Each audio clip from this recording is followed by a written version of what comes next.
Well, good morning, everybody. Welcome to today's ordinary meeting of the Sunshine Coast Council. I'd like to acknowledge my councillor colleagues, our staff and the members of public in the gallery today, as well as those who are joining us via live stream.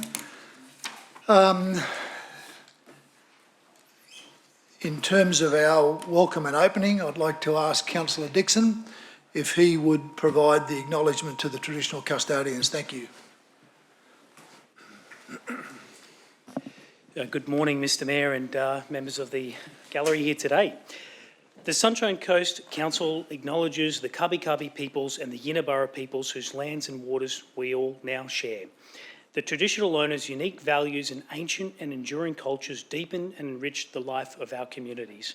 The Sunshine Coast has always been a place of celebration, abundance, connection and kinship for thousands of years, and we commit to working in partnership with the traditional owners to continue these practices and support self-determination through economic and community development. Truth-telling is a significant part of our journey, and legacy issues resulting from colonisation are still experienced by traditional owners and First Nations people. We are committed to better understanding the collective history of the Sunshine Coast traditional owners and the experiences of First Nations people. We recognise our shared history and will continue to work in partnership to provide a foundation for building a shared future with the Kabi Kabi people and the Yinabara people. We pay our respect to the traditional owners of the Sunshine Coast and to their elders past and present, and acknowledge the important role First Nations people continue to play in the Sunshine Coast community. Together, we are all stronger. Thank you, Councillor Dixon. Please remain upstanding. I would ask Reverend Deborah Bird from the St George Anglican Church of Mullaney to read the prayer. Thank you. I'd also like to begin by acknowledging the Kabi Kabi and Yinabara people and our desire to better cherish our First Nation sisters and brothers. Let us pray.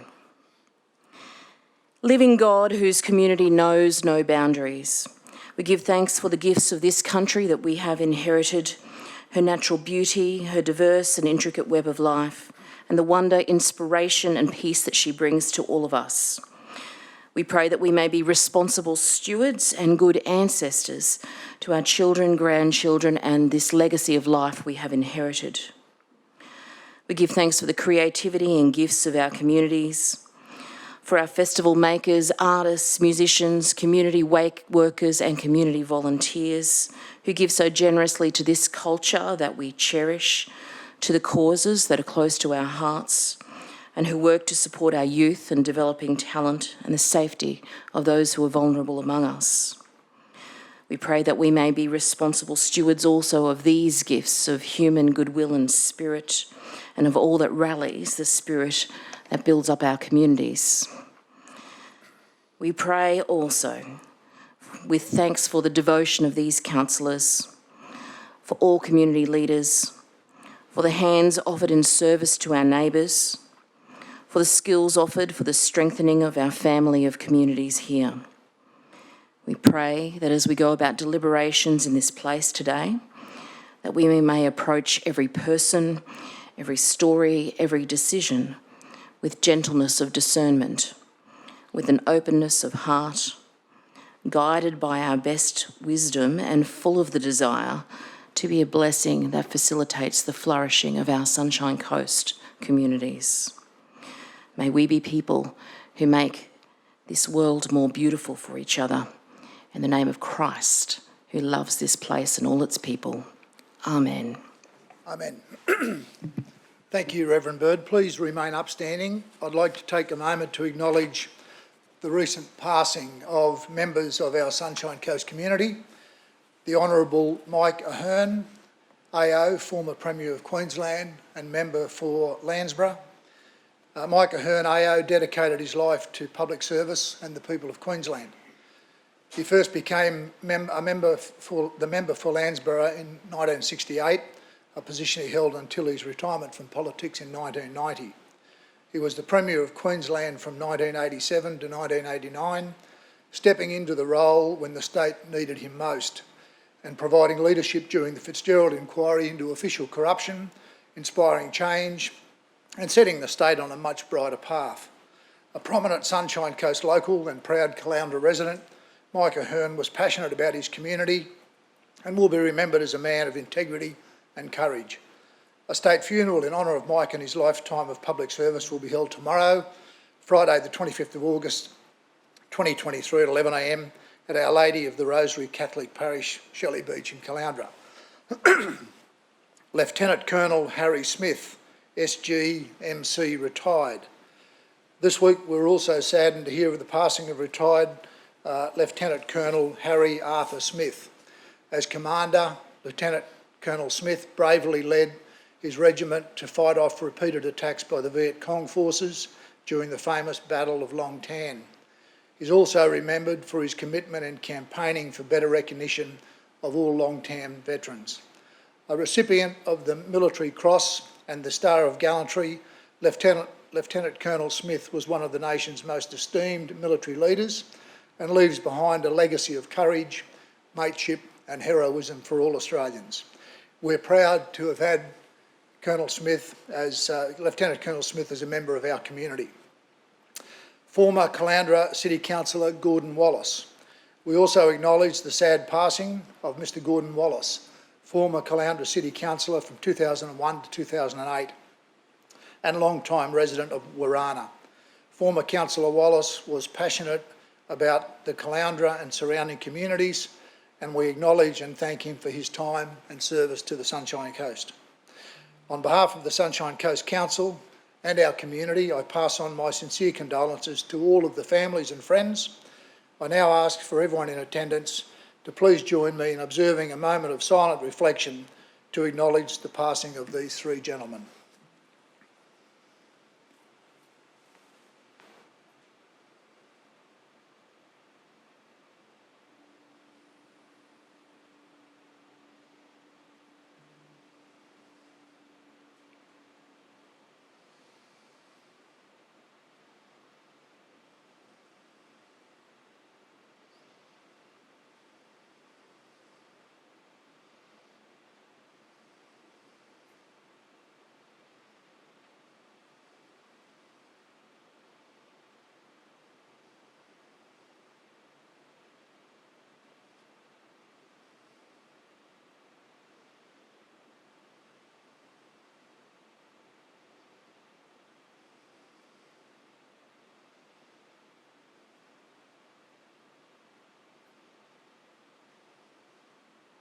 Thank you. Please be seated.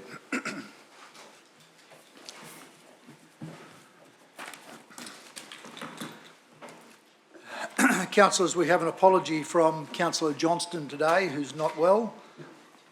And I'm also advised that Councillor Suarez is attending via Teams. Welcome to you, Councillor. Can I have someone move the receipt and confirmation of the minutes of the ordinary meeting held on the 27th of July, please? Councillor Dixon, thank you. Councillor Babrowski, seconder.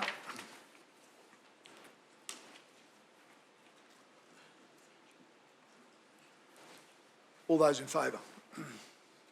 That's carried. Can I see your hand, Councillor Suarez? Thank you. There is no mayoral minute. I'd like to inform councillors, I remind you of the requirements of the Chapter 5B of the Local Government Regulation 2012, which sets out how councillors' conflicts of interest are managed in local government matters. These requirements will apply to how we deal with such matters today. In the event that you have a prescribed conflict of interest or a declarable conflict of interest, please raise that before the item. We have a procedural motion that Council allow the introduction of a new item of business in the agenda for the ordinary meeting held on Thursday the 24th of August 2023, namely item 8.13, representation at the Intelligent Community Forum Global Summit in New York City. Can I have a mover, please, for that? Councillor O'Prey, thank you. A seconder? Councillor Hungerford, thank you. All those in favour of the procedural motion? Thank you, that's carried unanimously. Moving on to presentations from councillors.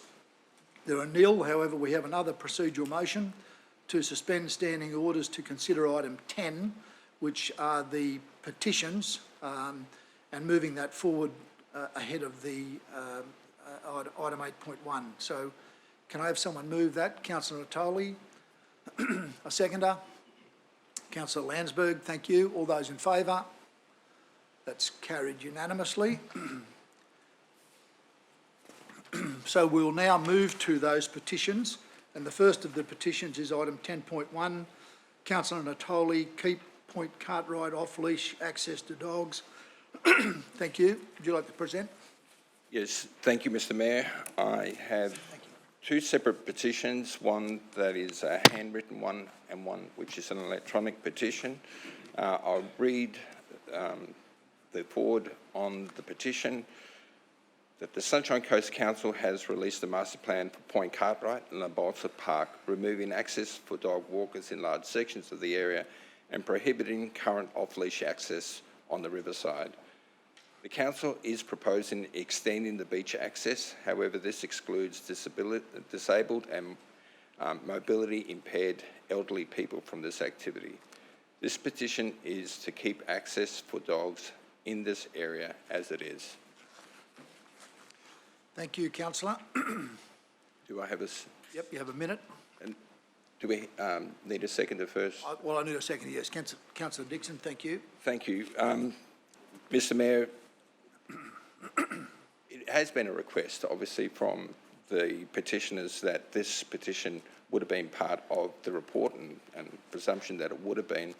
And for the sake of making sure that transparency and that we do publicly table this report before the debate today, that I thought it was appropriate that we move a suspension of standing orders so that we could actually deal with and tabling this petition. So at least the request that it be tabled is being made before we actually have the debate. So I'd like to hand this to the CEO. Just again, the written petition has 233 signatures. This one here is 3,800, but the current number, I believe, as of yesterday, was 4,266 on the electronic petition. Thank you, councillor Natoli. So that receipt of that petition is moved by councillor Natoli, seconded by councillor Dixon. All those in favour of receipt? Can I see you, councillor Suarez? Thank you. That's carried unanimously. The second petition is for councillor Landsberg to reduce the speed limit of Arthur Street, Maltman Street South and Canberra Terrace. Thank you, councillor. Thank you. And yes, through the Mayor, I'd like to present this petition to our CEO.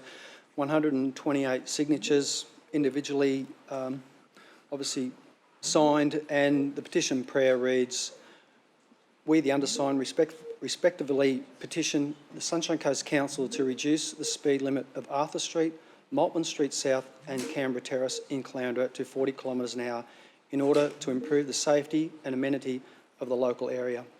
The lead petitioner is Anna Shree, and if I'd like to just make a quick comment, Mr Mayor, this is obviously, we've seen an increase in traffic right across the Sunshine Coast. I know there's some major road infrastructure upgrades coming into Caloundra, and I'd hope that will hopefully minimise some of these impacts, but I'd like to pass this on to the CEO for action. Thank you. Can I get a seconder, please? Councillor Babarowski, thank you.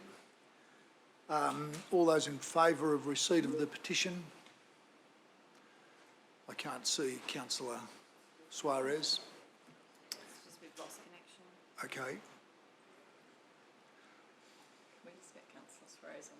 Yeah. Can we have a phone? Yeah. Phone, okay.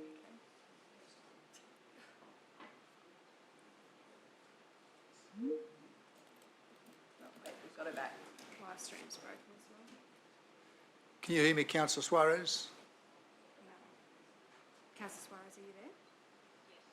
Okay, you're on speakerphone. Can you confirm that you support the receipt of petition 10.2, please? Yes, I do. Thank. I may log off about again to see if it sorts the sound out. Thank you. We've Thank- lost connection, councillor. Just stay there for a minute, councillor. Let me go to petition 10.3, and in the absence of councillor Johnston, I understand councillor Dixon is going to present. Councillors will remember from the last council meeting, there were a number of petitions regarding temporary homes and homelessness and whatnot, and I have another petition here. Petition to the Sunshine Coast Council from lead petitioner Anne-Marie Cottrell from Mullaney. And she says, we, the undersigned, respectfully petition the Sunshine Coast Council to cease threatening and evicting people on land when they are living in caravans, buses and tiny homes during the housing crisis.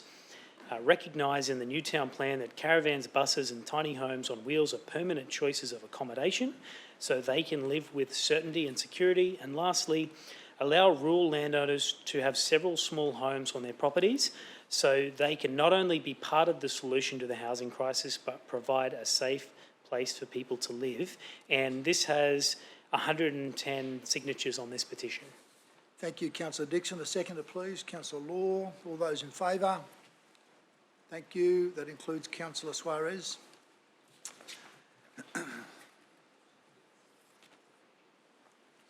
So, councillors, we'll now move to the first item of business, which is 8.1, the Point Cartwright Reserve and La Balsa Park Master Plan. I invite Ben McGovern to give us a presentation, please.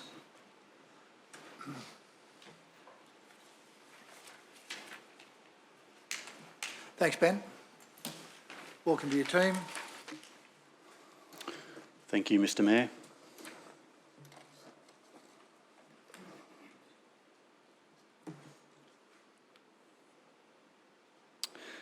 This master plan project started in 2021. There was some known pressure points, namely due to conflicting uses of public space and the varying degrees of interest groups. This is a busy area. A busy weekend day can see thousands of visitors on average, and locals have claimed this has really increased since the pandemic. What has been observed in recent years is an increase in conflict between dogs and dogs, dogs and people, dogs and wildlife, and consequently, an increase in conflict between people and people. In addition to community complaints, our enforcement officers have also noted increased agitation on the ground during patrols amongst the residents and varying interest groups. Since 2020, Australia saw an increase in pet ownership. 69% of households now have pets. 48% of those are dogs. Approximately 20% of visitors to this master plan area have dogs with them. The master plan was a challenging task through a series of consultation exercises, combined with internal and external expertise and knowledge. Its aim was to find a long-term, balanced outcome amongst all the competing priorities and growth across the region, ensuring good, sustainable outcomes for the future. The image on the left, the dotted white area, identifies the master plan extents. As we start at the southern boat ramp on the bottom left, it heads north up through La Balsa Park, then around the rocky headland and back down along Bedina Beach on the eastern side to Alan Walker Park. The image on the right is state government mapping. This is the Matters of State Environmental Significance mapping. The master plan site is made up of a number of state-owned allotments that are dedicated reserves where council is the trustee. There are several local, state and Commonwealth statutes that form part of the decision-making during this project, namely the Environment Protection and Biodiversity Conservation Act, the Nature Conservation Act, the Aboriginal Cultural Heritage Act, the Disability Discrimination Act, Work Health and Safety Act, and the Land Act. Setting aside land as community purpose reserve is an action currently permitted under the Land Act. This site is in Council's care and control, and where state land is under the control of Council as trustee, Council is required to manage the land for the purpose for which it has been set aside. Council manages land under its control via planning controls and other statutory instruments. In 2021, the state was approached by members of the community seeking a conversion of Point Cartwright to an environmental reserve or national park. The state's response was, while the Point Cartwright Reserve does have some local biodiversity values, due to its size and fragmented nature, is considered appropriate to continue to be a reserve under Council's trusteeship. Some important milestones that were achieved on this project. There were 2 community consultation sessions. There was a community reference group that was formed. They met 4 times. And 3 independent specialist reports were commissioned and completed.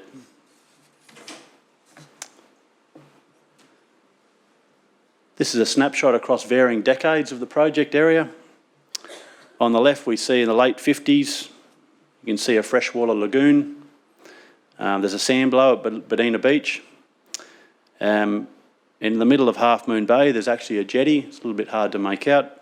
And there's a small shelter near the north-facing beach as well. In the 1970s, you can see the breakwalls being completed. Note the adjacent disturbed area there that was used during construction. And there's also various road infrastructure and some housing visible. And on the right there, we've obviously got present day.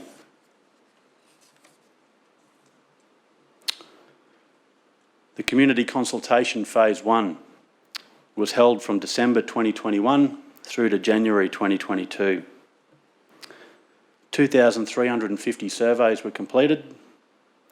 Over 100 conversations with different community members were held. Several workshops were also formed, one with Bedina State School and another one with the community. And what came through strong here was it's been a lot busier in recent years. And whilst many love the area as is and didn't want to see significant change, there were some key areas that were raised as needing areas of improvement. More parking, more shade for Balsa Park, more environmental conservation. And approximately 30% of that commentary was regarding pet management, which much of this being about off-leash amenities specifically. Some wanting more off-leash access, some wanting less off-leash access. And it was approximately 50-50 split in the comments. During this period, we did see heightened agitation amongst some interest groups, particularly around dogs. 2 petitions were received. We had a Save Point Cartwright petition with 1,503 signatures campaigning to turn Point Cartwright into a nature reserve. And we also had a petition to retain dog access with 830 signatures campaigning to keep the status quo. The community reference group was also a forum of robust debate and differing views, and the discussion certainly played out similarly to what was playing out in the community. It was challenging and it did require moderation at times to ensure all had their say. Despite the tension amongst some groups, we were able to land on some strong values. The environment, preserving and enhancing the natural values. Improved awareness around the history, environmental values and cultural significance of Kabi people. Maintaining social and recreational activities and inclusiveness. Creating a more inviting space for all ages and abilities. Following this consultation, 3 independent reports were commissioned, one for cultural heritage, one for recreation, and one for environment. Phase 2 of the community consultation, this was when the draft master plan was presented to the community across the month of June 2023. There was an online survey formed part of the process with over 1,500 responses. In addition, 87 written responses were received, and various meetings and correspondence was held with interest groups such as the Beach Matters Group, the Balsa Bow Wows, the Save Point Cartwright Group, Friends of Bedina, the Turtle Care Sunshine Coast Environment Council, and Wildlife Preservation Society of Queensland. 2 petitions were also received, as were mentioned by Councillor Natoli earlier, One hard copy was received at 233 signatures, and one online petition with over 4,200 signatures. And our understanding is approximately 35% of those signatures are within our local government area. The survey and written responses were grouped into themes. Balance, acknowledging the challenge and need to find balance. Infrastructure, enhancing it, but not impacting that look and feel of the area, and limiting its impacts to native plants and animals. Cultural heritage and environment, seeking protection and preservation, but also enabling recreational use. Safety. E-transport certainly was a hot topic. Concerns over scooters and the speeds on our pathways and clashes with native fauna and dogs. Pet access. Similar to Phase 1 consultation, there were varying opinions. Discussions with interest groups and the submissions received were mixed. Some felt the status quo for pet access should remain or be increased, whereas others felt more prohibiting of pet access was required. These are our present day environmental values, and there's obviously a lot more to this site than what we see there, but these 5 things certainly were pertinent to the decision making of this project. The loggerhead turtles, it's an endangered species. We have high value nesting sites, particularly Bedina Beach on the left, and to a lesser extent the Northern Beach on the right. The shorebirds. The rocky foreshore and Northern Beach are considered high value habitat for shorebirds. Migratory shorebirds are the world's most threatened bird species. This site has a range of international migratory and resident shorebirds, including the listed eastern osprey, the wandering tattler and various terns. Terns are covered under the Environment Protection and Biodiversity Conservation Act. The wandering tattler is a listed migratory species, and it avoids the sand flats and mud flats that you see on the Maroochy River. Its preference is to forage among rocks and the rock pools. It is an inconspicuous species, often found singularly or in very small numbers. The oyster catchers are easily identified with their black plumage and bright orange beak. They are often observed in their breeding pairs. The nudibranch. There are around 2,000 known species worldwide, and then we've got 600 of those species here, located on the eastern rock wall of the Mooloolah River. This rock wall is considered one of the most diverse ranges of nudibranch colonies globally, attracting divers from around the globe to see and study them. The littoral rainforest and coastal vine thickets. A very rare coastal rainforest that has adapted to the saline conditions and high winds. These communities provide a range of ecosystem services for flora, including wildlife corridors and refuge. These are listed as critically endangered under the Environment Protection and Conservation Act, and the federal government has adopted a national recovery plan for this critically endangered community.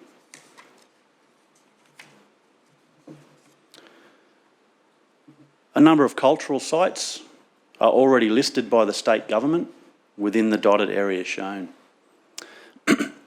As part of the Cultural Heritage Report that was commissioned for this project, we were made aware of a number of additional sites within the area. Sites newly identified and those that are already mapped by the state include multiple shell midden sites, engravings, a fish trap, a stone feature, and several Aboriginal intangible places. Recreational values and uses, obviously a very well used and loved space. Some of these uses include paragliding, scenic viewing and whale watching, dog walking, both on and off leash, fishing, picnicking, walking, running, cycling, photography, surfing, swimming, scuba diving, There are weddings held there under a permit system, and there's also ad hoc boot camps and exercise groups that also frequent the area.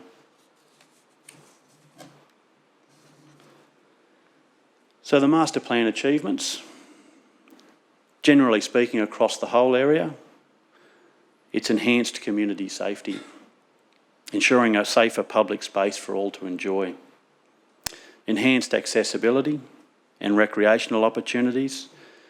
This is through improved pathway networks, their wider paths, their improved surfaces, improved alignments. In addition, there are some river frontage accessible viewing platforms, and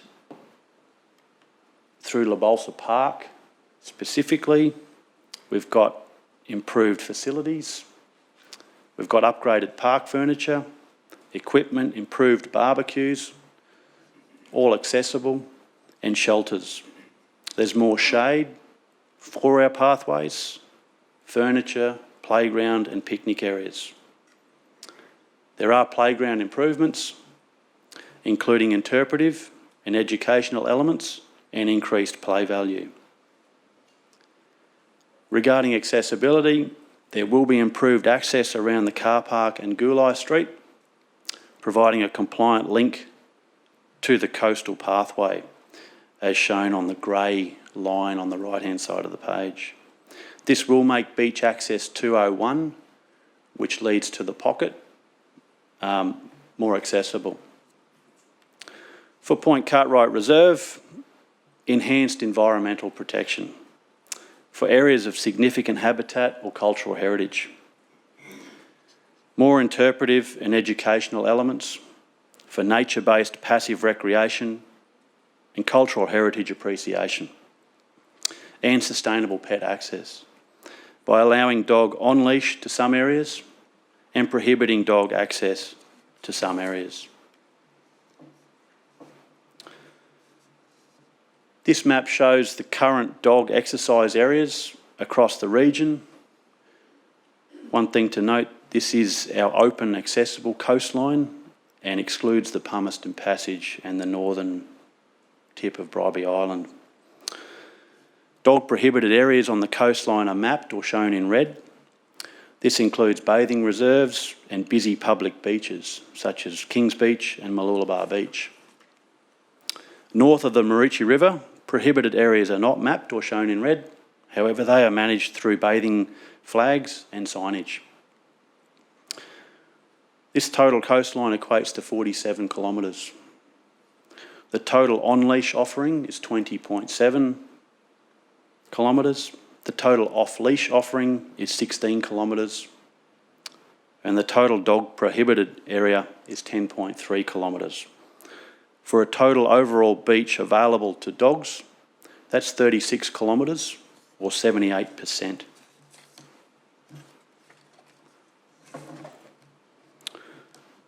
A multi-criteria risk analysis was undertaken as part of the detailed review of pet access changes. It was a rigorous process consisting of staff representing many different areas of council. The group debated and moderated scores as a collective, and it took several lengthy workshops to complete. The criteria and associated weightings was agreed as shown in the image on the left.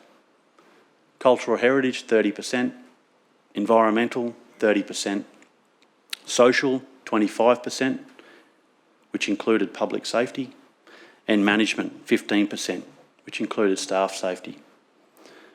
All areas were scored for both on-leash and off-leash. Off-leash scored too high risk for all areas. However, Area 8, or the pocket, as shown in purple there, was seen as an acceptable compromise. It's currently off-leash at all times and being carefully managed by turtle care volunteers to mitigate risk. The main changes since Phase 2 consultation was Area 9. It was originally proposed to extend the pocket down there as off-leash. That's been turned back to on-leash.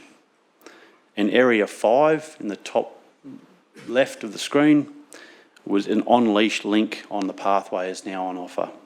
between beach access 196 and 197.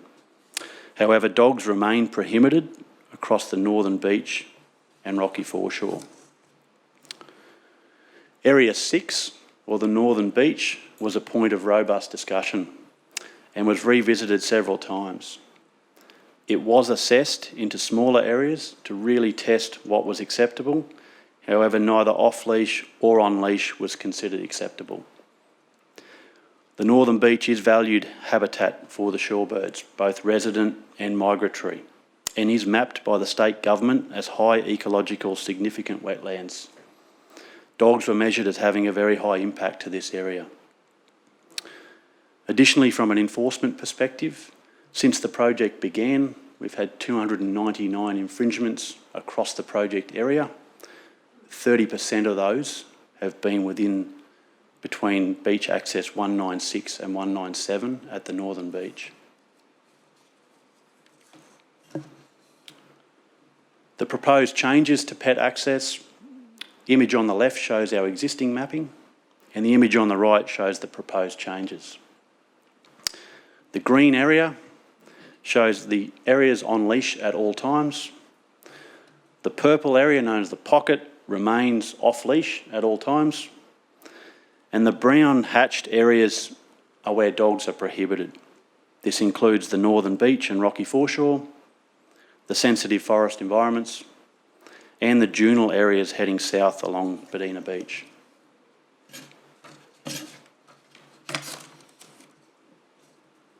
This shows a different perspective of the proposed network being offered for those with dogs. The master plan aims to offer a permeable experience throughout the special qualities of the place while lessening impacts on the environment and other people. This proposal provides accessible, flat pathways and loops, accessible seating, access to great viewpoints and picnic locations, river frontage, including access to Half Moon Bay, and continues to offer the pocket beach, as shown in purple, as off-leash at all times. Councillors, we have learned much throughout this project's duration. It's a place rich in unique values, and combined with threatened and listed species and obligations under legislation, the master plan is the response to this as a balanced solution both now and into the future. The recommendation is therefore as follows. Thank you. Someone to move the recommendation? Councillor Natoli, thank you. A seconder? Councillor Babrowski, thank you. Would you like to open, Councillor Natoli? Thank you, Mr. Mayor. I just want to talk about the reasons why the Balsa Park and Point Cartwright was reviewed in terms of the master plan. When I was elected, I was asked to go and meet with a couple of residents to talk about the Balsa Park and the fact that they felt it didn't reflect the views of the 2015 master plan. When I turned up, there was over 50 residents there that expressed that the master plan that council had did not reflect what the community wanted for that area. And so I started a process of asking council to go back through and review what we had and see whether we could go back out to the community. I did the same in Mooloolaba with the Mooloolaba SPIP master plan, and out of that came the risk assessment that it was too high a risk to allow families to be able to cross Park and Parade, and of course since then 2 pedestrian crossings have come out of that. The master plan for Point Cartwright was done back in 2002 by the Caloundra City Council. We can't actually find that document, and in one sense, I am aware as a local councillor there's been issues in terms of requests, improvement of footpaths and a whole range of things. Of course, up near where the car park is at the end of Pacific Terrace, the issue of car lights and impacts on turtles, and all of those were factors that we needed to consider. So it was appropriate that we undertook a master planning process, and the council supported that through the budget. And through that process, it's been a journey of 2 years. We've included various forms of public consultation, where that consultation has allowed two-way conversations, both the input from the community as well as us going back with that feedback, and including the draft, giving the community the opportunity, rather than just bring a master plan here, giving the community to be able to comment on the draft. I want to thank everyone in our community. Doesn't matter which side of the argument you stand, I want to thank them for their contribution. This is a beautiful area, and they have an interest in that area, and I appreciate the contributions that our community have made in all forms to be able to get their message through to council. And I think through that process, we've added a whole range of other levels of information that we didn't have about Point Cartwright in particular. We didn't really know much about the environment, didn't know much about the cultural history. We understood the recreational values, but we also know the population and impacts and conflicts that have happened have really given us a chance to go back and review the recreational plan for that area. And so with that, these learnings, I as a local councillor and lived on the Sunshine Coast since 1970, didn't know much about the environmental values, the shorebirds, and the significance of the shorebirds. As Ben mentioned, the most endangered bird species in the world is the migratory shorebirds. Government regulations require councils to come up with ways of being able to protect the shorebirds and their environment, their habitat. Through this process, I also learned about the littoral rainforests, and I had no idea, again, of their significance in terms of how they've been, how threatened that particular flora, and it is a national campaign now to try and restore and bring those back. Incredible learnings in terms of the nudibranchs. I had no idea they even existed. I didn't know what a nudibranch was. So through this whole process of this 2 years, I as an individual councillor learned a lot. I didn't know about the cultural heritage and the layers of that. I had some idea, but again, the significance of that. And again, legislation requires councils to be able to acknowledge and deal with that in a way of managing those cultural values within that park. So what is our response to all of this learning and this information that we've got? Councillor, you want an extension? Yes, please. Can I have someone move? Councillor Cox, seconded Councillor Landsberg. Those in favour of an extension? Thank you. I can't see. Yes, thank you, Councillor Suarez. Proceed, Councillor. So obviously council has to understand its obligations under different state and federal legislation and regulations. I mean, we are a creature of state, and we have to respond as a level of government to the responsibilities in being able to manage state and federal laws and regulations. We have to understand that obviously these species and their habitat need protection. We have to understand, again, the cultural values and what we need to do and respond to our First Nations people, and with the legislative requirements that are there for us. We have to understand population growth. If you would have seen those photos of the 50s, 70s, and now, you've seen that population grow, almost strangling Point Cartwright. It is the last piece of natural vegetation. I'm so pleased that over the years it's left pretty much unembellished, but would have loved for us now to go back and never approve those high-rise, never approve any buildings in that area there. And I'm sure if the assessments were made today, we wouldn't support any buildings in that area, but we probably would never have allowed dog access into that area at all. If we were to determine it and put the risk assessments and the whole profile as we've done, that decision would not have been done with the information that we currently have.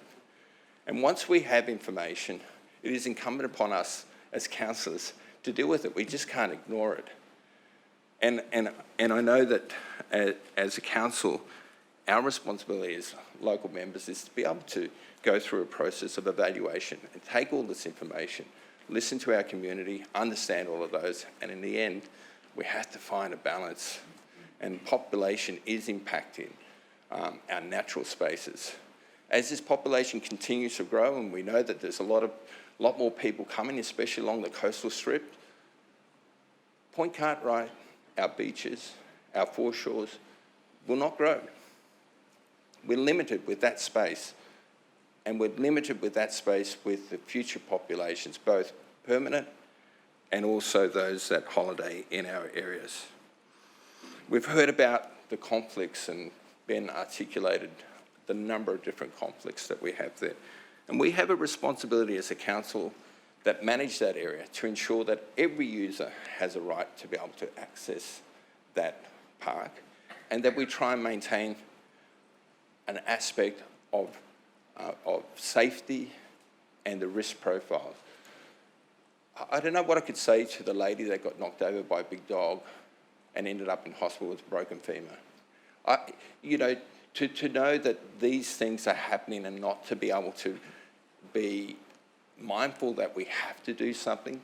And I've walked that pathways on a Sunday, and it can at times be manic. And it is difficult. I've had friends that have let their dogs off and they've taken off. And it is a difficult issue for us when these areas on busy days have so many different conflicts. I've seen people on bikes go past with surfboards and difficult to get their way through to the surf. So we have to deal with that. And of course, the issue about big dogs and little dogs, I've had to allocate $100,000 out of my minor capital works this year to increase the size at the Quina Island dog-free area to allow for small dogs to be separated from big dogs, because the residents there have an issue with big dogs attacking their smaller dogs. So, we deal with all of these conflicts. The easy decision for us is to do nothing, to leave it as it is. But that's not what we were elected to do. I am sympathetic to those who argue their case. Making decisions on emotive issues is difficult. I'm the last person who would want to impact and take away what members of our community have enjoyed. I've listened to them. I've read every email and personally responded to every email. I've taken phone calls. I've walked the area with them. I've had coffee with them. I've heard their reasons.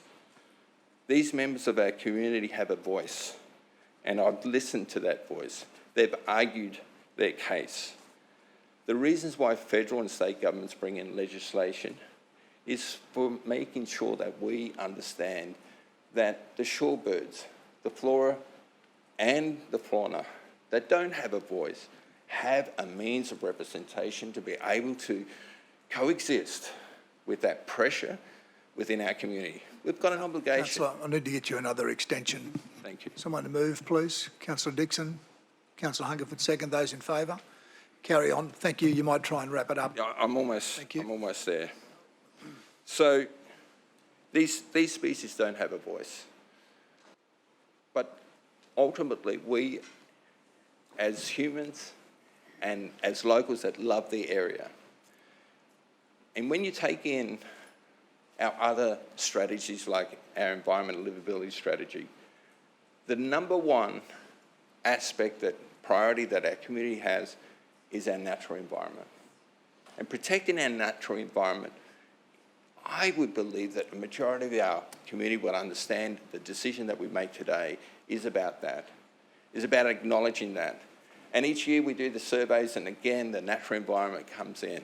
People want us to protect our foreshores, our waterways, our natural environment. And I'm sure that these species that are there have a chance to be able to survive. Our future generations are asking us to make these sorts of decisions. I want to leave a legacy for our children, in the next 50 years, that they can go there and enjoy what we enjoy today. I want to give the shorebirds a chance of survival.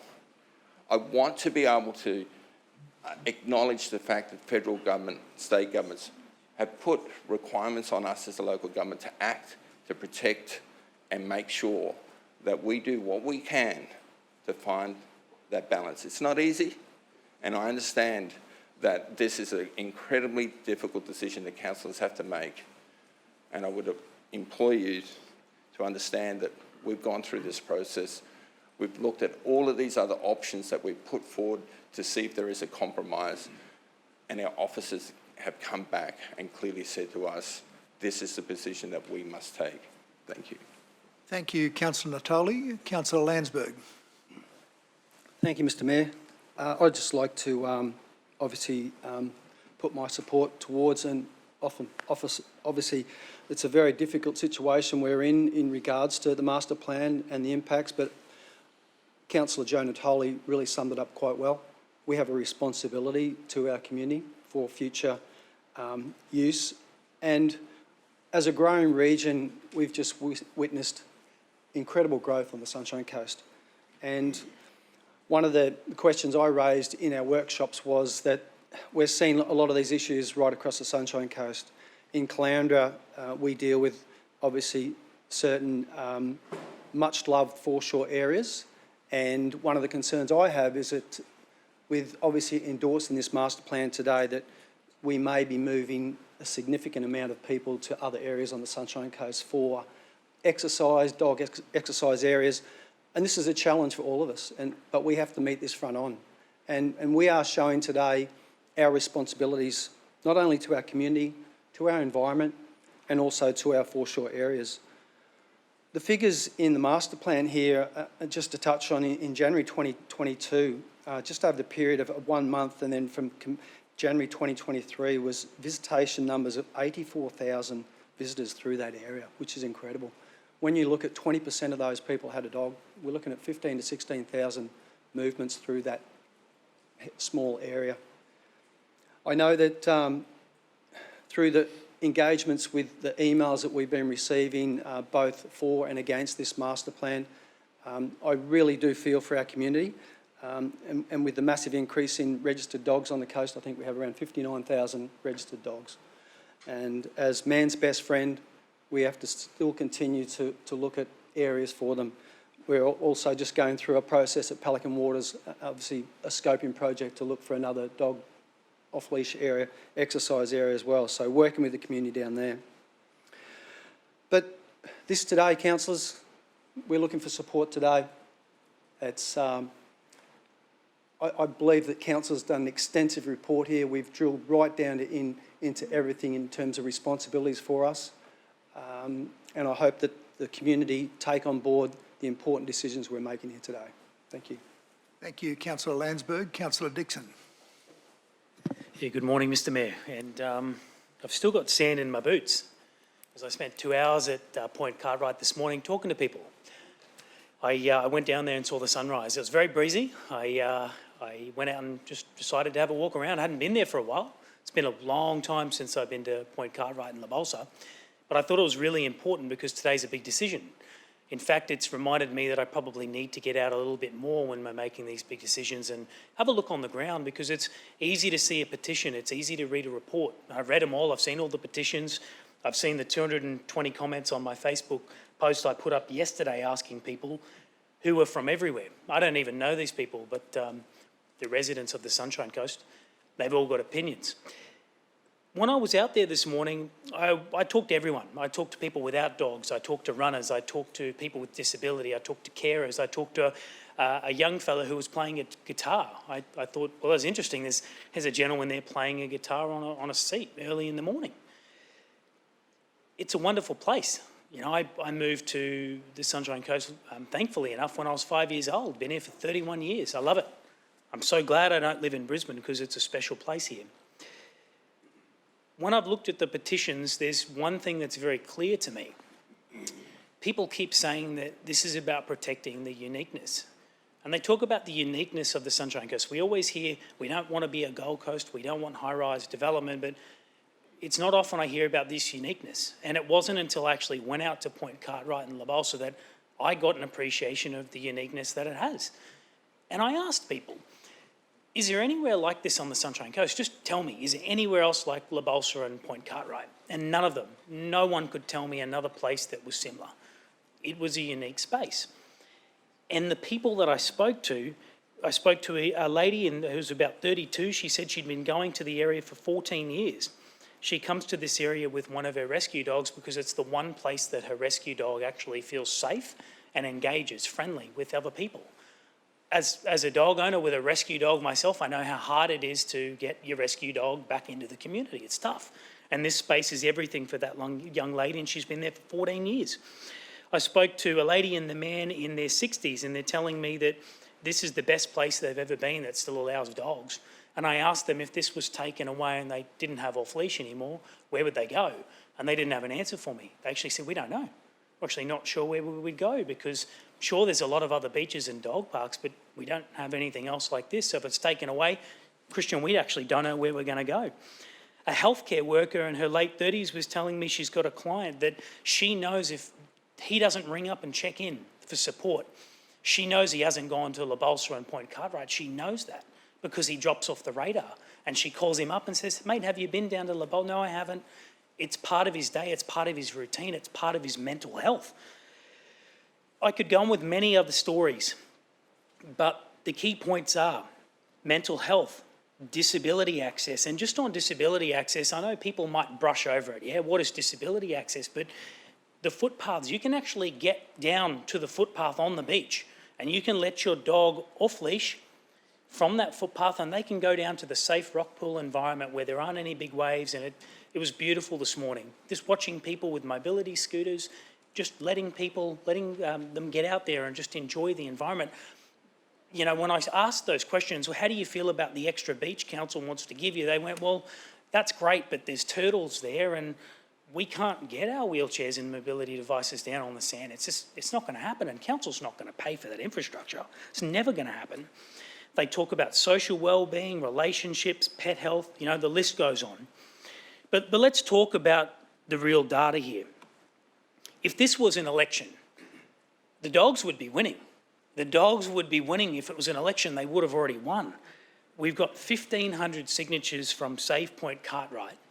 And that petition's been going since April 2022, a long time, 1,500 signatures. So I went in and read the actual comments last night, 9 o'clock, going through all the comments. No more development, no more high-rise, protect what we've got. People want to keep it as it is. I mean, there are a lot of the comments. I wonder how many of those comments are from dog owners who actually went on and went, oh yeah, we don't want high-rise development. We don't want this area taken away. Protect what we got. I guess we'll never know. We won't know because we haven't got the raw data. But if I look at the other petition for keeping dogs off leash in the precinct, I might need an extension, Mr Mayor. Thank you. Someone Thank you. prepared to move? Councillor Natoli, Councillor Hungerford, all those in favour? Thank you very much. Carried unanimously. Carry on. But if we go to the other petition, and I checked it this morning, we heard it was 4,200. It's actually 4,794, 4,794. And that petition's only been going since June this year. So limited time only. And that petition has had significant support for keeping things as it is. So again, you know, people can talk about numbers, but the truth is if it was an election, the dogs would be elected today. Simple as that. Clear numbers. But what are we actually talking about? We're talking about people using the area off leash 4 p.m. to 8 a.m. You know, we've heard about the areas loved to death and there's hundreds of people and they're destroying the environment, but the people who do want to take their dogs there have only got it for a small portion of the day, even in winter. I mean, it's just a couple of hours either side before the sun's coming up or going down. It's not the full day. The people that are there in the morning that I spoke to that didn't have dogs actually enjoyed it. Like the guy playing the guitar, I asked him, why are you here? And he said, I'm here because I live in a unit. That's all I can afford and I can't have a dog in my unit. So I come here and I play the guitar around the dogs and I love it. And I pet the dogs and it just makes my day. And I get down here as much as I can. We hear that the state government are pushing 206,000 new residents. The state government will push those residents here in the next 20 years. We've been told it's all about density. We've told that we need to get people close to services. And I suspect We're going to have smaller housing. I know it myself. I live in a 375 square metre block, and if it wasn't for places like Point Cartwright or dog parks or off-lead areas, my dogs, I would never be able to have dogs because my yard's too small for them.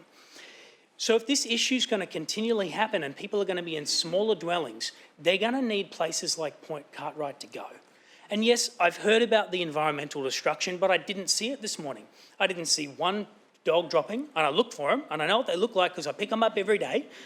I didn't smell anything that was odorous or discriminatory. Didn't upset me at all. I couldn't smell anything bad there at all. Maybe it was the strong breeze. But everyone looked friendly. Everyone I approached was courteous. I didn't have any instances, and I've got the suit on today and the nice boots, and not one dog jumped on me. Not one dog. That's a pretty big deal because I know every time I go to the dog park, dogs are all over me. And, dog parks aren't the solution. They are fenced cages. They are fenced cages. These are places where people can go and not be in a jail cell, can enjoy their day, be in the natural environment. You can't do that everywhere. This is unique for the Sunshine Coast. Mr Mayor, I've said a lot and there's a lot I could say, but I want to sympathise and recognise with Councillor Jonah Tolley. This is not easy. He talked about all of the work that's happened and the staff have done some fantastic work. And 99.9% of the plan, I agree with, there's some fantastic things. And it's really hard for Councillor Joe, because he's the divisional councillor and he has to listen to everyone's views. And I get it. It's a hard spot to be in, and he's I think, really well this morning put together how he feels about it, and he's done his best to listen. In fact, he's a good councillor, so I certainly would not have a bad word to say about him. He's done the best he can. But I can't support this master plan. Although there's some good things, I don't want to look back and see all the things I've talked about be destroyed if I endorse the master plan here. I think we've gone too far. I think council needs to unwind some of the regulatory approaches we've taken. And just in closing, Mr Mayor, I asked the question, dog owners, do you support council having more regulation out here? And they said, yeah. We don't care. We don't care if the council staff turn up 3 or 4 of them and issue fines, because we're not doing the wrong thing. It's the small percentage of people, like in every other community, on every other issue, that wreck it for everyone else, and that's exactly what's happened here today. Most people are friendly. Most people are doing the right thing. And I just hope as a council we can protect what we've got and still offer people the social interactions that they desperately need here on the Sunshine Coast.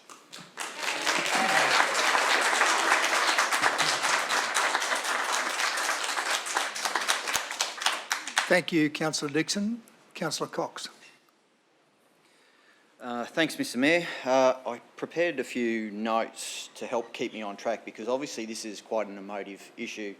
So with your indulgence, just I'm going to need my glasses to read what I've written. I thought I'd firstly start by providing some context of my experience with this particular area. My grandfather owned property just off Harbour Parade, which is virtually opposite the Balsa Park. He purchased that back in the late 60s, and some of my earliest memories are fishing off the rock wall with my dad in the 70s. And I've also lived in this vicinity for the past 22 years and actually visit the master planned area on average 3 to 4 times per week. Sometimes with my surfboard, sometimes with my dog, sometimes by myself, taking that mental sort of recharge, as Councillor Dixon and Councillor Joe have mentioned. Now, having been on council for almost 12 years, it's fair to say that dogs and that particular issue is quite emotive. And regardless of which way council votes today, there's guaranteed to be disappointed people. But I'd like to remind everyone of the role that council plays, and it's to represent the interests of the community. And that's both now as well as into the future, so those future generations which we heard Mr McGovern speak to during his presentation. We certainly need to balance expectations, so pet owners versus other users, the do-nothing approach versus a proactive planning approach. These are important considerations for us to all make and deliberate on. So how do we achieve this when during phase 1 consultation, many indicated that they didn't want things to change? At the time, council was receiving many concerns about dogs barking, faeces littering the area, degradation of some of the vegetated areas and the like. So we actually knew that things couldn't continue down this path. When we drilled into the phase 1 consultation, which included the 2,300 odd surveys, online surveys, the community workshops, the pop-up sessions and the like, a significant theme emerged, and that related to the need to balance pet access and responsible pet ownership. And interestingly, for those that specifically commented on dogs at the Point Cartwright Reserve, 53% wanted more off-leash area, 47% wanted less off-leash area. So that's almost 50-50. And as I said in my earlier comment, whatever way council decides today, we're going to be upsetting someone. It's hard to please everyone. So obviously this master planning process commenced. And I have to say that the document produced by Place Design Group is, in my opinion, quite impressive, as it seeks to protect, conserve and enhance the Point Cartwright and the Balsa areas.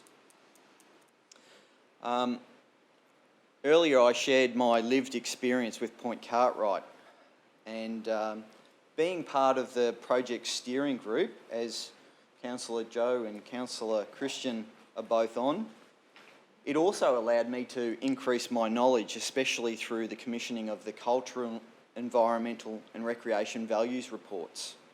And I, like Councillor Natoli mentioned, I learnt a lot. I learnt that this area is absolutely unique with its aquatic, terrestrial and air-based characteristics being unmatched. It's where the community can enjoy picnics, playgrounds, walking, exercising, boating, fishing, swimming, snorkelling, surfing, hang gliding, paragliding and so much more, as we saw in that slide presentation earlier. And so no doubt that is why, undoubtedly why, people are so passionate about this place. I also learnt about the cultural heritage and the internationally important diversity of the nudibranchs, as you've also touched on, Joe, just to name a few. Mr Mayor, I note that I probably will need an extension. Someone to move, please. Councillor Hungerford, seconded Councillor Natoli. Those in favour? That's carried. Councillor Soares, yes, carry on. Thanks, councillors.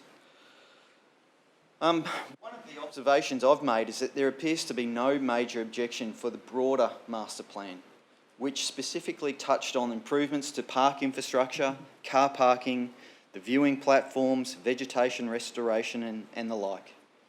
So in that sense, this plan will actually serve the community well into 2041, which is the planned horizon.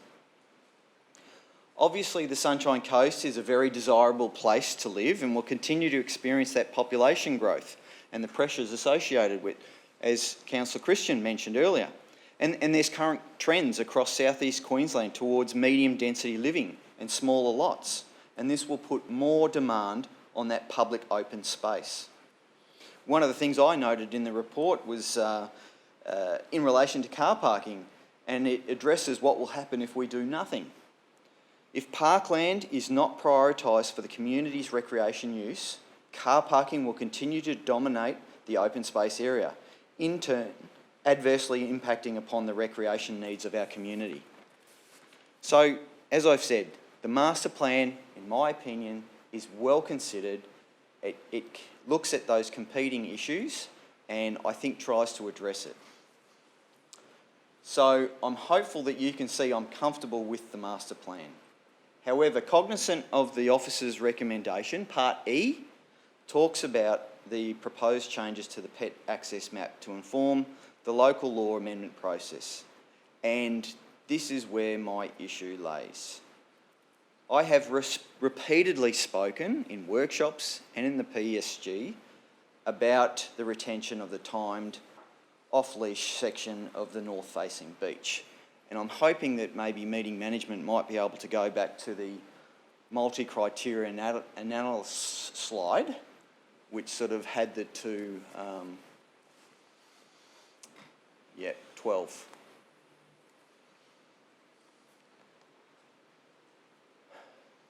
So in my interpretation of the environmental values report, it would be fair to say that 6A and 6B appear to be, and that's my interpretation of reading through all the documentation, the areas of least environmental concern.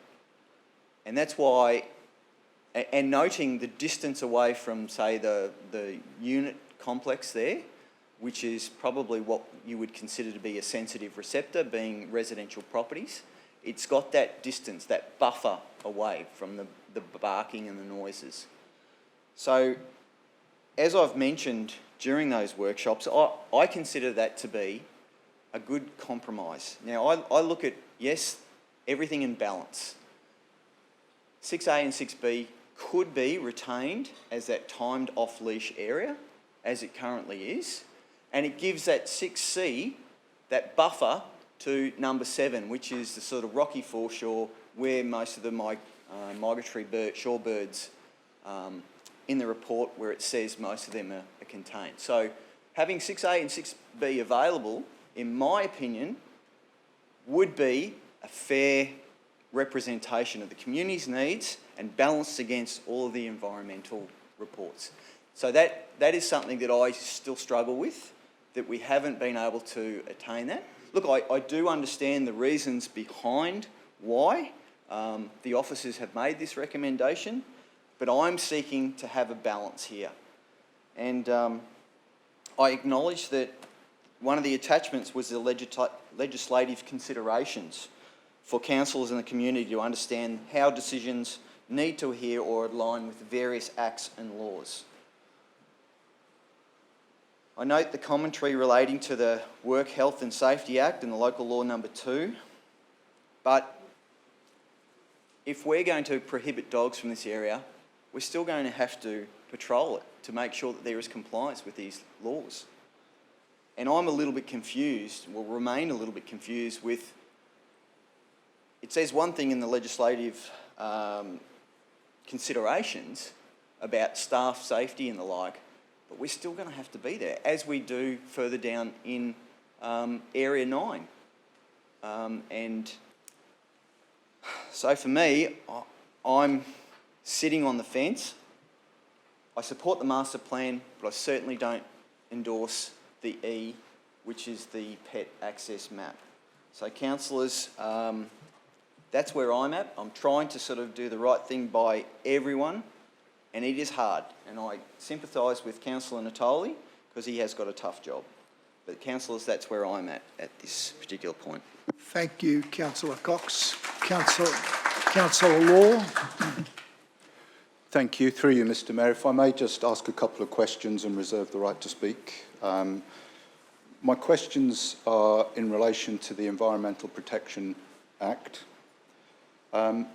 What would be required to implement the National Recovery Plan for the littoral rainforest and vine thickets?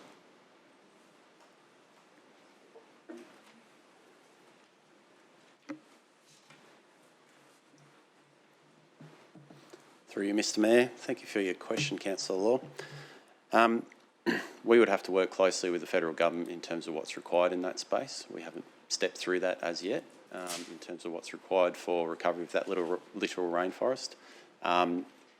In terms of the environmental assessment that was done, that identified areas of the site that were that littoral rainforest, which some of those areas we didn't expect would be assessed as such.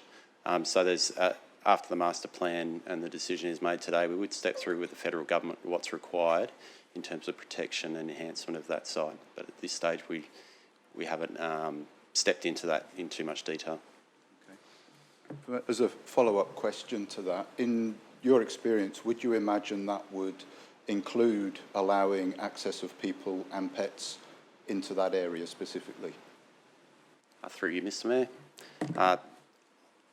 I would expect we would be trying to restrict pet and human access into those little rainforest areas. It is a highly sensitive environment, and anything we can do to reduce impacts in that space, we should be doing. Thank you. My other question, through you, Mr Mayor, is if we were considering the headland area of the whole master plan, if we were looking at that completely fresh with a blank sheet, would we consider allowing access of domestic animals in that area?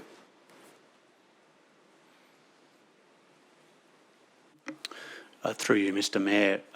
Thank you, Councillor, for the question. Dog exercise areas we do a risk analysis on all of our new investigations for dog exercise areas, and similar to what we've done for this project. And that was discussed with the team that should this be looked at from a clean slate, so to speak, it would not be considered a viable place for dogs on leash or off leash, and we would recommend investigating another area for consideration. Thank you. Just reserve the right to speak. Thank you, Councillor Law. You might like to exercise that right because there are no further speakers. Through you, Mr Mayor, thank you. Thank you for the report and the master plan. And we've heard a great deal about the conflicting uses of this space, of this area, of this part of the Sunshine Coast, and particularly the coastline. I'm going to speak to the motion to support the master plan, and I'm going to speak specifically and only about the part of the master plan that incorporates the actual headland and the very, very sensitive environmental nature of the headland there, and the importance that it has for our environment and for our ecology. And my concerns that if we don't change what we're doing, all of the things that we like in that area will cease to exist. And all that will be there will be a rocky headland devoid of vegetation where only feral pests and people and pets go. Now that might sound a little extreme and a little bit far-fetched, but when I think about my experiences in the area, I regularly visit the area since about 2017 or thereabouts, when I started getting involved with Parkrun. Parkrun has been operating in this area for about 10 years, and it goes and it runs around the water tower and back again, and you actually go through a corridor of the vegetation there. And what I've noticed over that period of time is that corridor of vegetation is thinning out, and I don't recall the last time I saw bush turkeys or other wildlife in that space, specifically going through that particular corridor at that time of day. So I know that the area has degraded over the last 6 or 8 years. And if we don't change and do something, then it would continue to degrade, and eventually the reasons that we like it will cease to exist. The reason for my questions were about how are we going to manage and protect the environment in this space. I suspect that while the master plan is doing a very good job, it's probably not going far enough to protect this area and its environmental values. Not only are there critically endangered vegetation values in this space that actually require us to register the space with the Environmental Protection and Conservation Act, a piece of legislation we rely on very heavily when we want to look after and protect other areas. So we cannot pick and choose which parts of the Act and when we want to apply the Act based on our particular needs. We should apply the Act consistently and thoroughly all of the time. That requires us to look after this area far better than we have done over the past decades. So I will be urging, if I may, Mr Mayor, that the CEO pursues our registration of this special area and implementing a national recovery plan as soon as possible. And I'm a little concerned that in the action plan, it's only got a priority there of medium. And I believe we should actually be doing this very urgently. The other thing I just want to touch on, again, is seriously threatened migratory shorebirds. Next month, we will be welcoming visitors who've travelled over 15,000 kilometres to this part of the coastline. And if we continue to allow what we're currently doing, then those birds will stop being threatened and they'll stop existing. So I will support the master plan. But I will continue to support the environment and urge council as an organisation to go a lot further. Now, there might be comments that, oh, you don't care for pets, dogs, and so on. Not so. I would argue that the council is one of the most supportive of pets and so on. There are 19 areas. Sorry, there's probably more than that. Is it 19 areas of dog off-leash areas across the whole coast? And over 78% of our coastline, I believe you said, available for access for dogs. Some on leash, some off leash. If you're looking for areas that are level, in a beautiful environment to exercise your dogs, then Nambour's got 2 flat areas alongside Petrie Creek that are absolutely beautiful, specifically designed for access for dogs, no matter the ability of the person with the dog, because it includes flat, level footpaths. And then there's others all over the coast, and I visit a lot of them in getting ready for this, and all of them, they're flat, they're accessible, and they are there to provide a great service for dogs and the owners to come and socialise and do the things they want to do. So I will be supporting the master plan today, but on behalf of the environment and the threatened species and vegetation, I'll be asking that we do a lot more. Thank you, Mr. Mayor. Thank you, Councillor Law. Councillor Hungerford. I thought, seeing there's not many wanting to speak, I better say something. I'd like to point out that there's been a lot of debate on this. I've received a lot of submissions from people on both sides of the fence. Councillor Natoldi has clearly articulated the acts that we are responsible for in maintaining this area, that we've got responsibilities as a council. Now, when you look at it, the figures here are showing 3,700 people visit the reserve in a single day.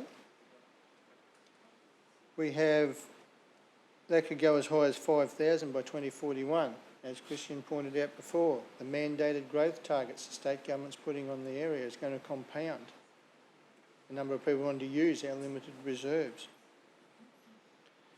The pet-only dogs, additional dogs, over 2,000 registered between 2017 and 2021. That's just in the Watala-Bettina area. We've got the rest of the whole region. I've got a dog myself. And I've been down here and walked her. She's on lead all the time anyway. She's a beagle and would want to chase everything anyway. So I keep her on a lead. And on the beach, walk on the beach down there as well. She loves the beach. So I do have empathy for people on both sides of the things. We have 16 kilometres of off-leash beaches, 20 kilometres of on-leash. That's your 36 kilometres, or over 70% we have at the moment, which is rather substantial. Only 10.3 prohibited. And we have 19 fenced areas and 16 unfenced areas for dogs across the region. We're going to need more of those into the future. So with those growth targets and that pressure coming on, future councils are going to be having this problem over and over again. This is not going to be the end of it. But what I do ask people is, this is one of those ones when you're a councillor that you dread.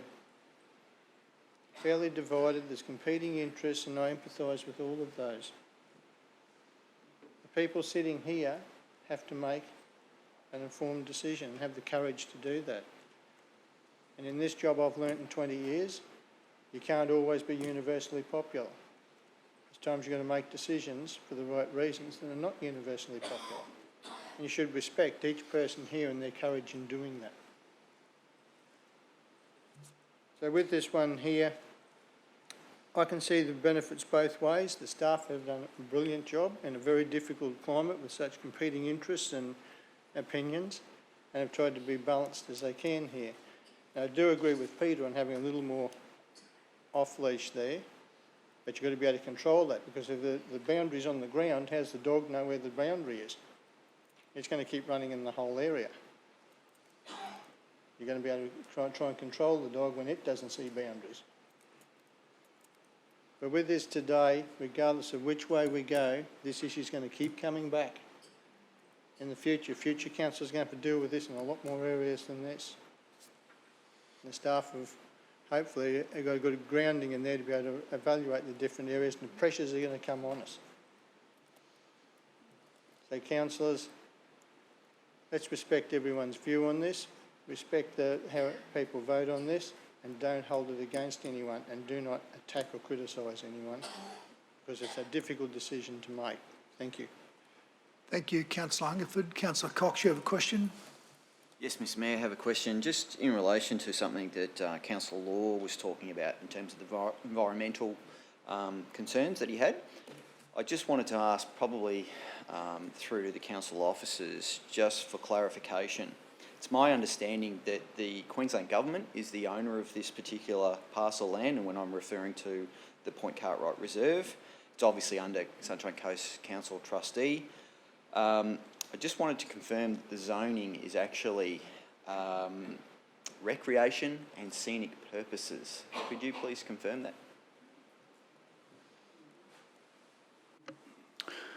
Through you, Mr Mayor, thank you, Councillor Cox. Yes, my understanding is that is the current designation. Yes, we have been talking to the planning scheme, and there is looking to be a review of that at this stage as well. Thank you. I just needed that confirmed that it's not an environmental reserve, it's actually recreation and scenic amenity. If there are no further speakers, I'm going to go back to Councillor Natali to close. Just a follow-up question in line. Just because it's a recreational reserve, and now knowing what we've discovered in regards to both the flora and fauna and the significance of those and the cultural overlay, does that exclude the fact that because it's a recreational reserve, that we don't have the obligations to protect that flora and fauna under federal and state law and regulations? Through you, Mr Mayor, and thank you, Councillor Detoli. You know, regardless of the designation of what these areas might be, the legislation and guidelines, you know, whether it's federal or state, they are often seen as best practice. The content in there and the relationship with the flora, fauna, whatever it might be on the ground, we take that into consideration because it's, you know, there's a lot of science-based data within those legislations that we can call upon, and it is applicable on the ground. Councillor Natali, would you close, please? Thank you, Mr Mayor. And I want to thank the councillors for the debate that we've had today. It's been respectful, and it is an incredibly difficult decision. Who want to be in our position? You know, we have one part of our community that have enjoyed this area, have had that ability to be able to do what they love. And we've got other members of our community that feel strongly about having the ability to be able to go there. There is no beach in Bedina that excludes dogs. Not one beach. Only in the bathing reserve at Kwana are dogs excluded. And yet I have young families with children that want space there. You know, we haven't talked about them and their rights and their willingness to find a solution where they can feel comfortable. My family made the mistake. We went to the North Shore to enjoy a Sunday and in a dog-free area, and we said never again. It was manic. I appreciate what Councillor Dixon said about this morning, because I've been there in the mornings and I've walked and spoken to people and understand that it may not be in terms of the intensity that we make it. Weekends are different to weekdays, and it's difficult to try and manage all of this, knowing, you know, how we deal with managing these areas. And again, you know, I understand that Councillor Cox has proposed that Section 6A, B and C be considered, and again, the assessment was done, and But I ask the question is that if we did allow small sections of that beach to be leash-free, how do we actually, in the future, restrict the numbers that go there? Because at the moment what we're seeing is people, not just from Division 4, but from all over the coast are coming to this beautiful, idyllic place. It is beautiful. There is, like you said, Councillor, there is no other place like it. And as a councillor, I have to represent everyone. I am a dog owner. I love my dog. I understand and appreciate the mental health issues. I've gone through that myself. I put myself in their position. I know all of this. This is why it's such a difficult and such a divisive issue, because it toys and pulls on your emotional strings that we as a community have enjoyed something, and yet we have a great obligation. Legislation recognises the impact of humans, population, on our natural environment. We have federal and state laws that require us to actually consider that and see how the human population can actually live with the natural, our environment. And when I look at the surveys that we survey our community, 68% of our community lists the natural environment and protecting of the natural environment as their highest priority. It contradicts where we stand here, contradicts those numbers. And I'm confident that our community would not support us trying to do what we can to find that balance, to be able to find a way forward so that our children and their children can have a beautiful place that everyone can enjoy. I never have supported restricting dogs completely from there. That's one part of the community that wanted to ban dogs. I've never supported that. And I'm glad that we still had the circuit and the ability to be able to still walk with the dogs and be with disability access through there. I am grateful that we have changed that. And it's my fault that we put that extra section on the beach in terms of, I didn't consider as a compromise that we were compromising the turtle care people. I should have spoken to them before we did that. And I thought it was an offering to try and at least offer them more space. And I get and understand the arguments why that's maybe not suitable, but I certainly support the fact that we're taking it back. And I do apologise for having taken our turtle care volunteers who do an incredible job. And later on we will deal with their plans and we'll deal with the Macropod plan. And again, those plans, if you read the underlying reasons why we have to put those plans together, it's because the impact of population and humans. So, Mr. Mayor, I strongly support that we as a community must do what we can to find that balance. Thank you. Thank you, Councillor Natoli. Councillors will put the motion to the vote. All those in favour of the officer recommendation? Councillor Babarowski, Landsberg, Natoli, O'Prey,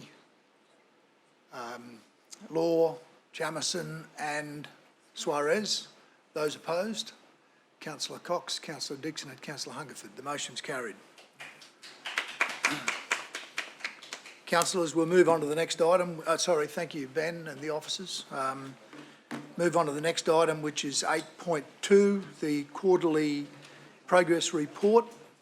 I invite Luke Flanagan to introduce that.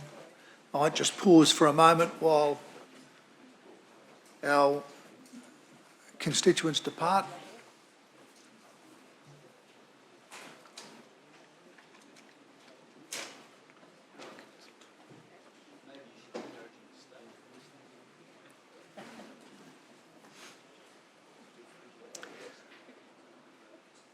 Okay, we'll welcome Luke to give the presentation on 8.2. Thank you, Luke.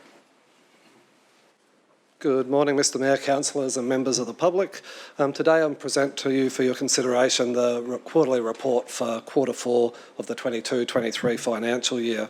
It covers the period 1 April to 30 June 23 and seeks to inform council and the community of the progress of implementing the activities, significant projects and services which are highlighted in the operational plan 22-23. The report comprises of 2 appendixes.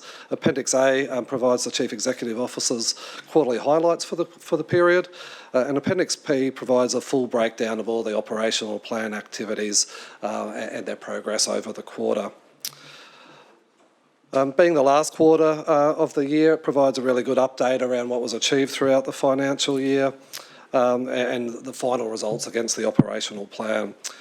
Over the financial year, 81% of the planned activities have been completed. This equates to 66 of the 81 activities progressing as per plan at the start of the year. The remaining 15 activities have been carried over to the current financial year we're in now for 2023-24 and will be delivered throughout the year. I'll now invite our CEO, Emma Thomas, to provide a bit of an overview for the quarter. Good morning, and through you, Mr Mayor, good morning, councillors. The Quarter 4 report is our last quarterly report on the delivery of the operational plan for 2022 and 2023 and provides a perfect opportunity to reflect on the last 12 months and what we've achieved on behalf of our community. Together, we've achieved over 81% of our operational plan activities and 82% of the $293 million capital works program. These are exceptional results in an operating environment that continues to be impacted by changing market conditions, cost escalations, market supply constraints, and rising labour costs as well as labour shortages. I would like to thank everyone across council who's contributed to these results. Every day across council, I witness the effort that our staff go to provide the extra mile, go the extra mile for our community, being curious about how we can do things better and treating each other with respect. For that, I'm very proud and appreciative. During the quarter, there have been some important milestones as we work collaboratively with our community, industry and other tiers of government to advance our vision as Australia's most sustainable region, healthy, smart and creative. Our regional strategies outline the strategic pathways towards our vision, and all 3 documents have been undertaking a review. The Community Strategy Action Plan 2019 to 2024, the Environment and Livability Strategy 2017 and the Regional Economic Development Strategy 2013 to 2033. As part of the review, stakeholder engagement processes are providing important insights that will shape and refresh the update of these documents and ensure we are continuing to monitor, adapt or adjust our strategic directions for the region. This quarter, we also celebrated the anniversary of our region's recognition of the UNESCO Biosphere Reserve and our ongoing commitment to remain future-facing and support our economy, lifestyle and environment for our future generations. Working with the younger generations is always really rewarding, and during this quarter, Sunshine Coast schools came together for Kids in Action Environmental Projects Day at the University of Sunshine Coast. The program is funded through our Environment Levy and aims to grow a culture that values caring for the natural world. National Reconciliation Week was celebrated in May and Council supported the launch at Tribal Link in Mapleton. Traditional custodians, community members and council members gathered in great example of collaboration and supporting our ongoing reconciliation efforts. Our local businesses continue to support sustainability objectives in the region, and there are now 331 businesses registered for the Aspire Circular Economy program. These businesses, like our council, are committed to diverting resources from landfill, exchanging goods and finding innovative solutions for materials. Excellent service delivery remains at the core of what we do. We can't report on everything today, but I wanted to provide a quick snapshot of our waste services, which are an important part of our everyday lives during the last quarter. More than 3 million bin collections were provided across the region. There were more than 151,000 customer transactions at our resource recovery centres and 1.675 million kilowatt hours of power were generated from the Caloundra landfill bioenergy plant. And as Council transitions towards a circular economy approach to manage the region's waste, construction of our new material resource recovery facility also continued at the Nambour Waste Precinct, which, when completed this year, will be the most technologically advanced facility of this kind in Australia. Finally, as 1 year closes and another one begins, on 22nd of June 2023, Council adopted its first $1 billion budget in the history of the Sunshine Coast that will create now and for the future. This includes a $331 million capital works program. Key inclusions of the budget include foreshore transformations, traffic busting road improvements, a new district library in Caloundra, world-class sporting precincts, and preserving and celebrating the environment. For more highlights, I'll now invite our group executives to come to the microphone and outline how we work together to progress our corporate plans. And I'd like to start with Bill Hadrill, our Group Executive for Livability and Natural Assets. Thank you, Emma. And in addition to the many achievements that you've just outlined, Q4 certainly saw the delivery of a number of initiatives directly contributing to the environment livability goal of Council and reinforcing our commitment to setting our region up for the future. Starting in the Maroochy area, and many locals would have noticed the return of the sand dredges to the mouth of the Maroochy River. These dredges are supporting the dredging program, which is basically to re-nourish the section of beach between Alex and the Maroochy Surf Club with approximately 100,000 cubic metres of sand. Beach renourishment is an incredibly important part of our program to enhance the resilience of our coastline and strengthen the defences against the impacts of coastal hazards, including summer storm events. While on our beaches, and still on our beaches, about 198 kilograms of rubbish was removed from our beaches during that quarter. That was over the course of 9 clean-up events and in excess of about 130 individuals supporting Council and undertaking that really important work. Continuing with the water-based theme, but moving into constructed water bodies, and in a first for the region, approximately 50 panels were installed and connected to the Brightwater Lake at Mountain Creek to create a living seawall. This was a first for our region and the first time that it had been undertaken anywhere in Australia or the world, to the best of our knowledge, within a constructed water body. The panels, are designed to mimic a variety of surfaces, that can provide for marine life, that can help improve the quality of the water and improve the diversity of marine species, including fish and otherwise, that would be found in those locations. The benefits of the panels, which we do expect to provide a benefit, will be monitored by the University of the Sunshine Coast in partnership with Council, and the outcomes will certainly inform greater application and placement of these panels across other constructed water bodies in the coast at a future point. Continuing with Council's partnership with the University of the Sunshine Coast, also in the quarter delivered a world first product around an ecosystem function mapping tool. The first of its kind to really give us a tool that shows the location and the quality of critical ecosystem services which underpin not just our natural environment, but the way that we live in the environment and interact with the environment and the benefits that we derive from it. The services that were mapped include habitat, water quality, all the way through to climate regulation benefits and effects of cool urban forests and other activities. It's an incredibly valuable tool that will assist with both environmental planning but also broader land use planning and decision making across the coast for years to come. On the placemaking front, a number of streetscape initiatives progressed during the quarter. Notably, the Yamandi placemaking was progressed through a series of additional workshops, which were very well received, which has enabled that project to move through to a level of detailed design.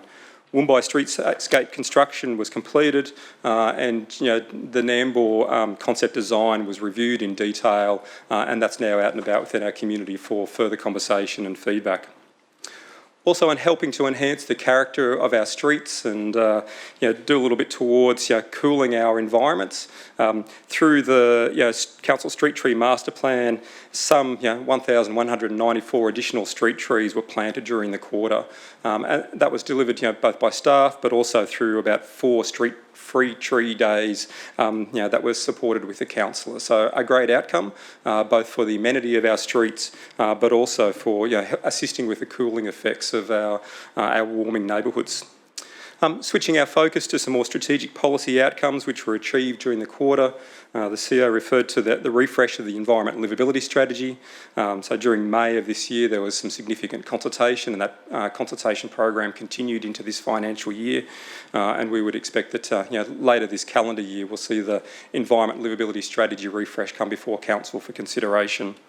And similarly, a new draft waste management strategy for Sunshine Coast was prepared and commenced consultation at the back end of last financial year and into this financial year. A strategy which, along with providing continued fantastic services to our community, will assist us in accelerating the diversion of waste from landfills, reduced emissions, and certainly help to set the scene and continue us on our journey of implementing a circular economy here on the Sunshine Coast. Community engagement also continued around a raft of major projects in the environment and livability portfolio. We've just heard from the Point Cartwright master plan process, which was certainly one of those. But in parallel to that, there's been some significant community engagement and development around the Sunshine Coast Ecological Park work, which again came before Council just last month. And finally, Council's management and advocacy for both the management and protection of our critical major green spaces across the Sunshine Coast continued during the quarter. The protection of the regional interurban break in perpetuity remained an absolute focus for us in our advocacy efforts to both state and federal government.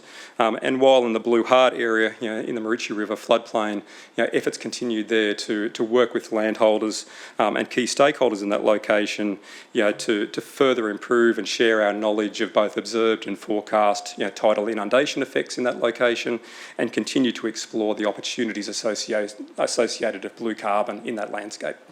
Thank you. I'll now hand over to Grantley Switzer to provide an update on our resilient economy. Thanks, Grantley. Thank you, Bill. Welcome, Grantley. Thank you, Bill, and thank you, Mr Mayor. Good morning, councillors. And through you, our resilient economy goal. Over 3,000 local businesses were supported during the quarter. Key announcements included Caloundra being named the top tourism town for Queensland and the Sunshine Coast being named an international top 7 intelligent community for 2023. Country Chef's new $30 million manufacturing facility was opened, and this investment provides total estimated economic impact to the Sunshine Coast of $262 million and 679 new jobs. Country Chef's expansion was supported through Council's Economic Resurgence Plan established in response to COVID-19 to provide support to local businesses and assist with economic recovery by accelerating large shovel-ready projects. The Mayor officially welcomed the Critical Infrastructure Information Sharing and Analysis Centre, also known as CISAC, to the region. They'll play a significant role in Australia's cyber defence by providing threat intelligence. They plan to grow locally and create job opportunities for administration, management and intelligent roles in this developing sector. 25 sponsored major events were held during this quarter, attracting almost 40,000 visitors to the region, an increase of 56% compared to the same quarter last year. So some of these sponsored events included the Mullaney Wood Expo, the Queensland OzTag Super Series Championships, 6 events part of the Surfing Queensland Series and the Down Under Beach Fest. The economic impact to the Sunshine Coast economy from major events and investment outcomes this quarter totalled almost $309 million and supported over 1,000 jobs. Our venues also hosted a number of key sports, including the sold-out Groove and the Move Music Festival in April at Kiwana Sports Precinct with close to 25,000 attendees. And our newest NRL team, the Dolphins, played their first Sunshine Coast match against the Parramatta Eels at a sold-out Sunshine Coast Stadium. Solid bookings in our holiday parks continued, buoyed by a strong Easter school holidays period, assuring an average occupancy of over 75% during the quarter. And the goal of our strong community. National Reconciliation Week activities were held to recognise the theme, Be a Voice for Generations, encouraging all Australians to be a voice for reconciliation in tangible ways in our everyday lives where we live, work and socialise. Visitors to libraries increased by 27% compared to the same period last year, reflecting the ongoing trend of community returning to previous patterns of usage. The Library in Conversation True Crime event with authors Hedley Thomas and Matthew Condon attracted over 500 people. Domestic and Family Violence Prevention Month in May 2023 saw powerful opportunities to consider the impact of family violence, including the annual March and Candlelight Vigil alongside Centre Care at Cotton Tree. Homelessness awareness training was delivered by Q Shelter and IFYS to over 50 frontline council staff from across multiple areas. This was a first-time initiative. The Lived Experience of Homelessness project, also a new initiative, has developed the capacity of 4 people who are now providing valuable input to council's programs, plans and activities in the way that we can strengthen and align our services delivered to those most impacted by homelessness. The Healthy Sunshine Coast program, designed to increase health and wellbeing in the community, is now running a full program of 46 recurring activities currently on offer. Over 1,000 people regularly attend activities monthly. The 2023 Horizon Festival full program was launched in June, with the anticipation of the festival running from 24th of August, of course opening ceremony being tomorrow night, through to the 3rd of September. The Refinery Incubator program commenced this quarter, with 18 participants in a 6-week program, and over 5,500 people attended the Caloundra Regional Gallery and the 40 public programs on offer this quarter. Council has also been actively involved in the overarching Brisbane 2032 Olympic and Paralympic Games legacy planning, and feedback from our community reference group was gathered and submitted for the legacy discussion paper, now known as Elevate 2042. Excellent work is also progressing in respect to the planning for our three new expanded or new 2032 venues. Thank you, Mr Mayor. I'll now hand over to Scott Taylor to talk more about our strong community.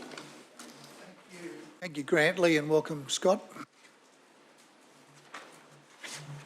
Thank you, Grantley. Good morning, Mr Mayor, Madam CEO, councillors, members of the community. In the first instance, I'll contribute to the achievements of the strong community before talking about our service excellence. Our communities are connected and thriving places where people are included, treated with respect and opportunities available for all. Highlights for the quarter include major events recorded a 28% higher attendance for the same quarter in 2022, reaching 74,423 people. Our library saw an increase by 27% this quarter, and we maintained the strong online engagement with our digital library resources with 219,203 activities, including downloads and hits. We also achieved a 94% customer satisfaction with library and cultural programs, a further increase in satisfaction from the previous quarter. There was $889,849 in community grants were awarded across a range of programs, which was an increase in 13 from the previous quarter. The Transport Levy spent 97% of its 2022-23 financial year budget supporting initiatives including the Kenilworth trial and the FlexiLink bus services in the hinterland, in addition to a 2-year trial extension for the bus route 631 to the better serve Yandina. Expenditure also covered the scheduled upgrade of bus stops across the region to ensure that we meet the Disability Act of 1992. And the delivery of Think Change, Council's travel behaviour program, and the Ride Score initiative across participating schools, and that's 10 schools in total. A draft inclusion action plan with people with disability has been developed with strong community engagement. The Accessible Beaches program has strong interest from 2 new clubs, Dicky Beach Surf Lifesaving Club and Maroochy Outdoor Lifesaving Club, as well as continuing to work with new locations in non-surf beach locations. Further strengthening the program is an online booking calendar service. With respect to our service excellence, our quarter includes that 93% of our customers found working with Council relatively easy and a simple process. Council continually reviews and improve our contact methods to better meet customer expectations and improve the overall experience. The implementation rollout of Council's Smart Park program continues, addressing 14 new areas with a 4-week educational period of each area. The disaster management team continue their community engagement programs, inclusive of all ages, in order to educate our community of the potential risks and hazards and how they can prepare to mitigate for these. This is particularly important with the emerging bushfire season. This period focused on community engagement with the development of online resources to support school engagement, along with the Disaster Management Services Expo in May of 2023. I look forward to Council's consideration of the local disaster management plan later in the meeting. As a result of the 2022 Community Satisfaction Survey, a sustainable service planning program is underway. This has been informed by the end analysis of demographic, economic, community, technology and environmental trends that shape our customer experiences. This program will seek to ensure Council services remain appropriate, efficient and effective for current and future communities as we advance through the desired outcomes and the vision for the region. Council's Core Capital Works program delivered a range of community infrastructure program, meeting 91% of the program expectations and exceeding the annual delivery target. The transportation, parks, holiday parks and waste programs achieved the highest results, between 91 and 103%, ensuring the community receives many local and regional renewal upgrades. I'd like to take the opportunity now to thank all the staff and contractors across Council and the region who continue to improve the strength of our community through our service excellence, and would like to introduce Deborah Robinson, our Group Executive for Customer and Planning Services. Thank you, Deborah.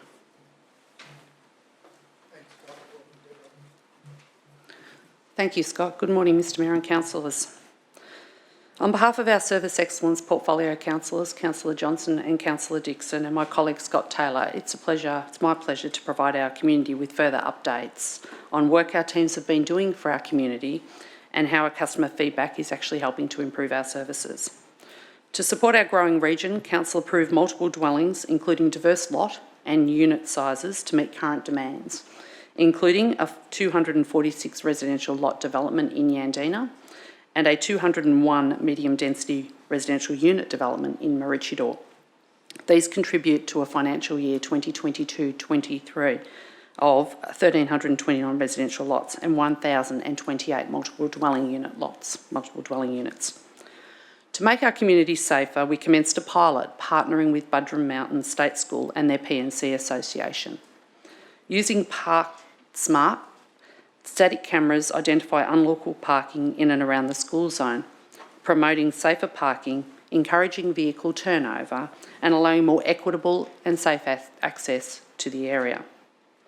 We also continued our Responsible Pet program. Of note, Community Animal Education Supervisor Hannah Maloney was recognised for going above and beyond at the Queensland Local Government Managers Australia Awards for excellence for her work to educate our community around responsible pet ownership. Hannah helped develop Council's management plan for domestic animals and facilitate our kindergarten and school programs around responsible pet ownership. She additionally authored, as we've heard previously, the heartwarming story When Sammy Met Sunny to help reach our youngest community members.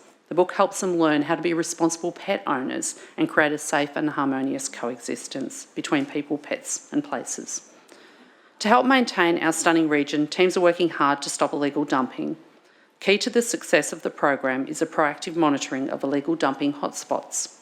Thankfully, identification of offenders has reduced the amount of waste needing to be removed by Council. On a strategic planning and urban design front, Council is investing in over $24 million in transport infrastructure through the Local Government Infrastructure Plan Fund, including land purchases to keep our coast moving, with over $13 million on upgrades to Brisbane Road and Mooloolaba, $1 million on Queen Street and Bower Street Caloundra traffic signals to improve safety for school children crossing these streets and to improve traffic flow, and $700,000 on pathways along Queen Street Caloundra. And after many years of planning, Council has just started its public consultation on the Maud Street Sugar Road upgrade. This project will see this major artery into our city centre upgraded to dual lanes in both directions with separate off-road bicycle lanes and footpaths. Preparation of our new planning scheme continued with intensive drafting, informed by community consultation feedback and ongoing guidance provided by Council. Our strategic planning branch has also focused on the state government review of the South East Queensland Regional Plan. This was an action arising from the Housing Summit. During Q4, Council officers advocated for Council's key growth management positions, including advocacy around stronger identification and protection of the regional interurban break, as we've heard from Bill Hadrill earlier. Reflecting on the importance of inclusive contemporary urban design and architecture, a new team was formed in December 2022, and some examples of the team's community work have been focused in the last quarter on the promotion of the Cool Homes for the Sunshine Coast booklet and campaign, which provides advice on how to buy, build or renovate to suit the climate and the importance of orientation and landscape, and undertaking a recent audit of over 20 buildings with observations and research assisting in the development of a new multi-unit dwelling design guide for our region. Our local team members are here to help.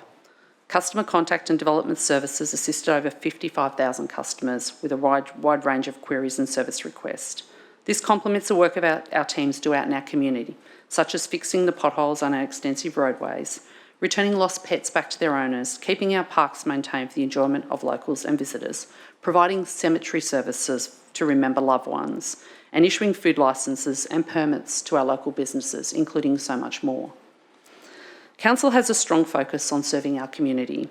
Our goal is to put our customer and our community members at the centre of everything we do. To do this, it is critical we understand and act on our customers' feedback. Throughout the quarter, we engaged directly with customers and industry partners on a daily basis. And we surveyed our customers once their service requests were completed to better understand what was working well and what we can improve on. These insights into Council's service delivery and customer experience helps Council deepen its service-orientated culture and refine our service delivery. Recent actions that we have taken in this regard include making doing business with Council easier through the launch of our online plumbing inspection booking system for commercial inspections. This provides external plumbing inspectors with a live calendar to book inspections and lodge inspection documentation, with positive feedback already received from some of our industry customers. Results post the launch in June indicate a significant uplift in the number of online bookings per day by approximately 50%. Enhancing how we manage service requests received by emails, forms and e-requests so we can respond to our customers' needs faster, more efficiently and more consistently. And a sustainable service planning program progressed to ensure Council offerings remain appropriate and are delivered efficiently and effectively to meet the needs of our community, both now and into the future. And this is critical to our ongoing service excellence. I would like to reiterate Council's commitment to serving you, our community, to listening to your feedback and using it continually to improve our services so that we provide a positive experience for our customers and value to our community, and our services are consistent and accessible. I would now like to hand over to Greg Laverty for an update on our outstanding organisation. Thank you. Thank you, Deborah, and welcome, Greg. Through you, Mr Mayor, one of the highlights for the quarter involved two of Council's major projects coming together to deliver substantial financial, service delivery and risk reduction outcomes. The two projects I'm referring to are City Hall and the submarine cable and associated next DC data centre. Due to some great work by staff during the quarter and leading up to that, Council has successfully transitioned our data centre services from their traditional location in Brisbane to the next DC data centre right here in Maroochy. The transition of these data centre services will deliver millions of dollars in savings to Council over the first 5 years. It will improve our service delivery opportunities. The proximity between City Hall and the data centre will reduce the risk of service interruptions, and importantly, it will provide a great case study to support our ambitions to attract high-value industries to our region. Staying with the tech focus, Council has operationalised a new enterprise data management platform.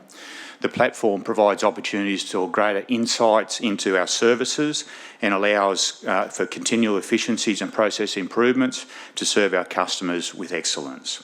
The data platform accepts raw or processed data from corporate databases, records, documents from external sources, and also inputs from some of the sensors located around the Sunshine Coast. The data is then transformed, classified and catalogued into shareable and secure data sets from which dashboards, reports, extracts and insights can be built. An early win from the project is the development of a sustainability dashboard that allows Council to interactively report our greenhouse gas emissions and also our sustainability indicators in support of our zero net emissions target. As the CEO mentioned, the 23-24 budget was adopted, which continues Council's strong financial outlook and maintains our key financials within the recommended sustainability metrics, but also delivering on important services and key infrastructure for the region.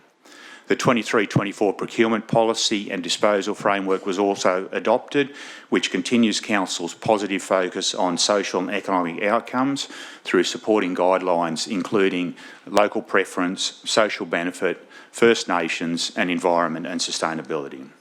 The adopted policy includes new procurement thresholds, which result in procurement activities up to $500,000 that will be only offered to local suppliers where they've been identified in the local market. Actions were taken to continue to implement our new organisational values and bring them to life in everyday activities within Council. The Diversity and Inclusion Advisory Group continues to meet regularly and share perceptions on how Council can continue to include people of all backgrounds. At the end of the quarter, 159 leaders had been through our safety leadership program, which was a highlight from our learning and development activities. Finally, Council won 11 awards during the quarter, and I'll highlight 2 that involve our talented in-house graphic designers. Their creativity, attention to detail, and ability to translate concepts into compelling visuals underpinned a number of accolades that we received. Our branding projects, shining a light on racism and Sunshine Coast Biosphere, have received prestigious recognition, highlighting the work of our in-house graphic designers and demonstrating our commitment to equity, inclusion and environmental stewardship. Both projects required extensive consultation, not only within the organisation, but with our external community partners. It's great to achieve these successes through teamwork, reflects the collaborative efforts of diverse teams working together for a common goal. I'll now hand over to Craig Matheson to talk to you more about our outstanding organisation goal. Thank you, Greg, and welcome, Craig.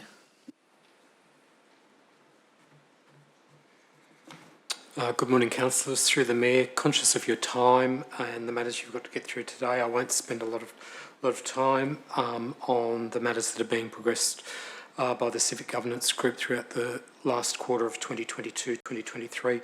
Rather, just highlight 4 particular matters for your attention, and then just, as I would ordinarily do, give you a quick update on some key and quite interesting statistics in relation to some of the matters we've been progressing through that time.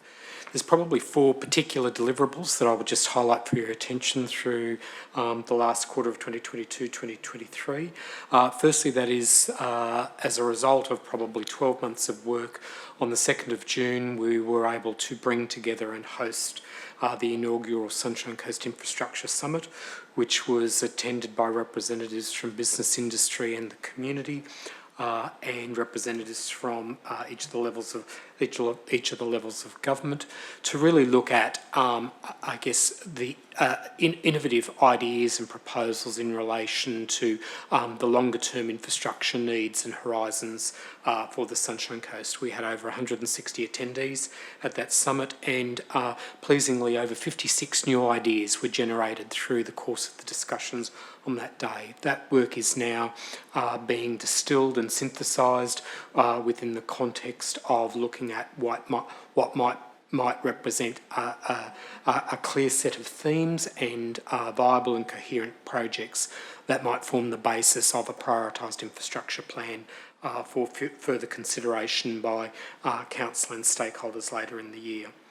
The second deliverable I would just highlight is that on the 23rd of May, we achieved a positive outcome through the work of the Audit Committee in terms of endorsing the updated Strategic Risk Register for Council. This has been a considerable and intensive piece of work that has involved all facets of the organisation in terms of articulating, defining and promulgating really the higher order strategic risks for the organisation, and having some clear mitigation tactics and plans identified that we will continue to monitor, advance and progress, supported by our ongoing work across the organisation in terms of the operational risks that all support and feed how we look to managing a range of variables that impact on council's ability to deliver on its business and best serve the needs of its community. The third deliverable that I would highlight is that through our ongoing work with our partners in Sun Central, Maroochy Proprietary Limited and Walker Corporation, we saw the sale of 5 lots settle through the last quarter of 2023-2024 in the Maroochy City Centre, which resulted in a return of revenue to council in the order of $18 million, which has been a great outcome for council and continues to reinforce the significance and the importance of the Maroochy City Centre as a leading and significant regional and urban regeneration project for the Sunshine Coast.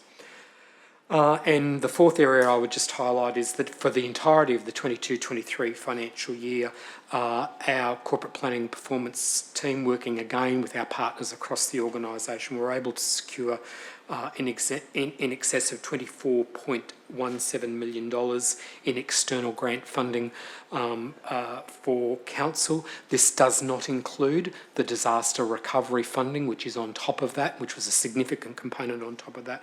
But again, it shows the work of the collaboration between civic governance and our partners across the organisation in terms of securing wider scale investment in infrastructure priorities for the region. I'll just wrap up very quickly, councillors, just as I'm often prone to do, I guess some important statistics will give you a bit of give you a little bit of an insight of how we're progressing around some of the governance functions that we undertake on behalf of the organisation. And in that sense, I guess what's important is that notwithstanding we are at this time, and as we would ordinarily see at this time, some increases in complaint and review matters, we are seeing much higher closure and unsubstantiation rates in terms of the matters that we are dealing with, particularly compared with the last quarter, and if we look comparatively at the same quarter in the previous financial year. In that sense, there's just four figures that I would draw to your attention. What we saw in the last quarter of 2022-2023 is a 150% higher number of legal matters that were closed out in the quarter compared with the previous quarter. A 9% increase in finalisation rates for conduct investigations compared with the previous quarter. We saw 18 administrative action complaints closed out compared with 10 in the previous quarter. And for the year as a whole, we saw a 14% reduction in insurance claim. Sorry, for that quarter compared with the previous quarter, we saw a 14% reduction in insurance claims received. And for the year as a whole, we saw a 43% reduction compared with the same quarter in the previous year. So while we're seeing an increase in those matters, which is not uncommon at this time of the year, what we are seeing is a greater emphasis and greater rates of closure and unsubstantiation in relation to each of those matters. So I just thought I would bring those statistics to your attention. Thank you, councillors. Thank you, Craig. Someone prepared to move the report? Councillor Hungerford, thank you. And a seconder? Councillor Natoli, thank you. Would you like to open, Councillor Hungerford? There's quite a lot to go through there. Main points that stick out for me going through this and the highlights that really impact on the region. 69% of our total purchasing spend has gone to our local business. That represents an amount of $86 million, supporting our local businesses and our community. Now, we've adopted our first ever $1 billion budget. This, for me, highlights the investment in our region building projects, growing our economy. From where we stood a decade ago, I would have never dreamt we'd get to that point. And we've done that already, and those projects are still delivering, and yet to deliver even more. As was stated before, we've received 11 national and international awards. This is just for the quarter. Shows we're really hitting the mark and being recognised, not only nationally but internationally. We awarded 294 community groups grants through our grants program of almost $890,000, just for the quarter. The Sunshine Coast Solar Farm, it's offset 113% of council's total electricity consumption during the quarter. Now that quarter's offset amounts to over 5,600 tonnes of CO2 avoided, or a total of 105% offset for the financial year.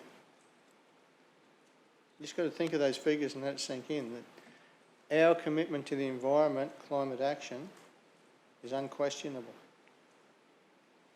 Now, on top of that, we've had a further 1,674 megawatt hours of power generated from converting waste to electricity at the Caloundra Renewable Energy Facility.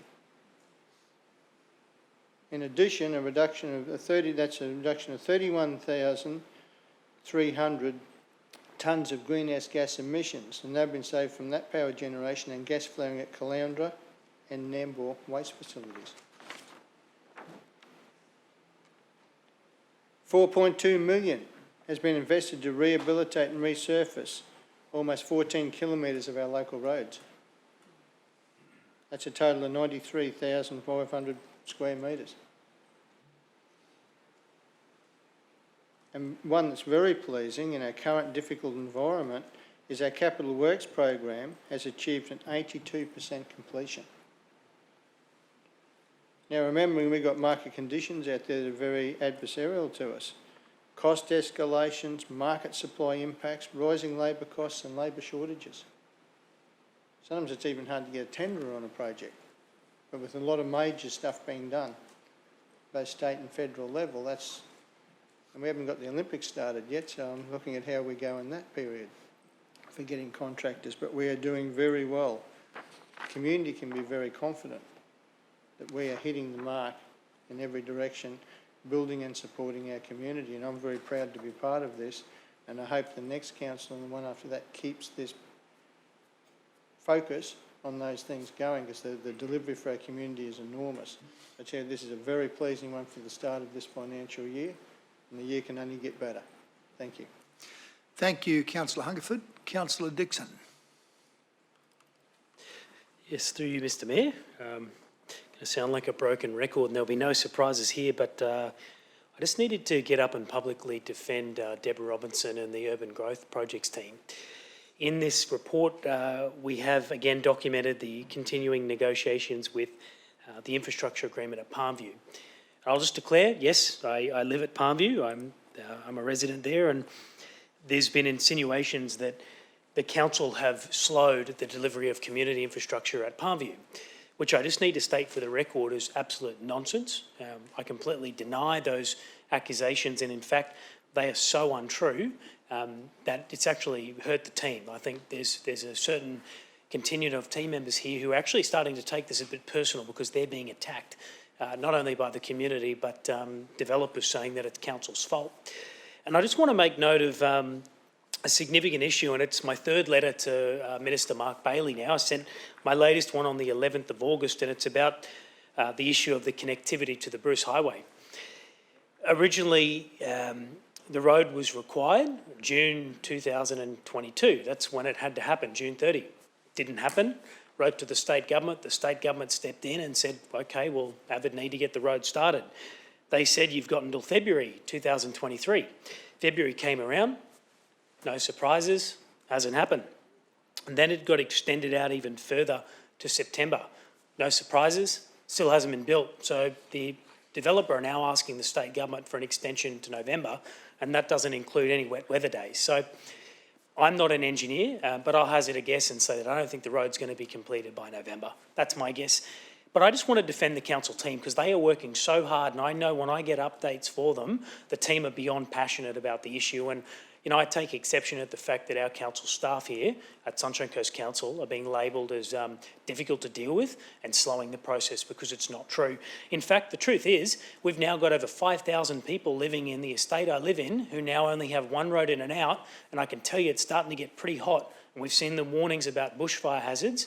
With that many people living in such a big estate with one access, the developer should be ashamed of themselves for not providing this access when it was due to open in June 2022. So I take exception at those comments and I will defend the council staff. Thank you, Councillor Dixon. Councillor Landsberg.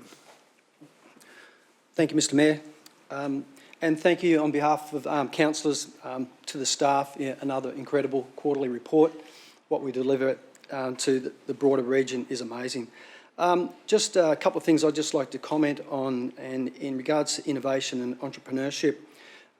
Obviously, in the last quarter, we saw the Queensland Small Business Commissioner, they brought their annual Small Business Friendly Conference to the Sunshine Coast, which was visited by over 80 delegates. Obviously, it was a wonderful opportunity to look at issues confronting small business on the coast and what support they can do for, obviously, scale-up opportunities and expansion as well. As well as during that quarter as well, we saw the Caloundra win the top tourism town award as well, which I know I like to bang on about it, but I'm very proud of it. And I'd also like to acknowledge Brady Sullivan, CEO of the Caloundra Chamber of Commerce, here in the gallery today. The work that the Chamber of Commerce have done for Caloundra has been incredible, and both those events I just touched on, they were fully behind getting those achievements, so well done. I'd like to thank the staff as well on the signalised intersection at Beerwah and Queen Street. The improved safety there for the Caloundra High School students was greatly received by everyone there. The safety and drop-offs and pickups there as well has just been incredible for our students there. And just one other thing as well, great to see the Smart City framework start to roll out. Obviously, we're starting to use our digital infrastructure to measure real-time data to help us make these important decisions for our local economy here. We've got over 34 staff now accessing 17 real-time monitors across the coast, obviously measuring everything from environmental to weather conditions to obstacle detector monitors that are obviously measuring vehicle movements, people movements as well, help us obviously for planning specifically here in the city centre as well. So, but apart from that, great. I had a few other comments here to make, but the staff touched on obviously the moving of our data from Brisbane to next DC as well, which is a massive savings in terms of incredible amount of savings for us to our ratepayers as well. And also the sale of lots as well in here, 5 lots, which is an amazing achievement for this city centre moving forward. Thank you. Thank you, Councillor Landsberg. Councillor Cox. Thanks, Mr Mayor. We had obviously the discussion on item 8.1 earlier, and we had quite a packed gallery. It would have been nice for half of them to hang around to hear the achievements of the last quarter of the Sunshine Coast Council. Disappointingly, most of them left. I'm rising just to speak to a couple of points in relation to the environment and livability portfolio. I know Mr Hadrill touched on the Living Seawall trial, which is actually in Division 6. It's that trial with the panels attached to that constructed water body in partnership with the University of Sunshine Coast. So that's going to be, as you mentioned, Mr Hadrill, it's a first for the region, but it's actually, from my understanding, a first for the Southern Hemisphere. So I was at their launch and it was really well received by the locals, and so there's going to be some interesting findings. So just goes to prove that Sunshine Coast Council is quite innovative in the environmental and livability space. The other thing I just want to touch on quickly was I wasn't here for the agenda review last week, but obviously I've gone through the additional information and just wanted to thank Councillor Suarez for her questions in relation to the illegal dumping and the statistics there, which Mrs Robinson touched on earlier. So I thought that was really important, and anyone that's wanting to know how we're progressing in that space, it was provided with that additional information on Tuesday. So I just want to thank Mr Flanagan, the CEO, and the group executives for all the work that they do, and if they could please let their respective teams know that the councillors are certainly appreciative of all the work that you guys and your teams do for our community on behalf of our community. So thank you. Thank you, Councillor Cox. Go to Councillor Natali. Thank you, Mr Mayor. And through you, Mr Mayor, could I ask Deborah Robinson 2 questions, if that's okay? Please. The first question is in relation to what has happened since Council adopted its housing and homeless plan.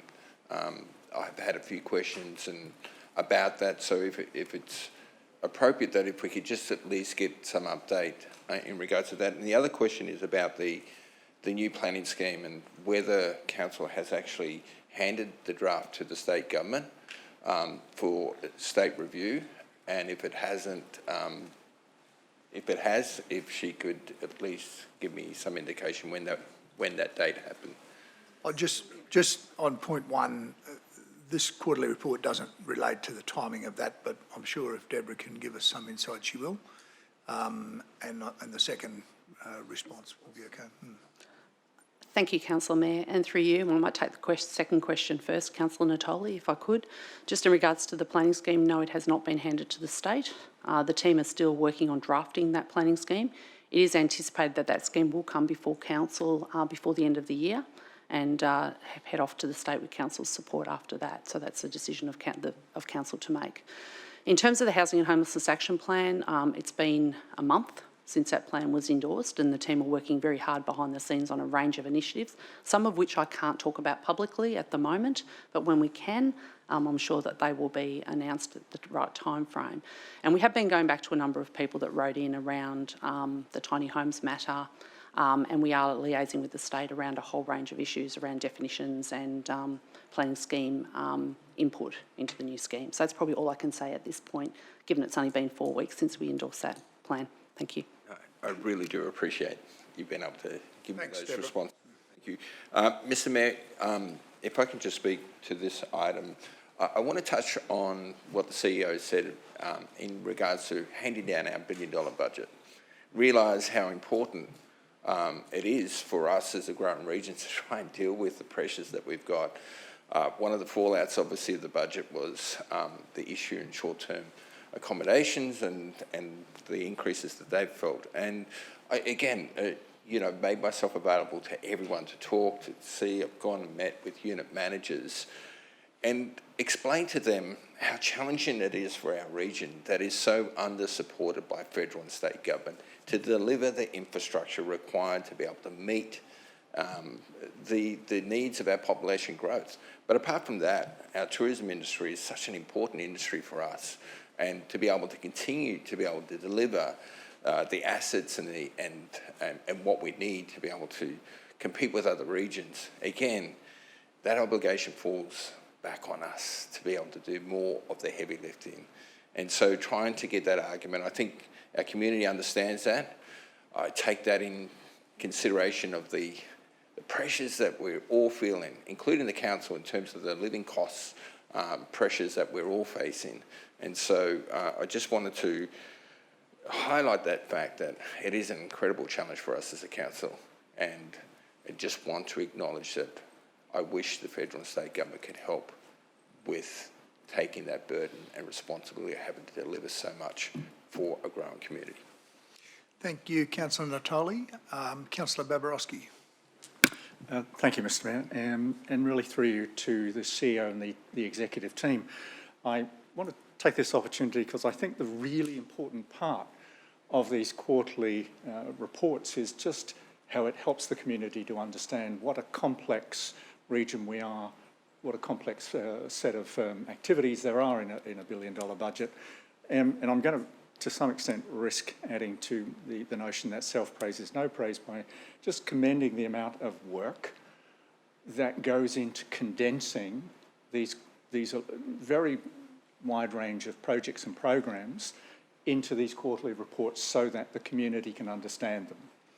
And it might feel sometimes that this is an exercise that doesn't get full value out of it, and maybe that's true, but maybe we can at least think that some future social archaeologists will go through these records and be very thankful that they got incredible insights into how this particular region allocated its resources sensibly. So I just want to commend the CEO, the team, on the quality of the condensation of these complex projects into concise reports. So that's with my thanks on behalf of the community.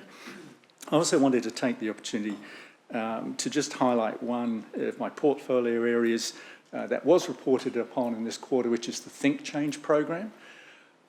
Look, as a number of people have pointed out, we know that the infrastructure for transport is being woefully inadequately invested in over 30 years. We're at a point now, in fact, on the 20th of August, the consultation for the TMR project's closed.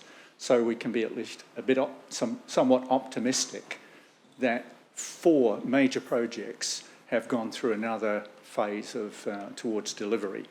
But we are not sitting on our hands. We are asking this community through the Think Change program to seriously consider the way that we move around and the habits that they have become used to. And this quarter really marked a very important change in the Think Change program from research and strategy into delivery. And that's the reason I want to stand up and say we've moved now from research and strategy into delivery. with the installation of sensors in Maroochy door, with the joint marketing with the state on public transport initiatives, one of which I thought was absolutely brilliant, where you start using your credit card to swipe on and off. And also, we added schools to the rideshare program. So I just wanted to take this opportunity to highlight to the community we are continuing to do what we can to think about how we move around through the Think Change program. That is a multi-year program, and you will hear lots more in future quarterly reports. Well done to everybody involved. Thank you, Councillor Babarowski. Question, Councillor Dixon. Just two questions, if I can, because Councillor Terry raised the Smart City Framework. Page 74. So just two questions, if I can. I'm not sure who can answer this. One, with our artificial intelligence cameras, are we capturing any personal identifiable images? So are we facially tracking anyone within the local government area? I guess that's the first question. And two, how is this being stored? How's all the data being stored? Who has access to that data? Is it being sent elsewhere to other government organisations? Is it sent internationally? Just two questions, thanks. Through you, Mr Mayor, I can probably comment on those. The first one, in terms of all that information is de-identified, so we don't capture anything about personals or individuals through that process. In terms of the second question, in terms of data storage under the Privacy Act, all data storage is maintained in Australia. Anything beyond that, I'd probably have to take on notice and provide some additional content. If I can, and on notice is fine. If I could just find out where this information goes. So I'd like to know, is it state, federal governments that get it? Is it going to United Nations? I just don't know where that information goes. Maybe it's just stored? We'll get Mr Matheson to come forward and just give you a detailed response on that, Councillor.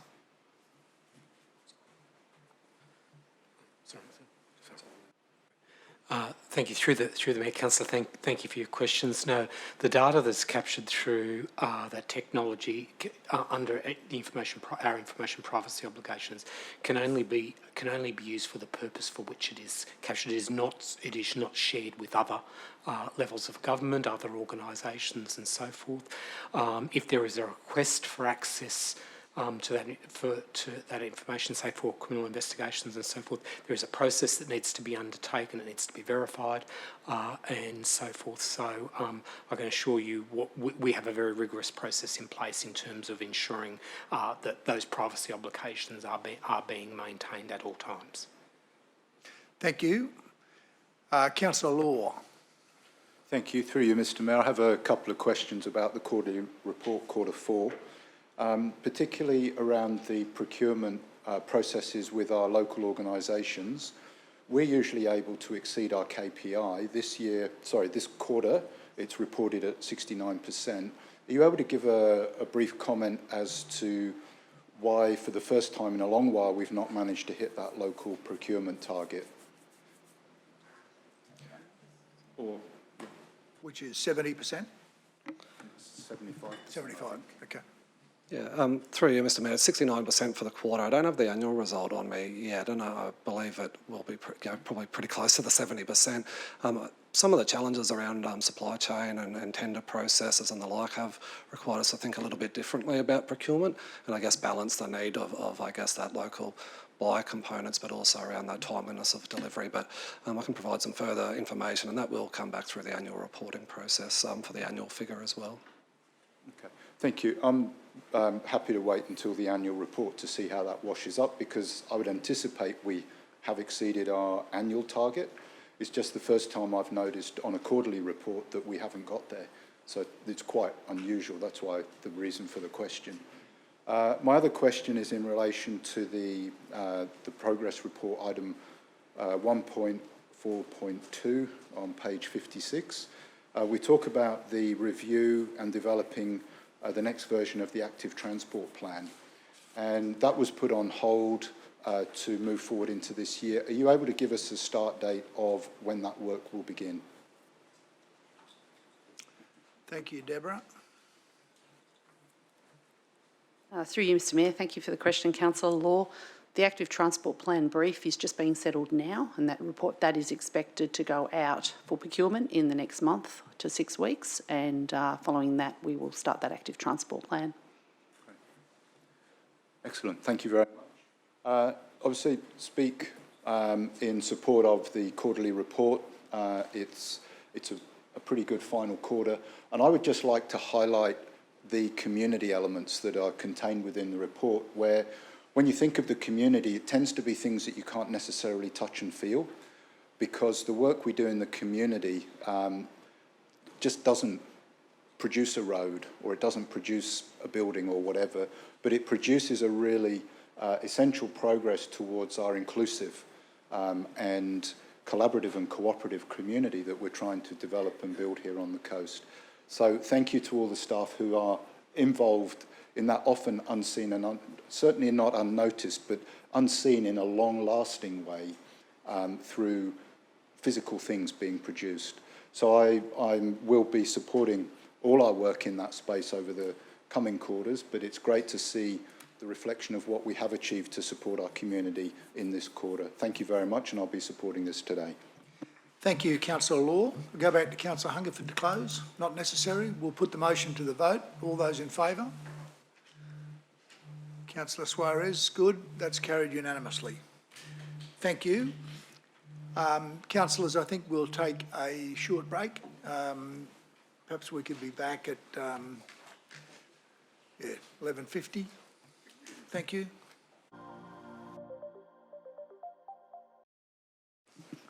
And guests, we'll get back underway. We're up to item 8.13, which is the July Financial Performance Report. I'd like to welcome Isaac Pickerskill to give us a presentation. Thank you, Isaac. Good morning, all. I'm here to present the July 2023 Financial Performance Report. This is the first report of the new budget that was brought down on the 22nd of June 2023. So Council's currently operating result is positive by $5 million at $175.8 million. We have revenue above budget, just over $500,000, and expenses below budget of $4.5 million. So during July, the general rates and levies were issued to all rateable properties, generating $202.2 million, and our waste and commercial domestic collection revenue is slightly ahead of budget. In terms of expenditure, we're below budget in employee costs due to a combination of delayed certified agreement increase and vacant positions throughout the organisation. Within the capital works, we've progressed 4.2%, which is $13.9 million, against our $330 million capital works program, or 11.2% for our core program. Our cash at the end of July was $291 million, and our debt at the end of June, and remains the same for July, is $441 million. We do have proposed borrowings of $28.5 million for this financial year. And our investments, we have 13 term deposits, total $140 million at 4.86% weighted average interest. And the recommendation is to receive and note the report, total July 2023 Financial Performance Report.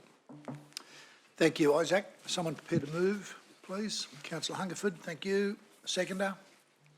Councillor Natoli, thank you. Would you like to open, Councillor Hungerford? Through you, Mr Mayor. First month of the year, we're off to a good start. Hopefully we get better weather this year so we can follow through with our capital works program. The highlights here is we've got a positive operating result, as stated before, $776 million, that's $5 million above the current budget. $216 million operating revenue, it's been achieved, which is $543 more than budget. Excellent. $176 million in the operating result has been expended, resulting in a variance of $4.5 million. Capital expenditure, like we said before, $13.9 million, 4.2% of our $331 million capital works program has been expended so far. So the core program has progressed 4.3%, an actual spend of $11.2 million. With that, we've got in transportation, $24.5 million in road surfacing and rehabilitation has progressed. That's a spend of 11% or $2.7 million. The unsealed roads program has progressed 16%. That's $7.4 million in the whole program, so we spent 1.2. and Council's $660,000 bus stop program has progressed 18% to a spend of $121,000. And construction, an important one here is getting on with our waste, with the FOGO coming in the future, and we're updating our waste facilities to get organics and that out. The new material resource facility at Nambour Recovery Centre with $2.2 million expended in July, and that's only the start of the program. And the other pleasing one is our cash balance is $291 million. Most importantly is that our debt is low, $442 million. And it's because of our focus on keeping debt down is why we're able to achieve so much and deliver so much. And unlike other levels of government, I want to see us keep that strong focus there right through. Excellent start for the year. It's only the first month, but we're off to a good start, and I look forward to the rest of the year. Thank you. Thank you, Councillor Hungerford. Any other speakers to the motion? Okay. Do you need to close, Councillor? Not necessary. Let's put the motion to the vote. All those in favour? That's carried unanimously. Thank you. Thanks very much, gentlemen. Michael and Isaac.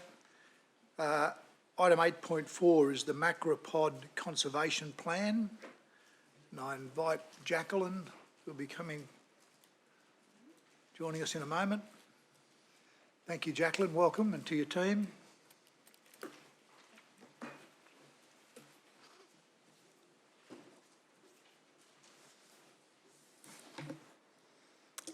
Good morning, Madam CEO, Mr Mayor, councillors and executive leaders.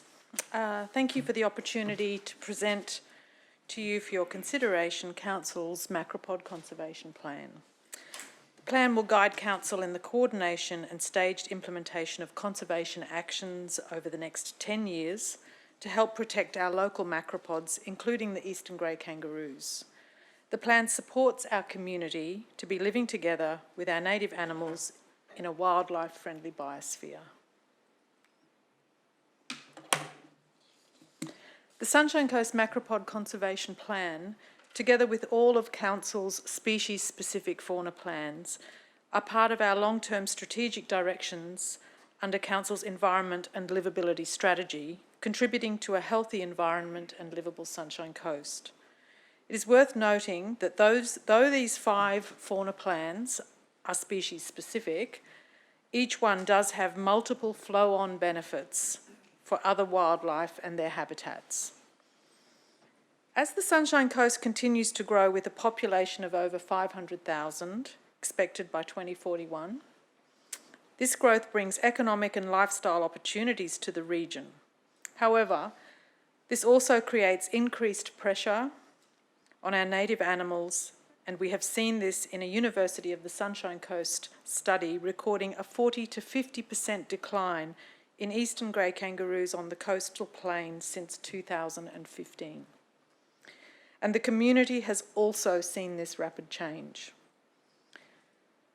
The Macropod Conservation Plan was developed in response to community concerns and Council's recognition of how much these iconic animals are a cherished part of our community.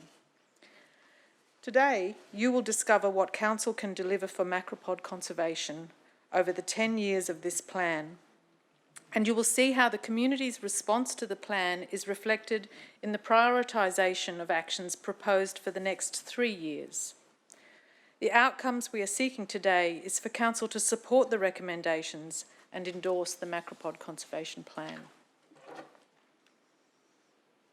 The purpose of the plan is to guide actions in promoting sustainable populations of eastern grey kangaroos and other macropods within the Sunshine Coast local government area. Initially, Council was preparing an eastern grey kangaroo management plan. However, through stakeholder workshops and advice from technical experts, it was agreed to extend the scope of the plan to include all of the 7 larger macropods that occur in our urban and peri-urban areas that have similar management requirements. The smaller species not included in the plan are the long-nosed potoroos and the bettongs, which also tend to remain in fairly restricted habitat areas and mostly in the less developed areas of the Sunshine Coast hinterland. In each of the following slides, you'll see photos of the 7 macropods covered by the plan.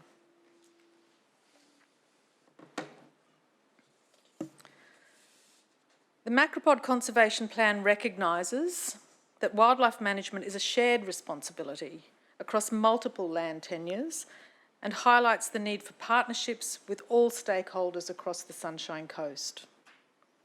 Guided by this plan, Council will be spatially identifying macropod habitat, occurrence clusters, movement pathways and threat overlays. We will set the approaches to be adopted in supporting sustainable macropod populations with a high priority on the eastern grey kangaroos. We'll also allocate responsibilities to stakeholders and council teams to ensure the desired outcomes are reached during the life of the plan. There are 4 desired outcomes of the plan which provide the framework for actions that will deliver on Council's conservation objectives for these animals. Number 1 is the management is evidence-based and informed by contemporary research and knowledge. Number 2, supporting guidelines for planning and development assessments that are in place for the protection of macropods and their habitats. Number 3, impacts of threatening processes on macropods are understood and minimised. And number 4, a landscape approach to macropod conservation is achieved through advocacy, education and partnerships with our community. In addition to the strategic framework, the plan also includes a background report with further technical information about the ecology, numbers and known habitat locations for the 7 macropod species. This is based on mapped population data for each of Council's 27 local plan areas. I think, can I go back or no? Yep. So that management responses can align with the Sunshine Coast planning scheme. It is intended that the background report will be updated when the new planning scheme is available. I did jump ahead a bit there, sorry everybody. An informed approach to the preparation of the Macropod Conservation Plan was structured around 2 phases of consultation. The first one, Phase 1, stakeholder workshops, was held with council staff, councillors, technical experts and wildlife care groups from our region, including the Australia Zoo Wildlife Hospital.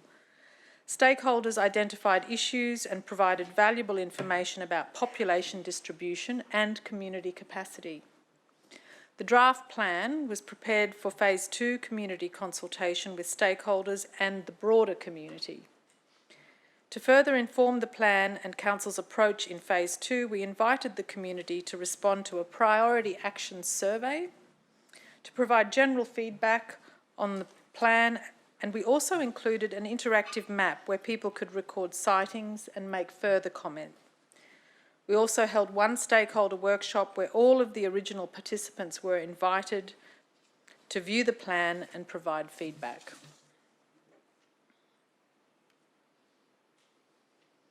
So what did the community tell us? Phase 2 of consultation was open for 4 weeks in May, June this year through the Have Your Say platform.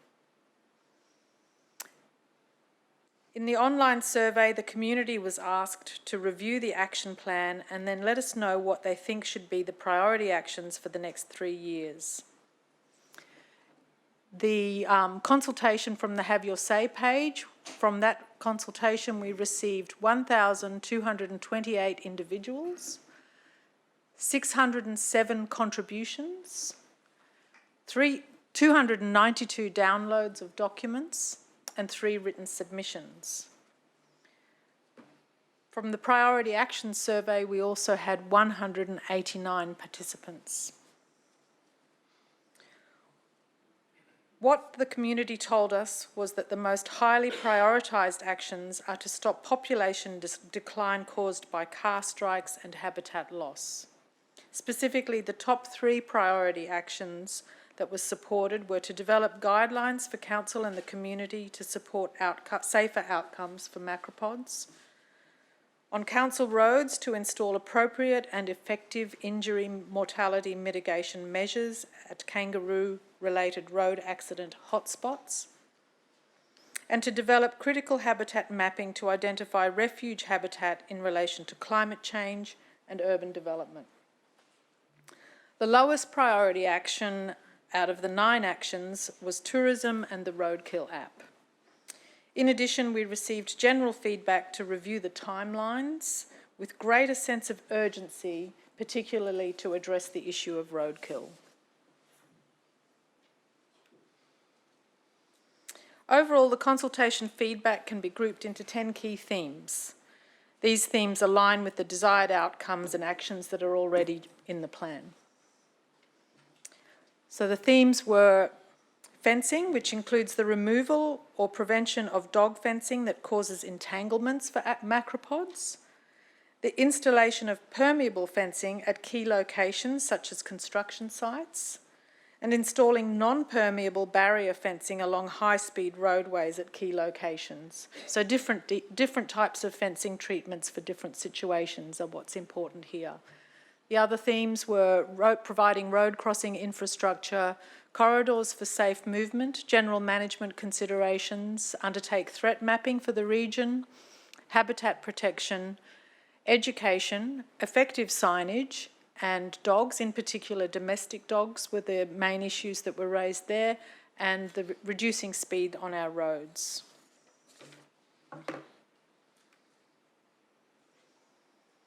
Based on community feedback, we believe there is strong community support for investment in actions proposed in the Macropod Conservation Plan. With a goal to create safer places for macropods, we will be developing guidelines for council and community, prioritising locations and seeking investment for fauna crossing infrastructure, undertaking monitoring, mapping and further data management, developing our education program and communication plan, and development of a new background report to reflect current knowledge and inform management outcomes. We will be delivering some quick wins through our roadkill hotspot mapping, which is to be updated annually to be more responsive to change, temporary signage, continuing investment in our virtual fence, and our dog fest, which is already planned for later on this year, which is training training dog owners and dog trainers in wildlife aversion techniques.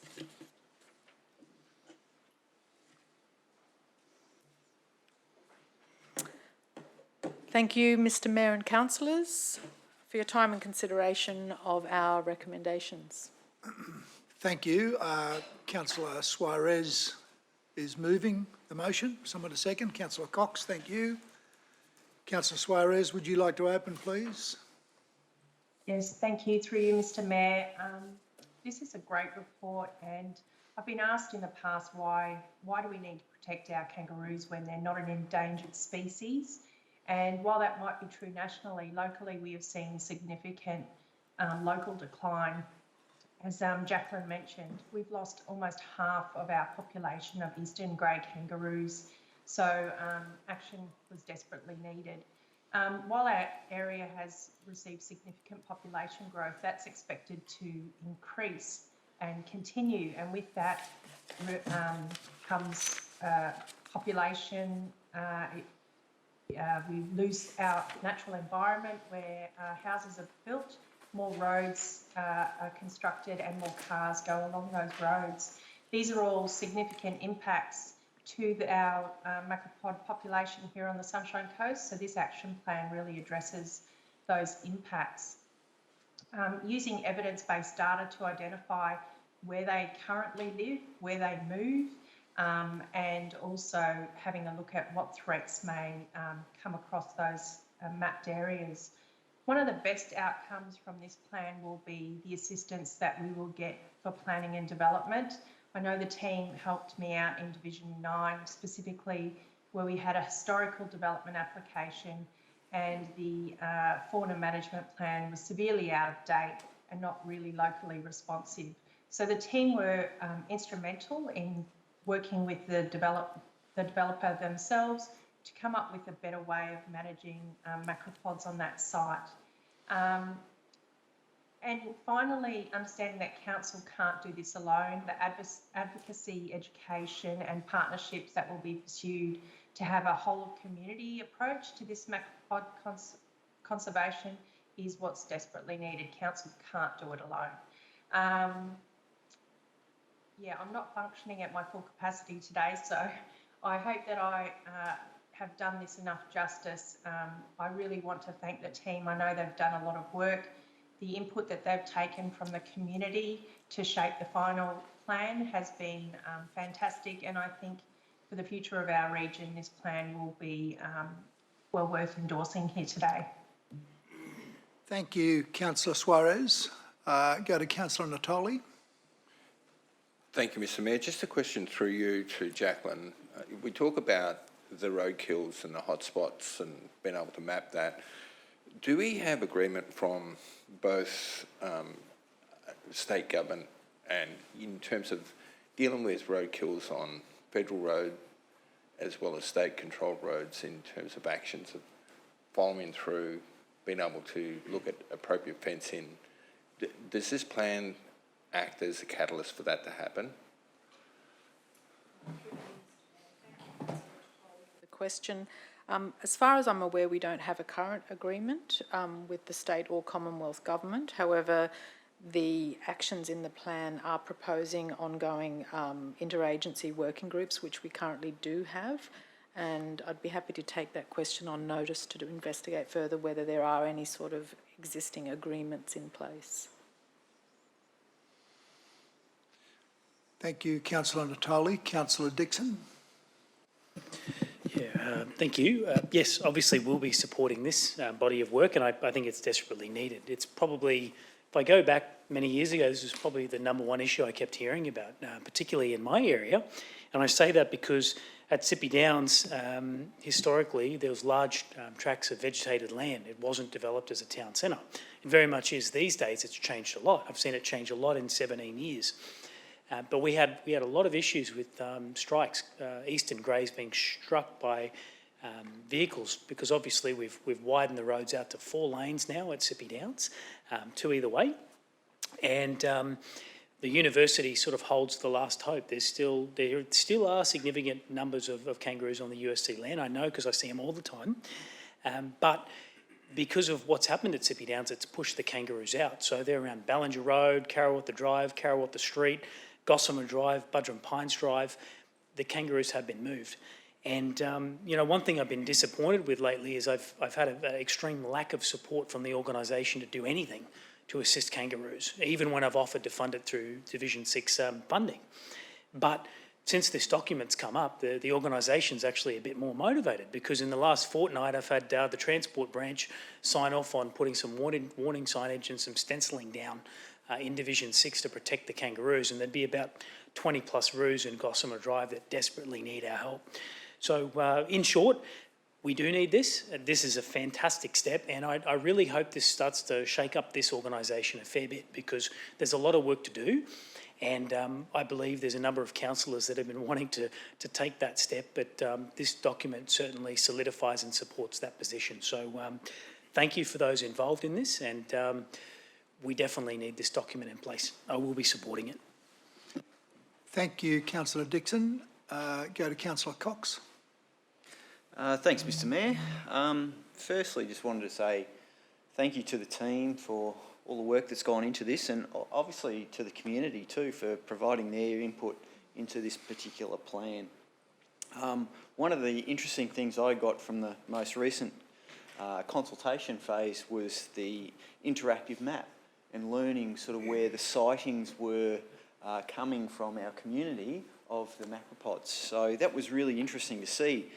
Unfortunately, a lot of those sightings were quite close to DTMR roads, you know, arterial roads. And I note that in the plan it sort of talks about the potential funding partnerships with TMR for those fauna crossings. So I'm really hopeful that this plan allows us to sort of really prosecute that more strongly, so that, you know, we can get the best for this plan and the future of macropods. One question I did have for you, Ms Nolan, was in the finance and resourcing section, it talks about the funding contribution from the environment levy. And I know that that's reviewed annually, but I'm just trying to get a sense from your perspective that you're okay with the resourcing side of things to, deliver upon this plan, because I'd really like to see that if it's inadequate, that there would be certain future recommendations to council to, review that either up or down. I would imagine up, to try and sort of make sure that we're ticking off these things. So just a bit of a question to make sure that will be brought back to councillors with any recommendations to increase budgets accordingly. Through you, Mr Mayor. Thank you, Councillor Cox, for that question. Yes, certainly we have reviewed the budget and included that in the report in terms of the existing levy funding that is available through the Macropod and Koala program, as well as the Fauna Movement program. And each year we'll be bringing our budget proposals back to council as we review the plan and its implementation, and certainly be looking for strategic partnerships, particularly with our state and Commonwealth agencies on those busy roads, because those large fauna crossing infrastructure costs are way beyond the capacity of local government to be paying for those big infrastructure items. So, it's certainly something that will come back to council in terms of the operational delivery of what's proposed in the plan, and in addition to that, we'll be seeking additional partnerships in funding. Thanks, that's good to know. One of the other things too that I was enlightened through this process was the fact that I didn't think we had any fauna crossings across sort of major roads, and Miss Nolan actually advised me that I actually have one in my division. I had no idea. It's located along Caloundra Road, and it sort of goes across, it's just south of the Racecourse Road area, sort of where the Honey Farm Road to the Bruce Highway side, I suppose. So that was a really good, outcome from one of our council officers back in the day, and John did a great job encouraging the sort of department to consider that. So we need more of those, and hopefully this document can allow us to continue to pressure those other levels of government for more investment. So looking forward to it. Thank you, Councillor Cox. Councillor Law. Thank you. Through you, Mr Mayor, just wish to speak in support of this plan today, and thank you for all of the work done with the community who have demonstrated in their high numbers and high volume of feedback to this report how much they care and are concerned about our wildlife, and in this case particularly around the macropods.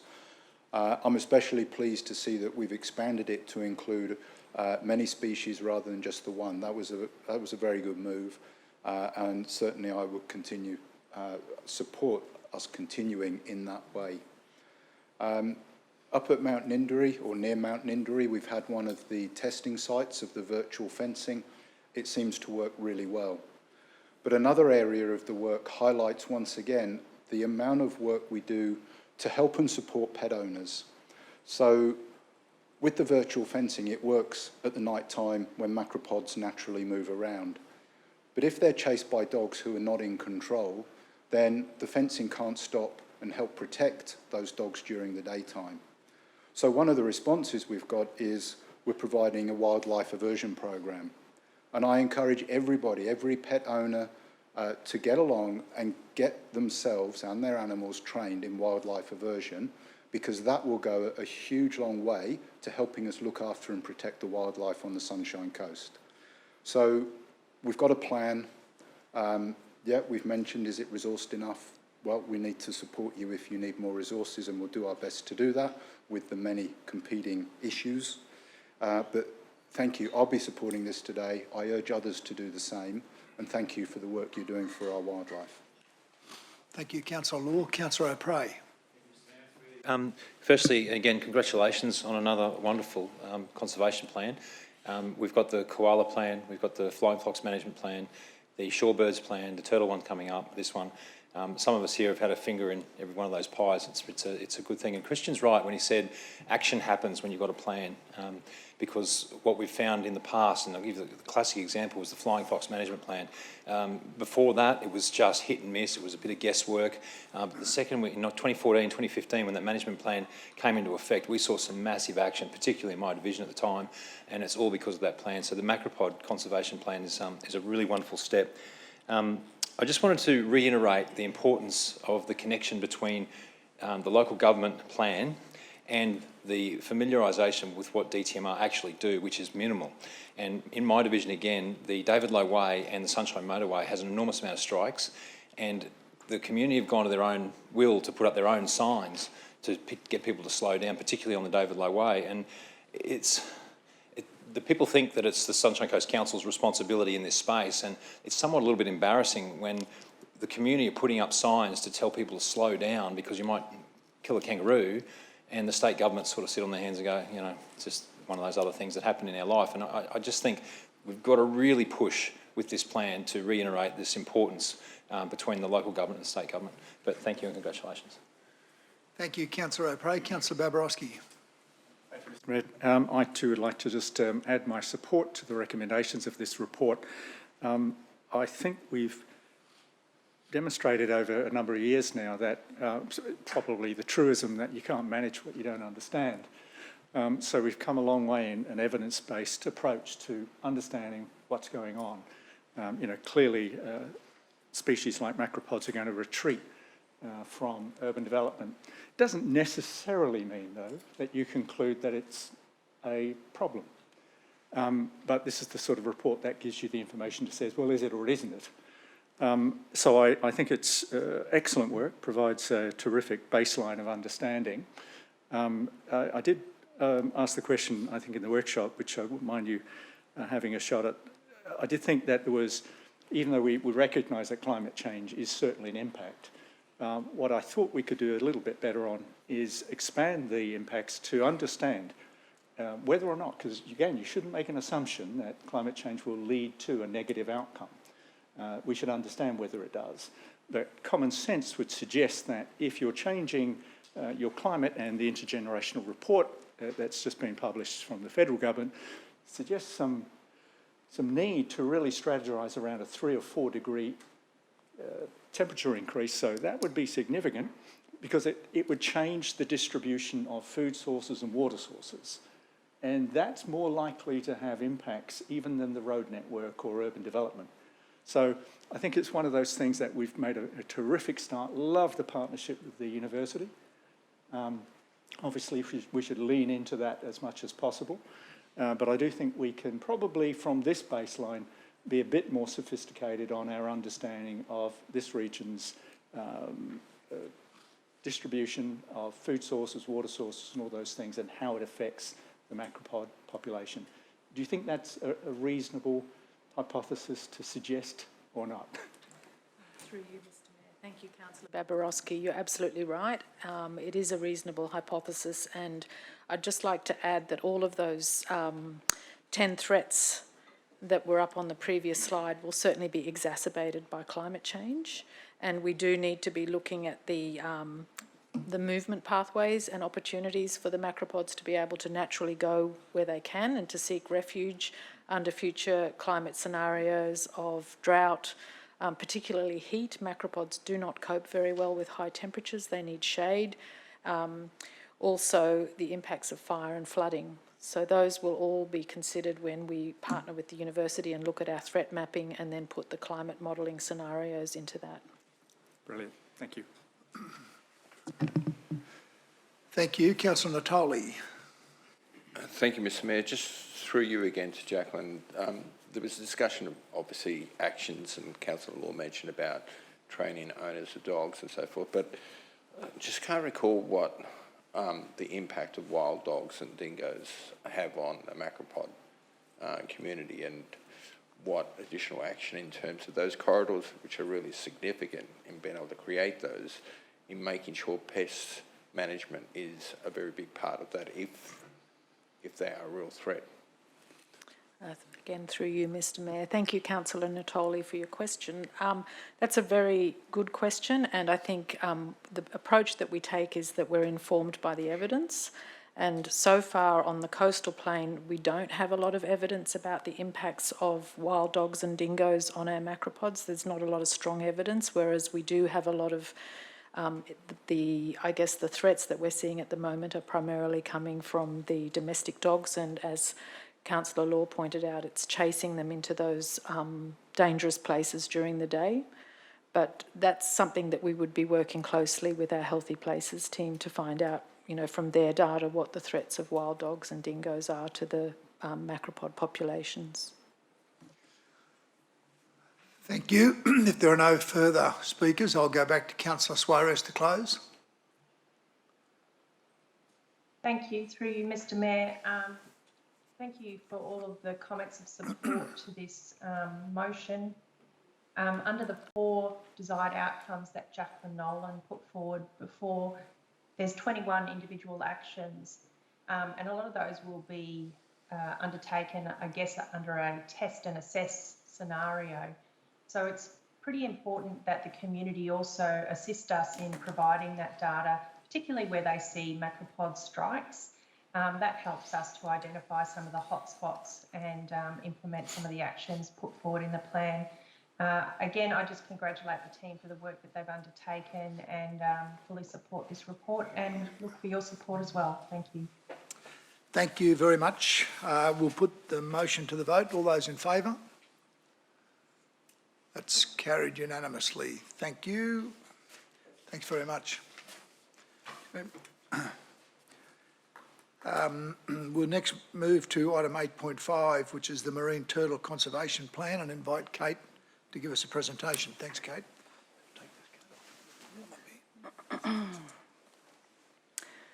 Good afternoon, Madam CEO, Mr Mayor and councillors. We are here today to seek your endorsement on our Marine Turtle Conservation Plan.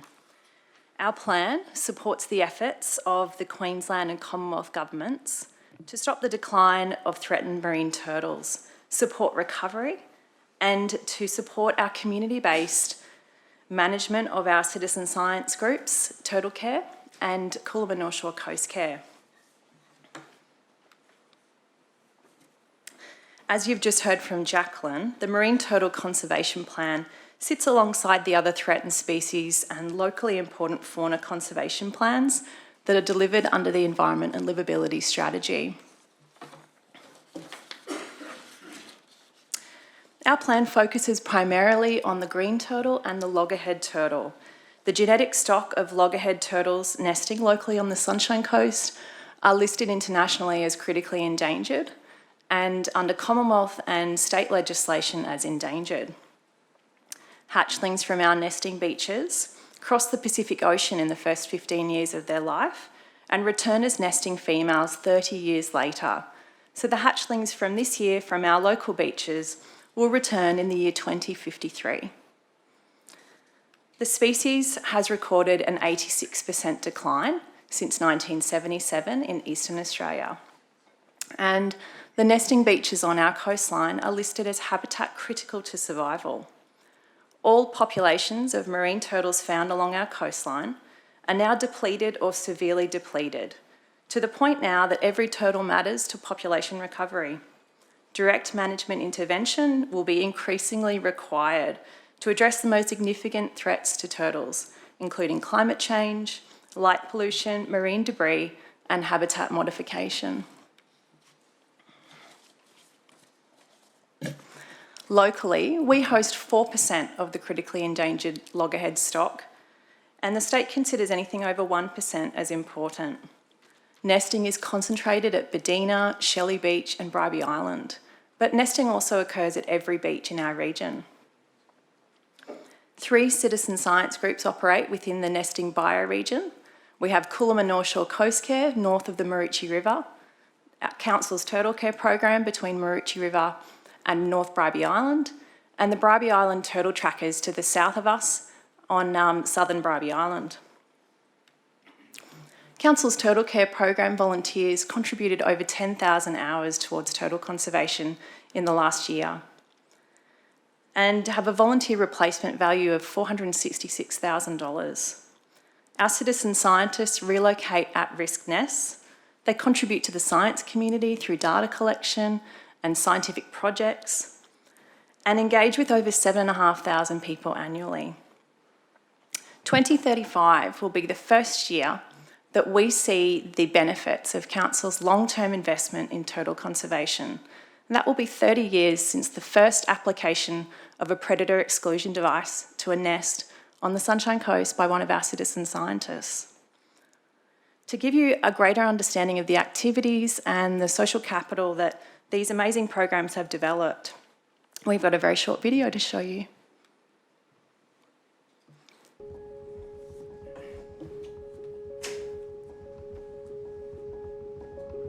I'm Wayne Foster, I volunteer for the Sunshine Coast Turtle Care Program.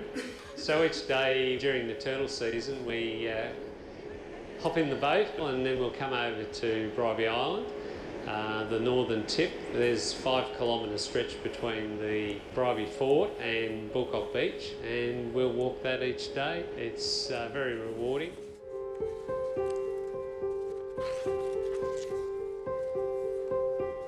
My name's Sherida Holford. I've been a citizen scientist working with Coolum and North Shore Coast Care since 2007. So this is our 14th season that we've been actively monitoring the net. Lee, myself and another 2 girls were given training where we learned how to tag turtles, relocate nests, and then at the end of the season we learned how to dig nests and collect data from the nests that we were digging. We would only ever relocate a nest if we felt that it was going to be eroded by big waves, king tides, or there was a light issue with the nest. And we don't relocate our nest lightly. We really think about it, but because we like to leave it in situ where the mum has put it, but sometimes that's not possible for the survival of the clutch. After the hatchlings have emerged, we dig the nest roughly 3 days afterwards.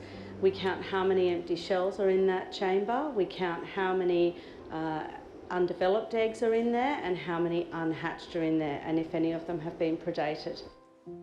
So that one is unhatched. It's got the little eyes right at the end, but that embryonic development has arrested fairly early on, so that's classed as unhatched. Our biggest issue on the coast at the moment is development and ambient light that sits behind the beaches, so we actively talk to people about this. We ask people to turn off lights on the escarpments where we know we've got nests every season. We need to be proactive with keeping our beaches dark, so when the mamas come back in 30 years' time, they've got a beach to lay on that's not lit up like a Christmas tree.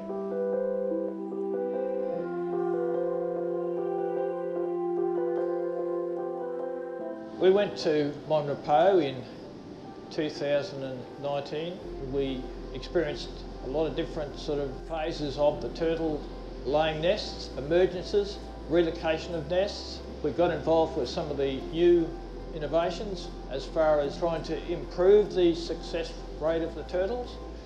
Basically we're doing a nest dig, and the overall aim is to look at the success of the nest in terms of the number of hatchlings that have got to the sea. So we're collecting scientific data which will help form policy work in the future.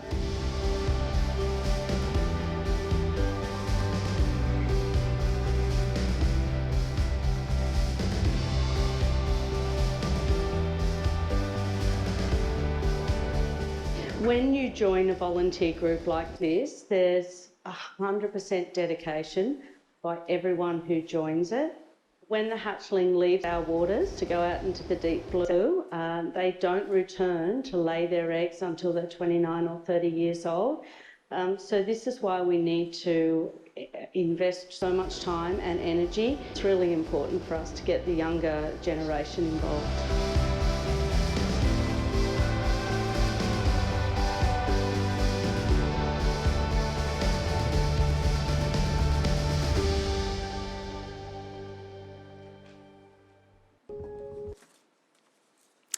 So as you can see, the citizen science effort here locally is quite inspirational. With over 250 volunteers and 18 years of community-based citizen science program delivery and management, the Sunshine Coast Turtle programs are regarded amongst the best in Australia. The long-term data set collected by our citizen scientists is robust, it's recognised nationally, it's extremely valuable and provides an evidence base for future management. Oh, sorry. There we go. Now, in 2019, we undertook a large review of the Turtle Care program as the program had matured in a number of different ways. The outcome of the review was council support for the development of a marine turtle conservation plan. A technical advisory panel was established consisting of experts in marine turtles, citizen science and light pollution. We engaged a consultant to develop a draft plan, and the same consultant drafted the State Marine Turtle Conservation Strategy to provide alignment between the state and local plans. 2 initial stakeholder workshops were held with leaders from the Turtle Care program, Coolum and North Shore Coast Care, Bribie Island Turtle Trackers, Kabi Kabi First Nations people, council leaders and officers and divisional councillors, and focus groups with experts were established to test actions to ensure that they were specific, measurable, achievable, relevant and time-bound. Last year, we commenced phase 2, where review of the draft plan was undertaken by the Technical Advisory Panel and our internal and external stakeholders. This year, we commenced phase 3 of consultation, which included 2 internal workshops and a month of community online engagement. Broader community engagement of the plan was undertaken and hosted on the Have Your Say online platform. But we also undertook several community presentations and received additional written submissions. Our social media reach of the community engagement was 32,000 people, with almost 2,500 people viewing the Have Your Say page and 386 total contributions from 246 contributors. The draft plans were provided online for review and for feedback, and we used an additional tool of a participatory budget tool to assess community sentiment and buy-in of the actions. This tool simulated a budgeting process where members of the community could fund up to 10 projects that were representative of the desired outcomes of the plan. The plan was generally supported by the community with the prioritisations of projects aligning with what we have prepared for you today in the plan.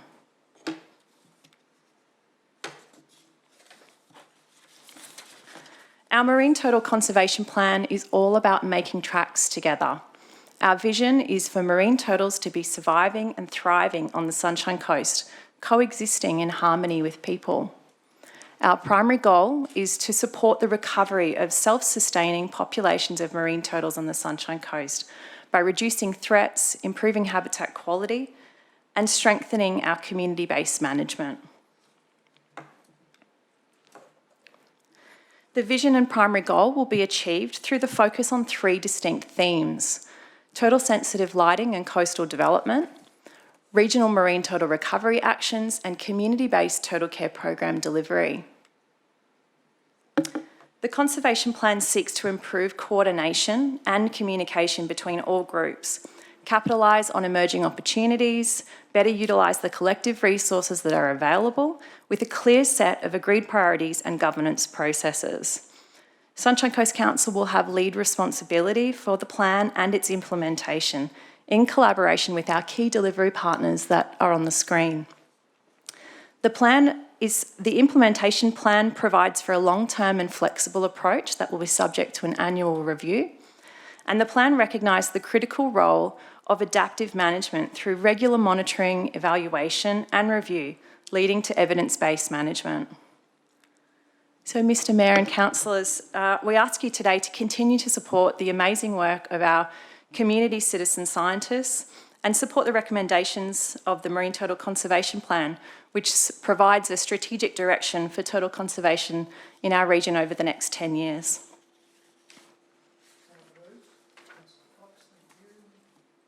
Seconder, Councillor O'Prey, thank you. Would you like to open, Councillor Cox? Thanks, Mr Mayor. Thanks for the presentation, Kate. That was excellent. That was my first time seeing the little video presentation, and well done. That's a really excellent sort of example of our citizen scientists, as you call them. So, yeah, well done to everyone that participated in that. Obviously, the Marine Turtle Conservation Plan is one that's designed to protect our marine turtles' future here on the Sunshine Coast. It takes steps to reduce the threats to turtles, such as the light pollution, which you mentioned, as well as strengthening the support of our dedicated volunteer programs like the Turtle Care and Coolum and North Shore Care. We know that the bright lights can confuse hatchlings, leaving them disorientated and vulnerable to predators. So addressing, obviously, the lighting impacts was amongst the highest priority actions identified by the community during the consultation for the plan.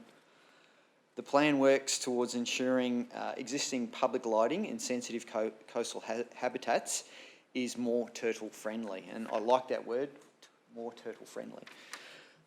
This plan looks to develop a dune vegetation plan so that the right type of grasses, shrubs, trees are planted to deliver more inviting and accessible areas for turtles to nest.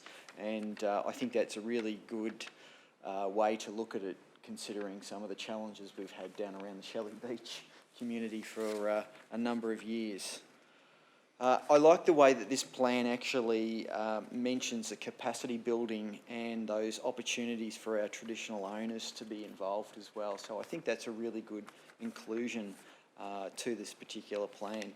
And obviously over the years, through the guidance of yourself and other sort of expert or technical staff members, we've seen the introduction of signage up at Point Cartwright, informing the community to turn off their car headlights at the car park there.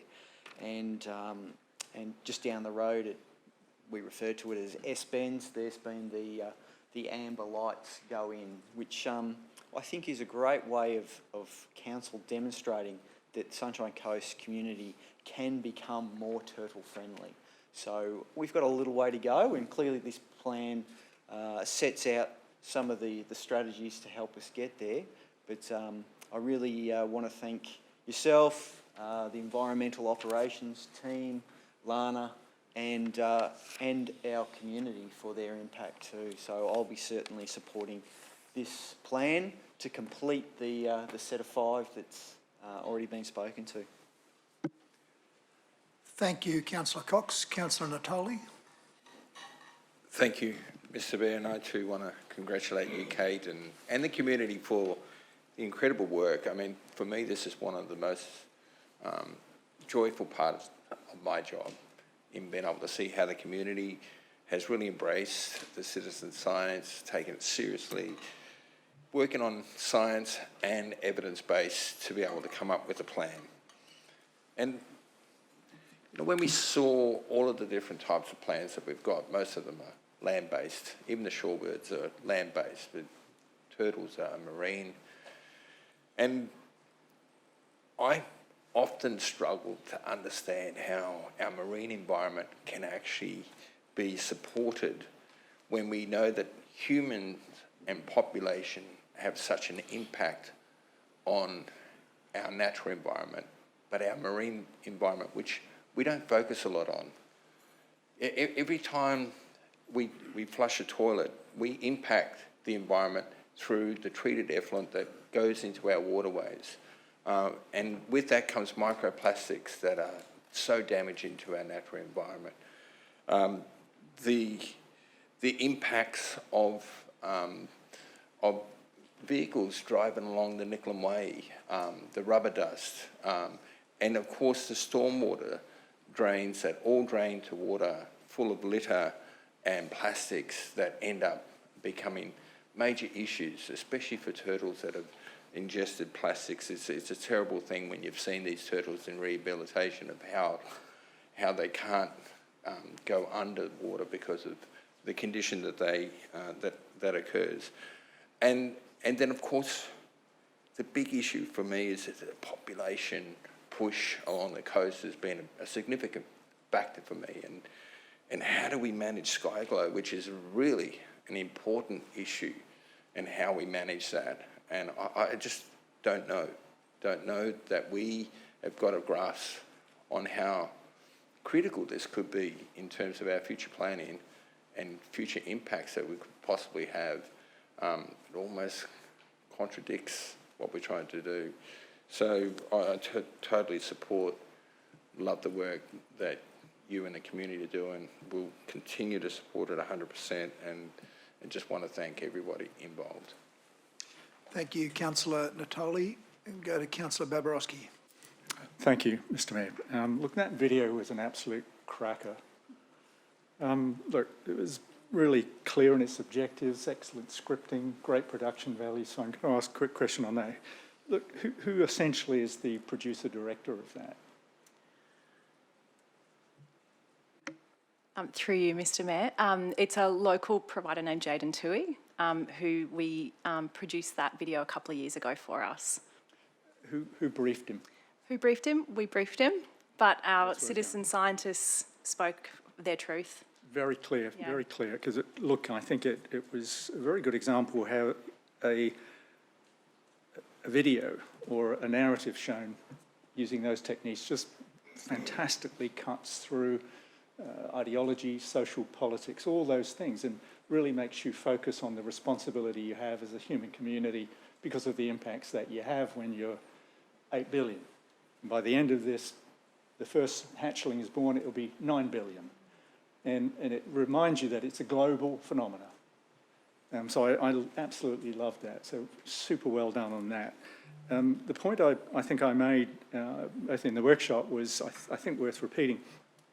In that, you can look at our contribution, which I think was about 4% nesting sites. You could be tempted to think, oh, well, that's not that critical, or maybe we don't have to lean into this too much right now, even though the advice is over 1% is critical. But I think you highlighted in the workshop another reason why we should really, as a region, take our responsibility more importantly, and that is, given the impacts of climate change on the male-female mix, could you just remind us why our beaches are going to be critically important in maintaining that male-female mix into the future? And that is absolutely an existential risk to the species if we don't get that right. Through you, Mr Mayor. Climate change will affect our marine turtle populations in many different ways, but one of the ways that we will see on nesting beaches is through the increase of sand temperatures. At the moment, we've got sand temperature data loggers at 10 different locations that have been, since 2008, tracking sand temperature changes.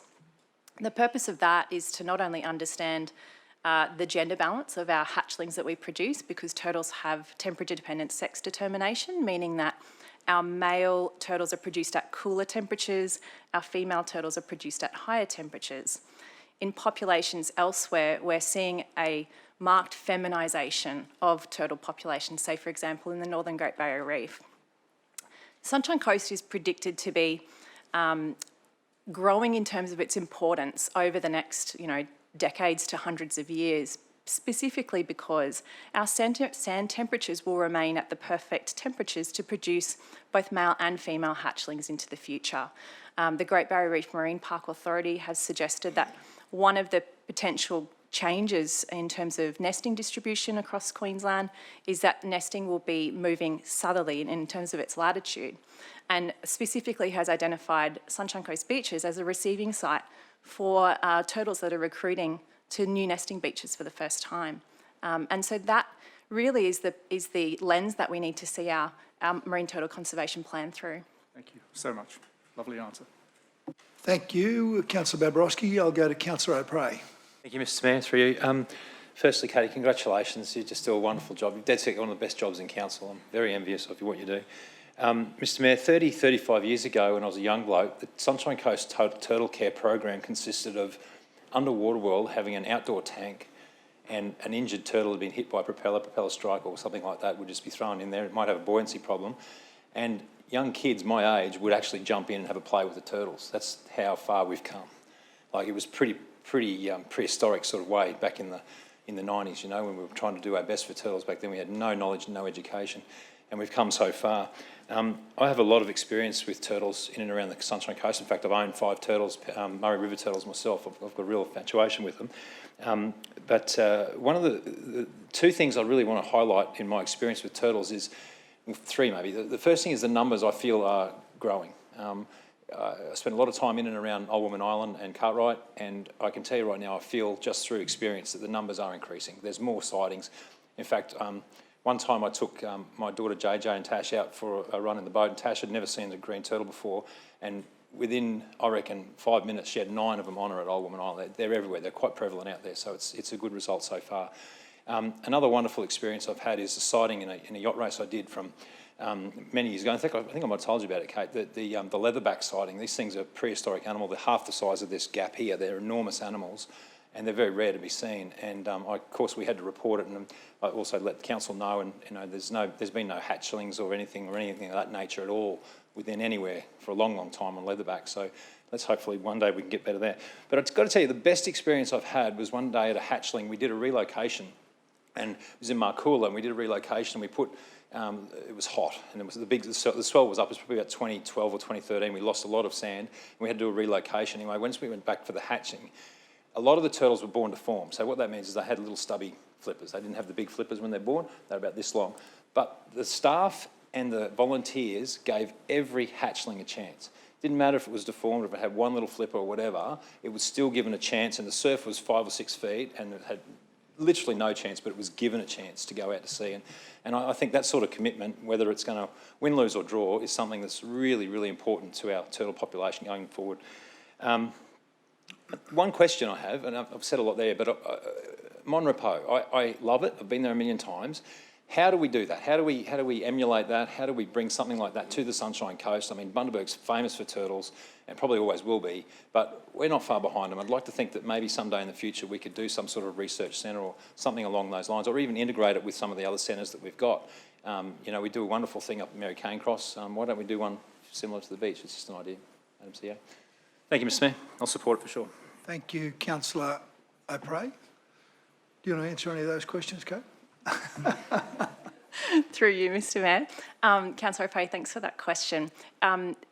It's an interesting discussion about tourism and turtles. At the moment, we don't have the population numbers to support anything like that. The other element is that when we took concepts of that out in community engagement, it wasn't supported broadly by the community because of the potential impacts to the residents that live in those spaces. I think probably what you're thinking in terms of the visitor centre approach, where we have, you know, potential turtles as part of a broad range of other species that are represented in those visitor centres, that absolutely is the place for the type of engagement that we can do. And in fact, we are doing it externally at the moment rather than on a council property. We have an amazing volunteer-led program that is going out and engaging with almost 8,000 people a year, multiple schools, and that is growing significantly every year. Sure. I understand the secrecy. I love that. I think it's important that we don't let people know where the nests are. That's a very important part of the element. But what I'd like to engage with is more community knowledge, community... the sentiment's there. We just need to let them know what to do and how to do it, probably more frequently. The other thing I want to bring into the conversation is communications with body corporates, particularly of high-rise buildings, and it could be as simple as letting the body corporate know that it's turtle season, that they're coming in, and put a bit of blue tack and a note in an elevator. It can be that simple because the people will absolutely respond every single time. So the residents and the holiday makers will go, yep, time to turn the lights off. And I don't know if we're nailing that just yet. I think we can improve on that. Actually, I'm certain we can improve on that, particularly in the areas in and around Bedina and even up in the North Shore. So maybe something to consider there, a little bit more communication with body corporates, I think. Thank you. Thanks, Councillor O'Prey. I'll go to Councillor Landsberg. Well, thank you, Mr Mayor. And that was just what I was actually going to touch on, Councillor Jason. Was just going to ask you, Kate, about obviously part of the implementation plan here and the rollout of educating residents within a 1.5 kilometre radius of significant nesting beaches. So how's that educational program been going in terms of, and the feedback you've been getting from the community in terms of minimising light glow? Through you, Mr Mayor. For the last couple of years, we've been undertaking an annual mail-out at the start of nesting season to residents not within 1.5 kilometres. It's normally within a couple of 100 metres of the nesting beaches. We've received good feedback from that. The next steps from here for us is that the project that we're about to start next month is a co-design program with social marketing at Griffith, and that's about bringing the community in to determine what kind of communication is appropriate, particularly on light pollution, and how we can have those total sensitive behaviours taken up by the community. It's going to be about reducing and identifying what barriers exist and then finding a way to deal with those barriers and remove them. No, thank you, Kate. And that was just touching on, obviously, I think we're carrying out a light study in regards to similar to what Moreton Bay carried out, quite an extensive study on reflective light. But one of the comments in their technical data was it is actually difficult to measure reflective light over a large area, and we'll be obviously look forward to that report coming to council as well when that's finalised as well. So thank you, and yes, definitely great work. I'll be supporting it. So thank you. Thank you, Councillor Landsberg. If there are no further speakers, I'll go back to Councillor Cox to close.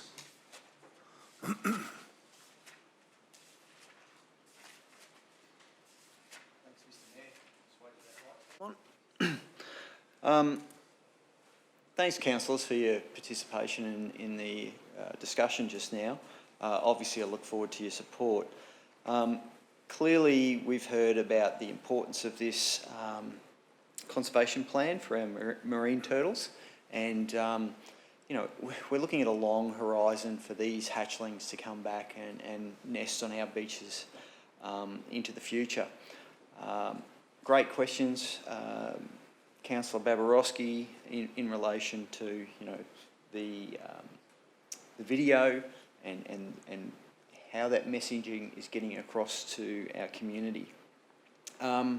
One thing that I do is, for the last probably 12 years or so, I've been holidaying up Beerwah annually, and I take the opportunity whilst I'm up there to go and visit Maroochy, and certainly would encourage anyone within our community that wants to sort of really see the importance of marine turtles and becoming a real true turtle friendly location should probably go up there and experience the Maroochy area and see what they do up there.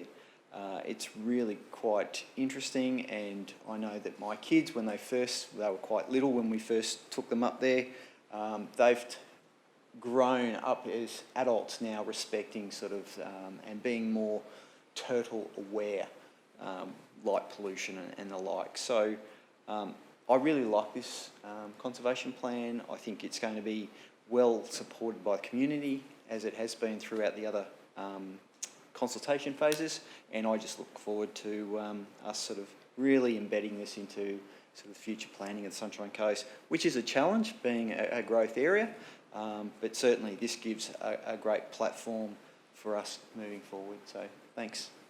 Thank you, Councillor Cox. We'll put the motion to the vote. All those in favour? That's carried unanimously. Thank you. Thank you, Kate, very much. Well done. Councillors, we'll do one more item before the break, and I go to 8.6, which is the Local Disaster Management Plan, and welcome Wayne Sunderland to do the presentation. Thanks, Wayne. Thank you, Mr Mayor. Good afternoon, Mr Mayor, Madam CEO, councillors and ELT. I'm here today to present on the updated Local Disaster Management Plan. So, as a council, we hold a requirement under the Disaster Management Act to hold a local disaster management plan for any foreseeable disasters within our community. The plan is a regional plan. Whilst we hold the plan and we draft the plan, it's a regional plan for use by all of our partner agencies and also the community to assist with preparation, resilience building and a lot of other items for disaster management. The aim of this review was really to align the plan to contemporary thinking following the last plan, and align it so that it's more readable and more understandable with regards to the 4 pillars of disaster management, which are prevention, preparation, response and recovery.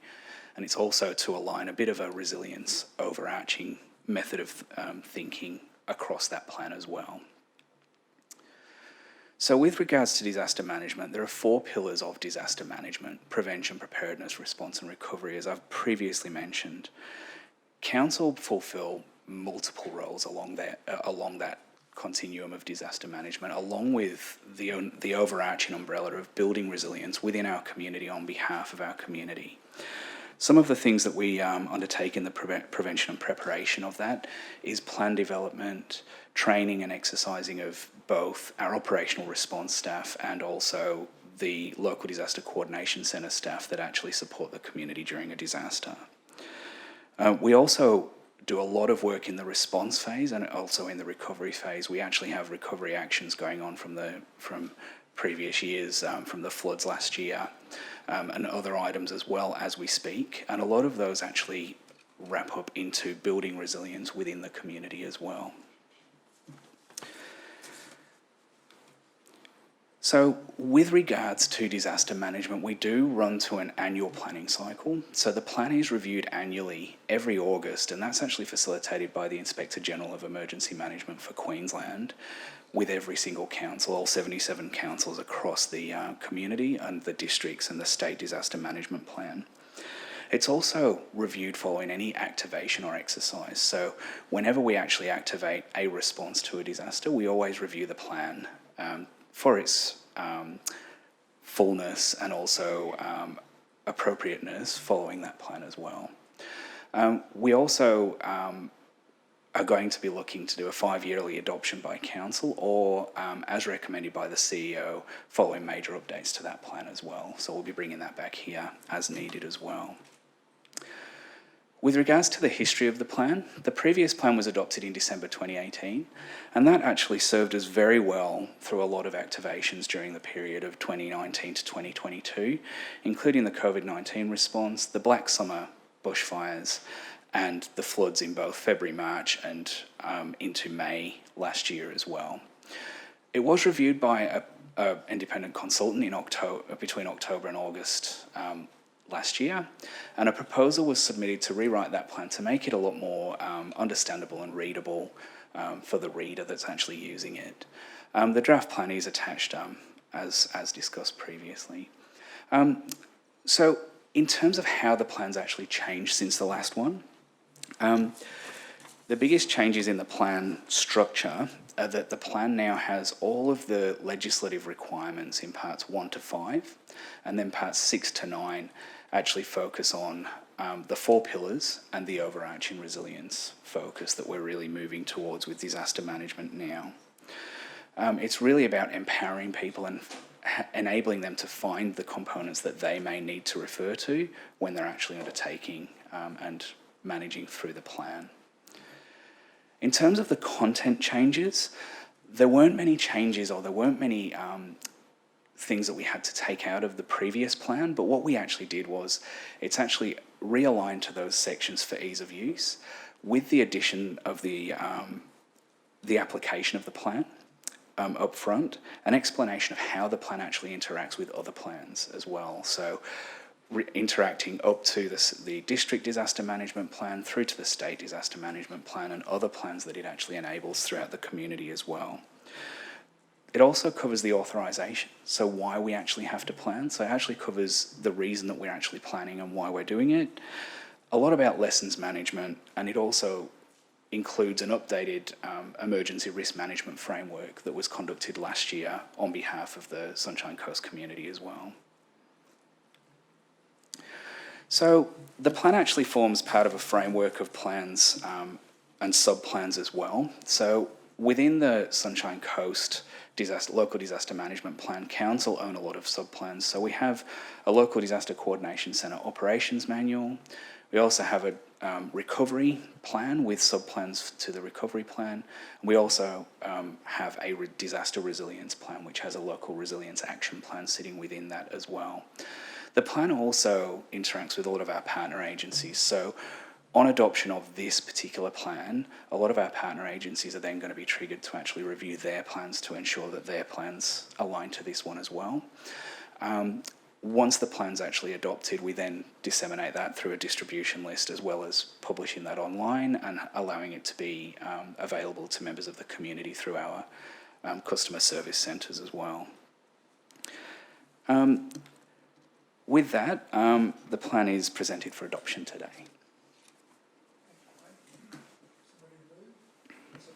Thank you. Second to Councillor Cox. Would you like to open, Councillor Babarowski? My honour, Mr Mayor. Thank you very much. Councillors, I think you've heard today that this is essentially an updated document, and to some extent it's a requirement. But I think what comes through so clearly, particularly through Wayne's presentation, is that we take this space really seriously as a region, and we recognise that we don't do this alone. It's really core to directing our attention as a series of stakeholders and to the resources that we have to allocate to respond to disasters that are part of the deal, as part of the natural phenomena, especially in our region and in Australia. But it really reminds us that we do things better if we're better informed, and we can grow our resilience. And that's really the overarching theme, as you said. It's really about developing our, building a greater sense of resilience through understanding. And I liked the fact that you said this is really about empowering people, and people's plural, not singular, which is a really important part of this notion that this is not just about Council's local disaster management plan. It's about the 30 or so agencies that are involved, and they look to some extent, I like to think, to Council to lead in providing a really good overarching document, which I think we do incredibly well. So it's my great pleasure to move the recommendations and ask for your support, councillors. Thank you, Councillor Babarowski. Councillor Dixon. Yeah, through you, Mr Mayor. I just wonder if, and great plan, by the way, I think is really important and something Council does an exceptional job at, because I keep getting told all the time, people really appreciate all the information, it's easy to find, a disaster hub, you know, they're on it all the time. So if you're a community member and you want to find out about emergency evacuation routes or plans, how would someone find out, you know, whether it's the evacuation plan for Glenfields at Mountain Creek, or maybe you live at Palmville and you don't know how you're going to get out if there's a fire. How do we start to find out where those plans are, who owns them, and, you know, how the community can get them? Thank you, Councillor Dixon. Through the Chair. With regards to those plans, a lot of those plans are depending on the specifics of the situation of the particular disaster. So whilst we have plans in place and we're proactive in things such as where there's one road in, one road out, the actual authorities, so the Queensland Fire and Emergency Services or the Queensland Police Service as the lead agencies for those emergencies, they would actually plan for that. What we could potentially do is look to actually have plans available through Disaster Hub as they're developed, if they are formal plans. And I'd be happy to take that on notice and provide you a response as to how many of those we actually have formal plans for and when they would be actually available through Disaster Hub. Thank you. And I guess the main point I'm looking for is if I'm being told there are evacuation routes, so physical routes that are constructed available to the public, I think the public should know where those routes are, because it would certainly help emergency services in advance. Thank you. Thank you, Councillor Dixon. Councillor Natoli.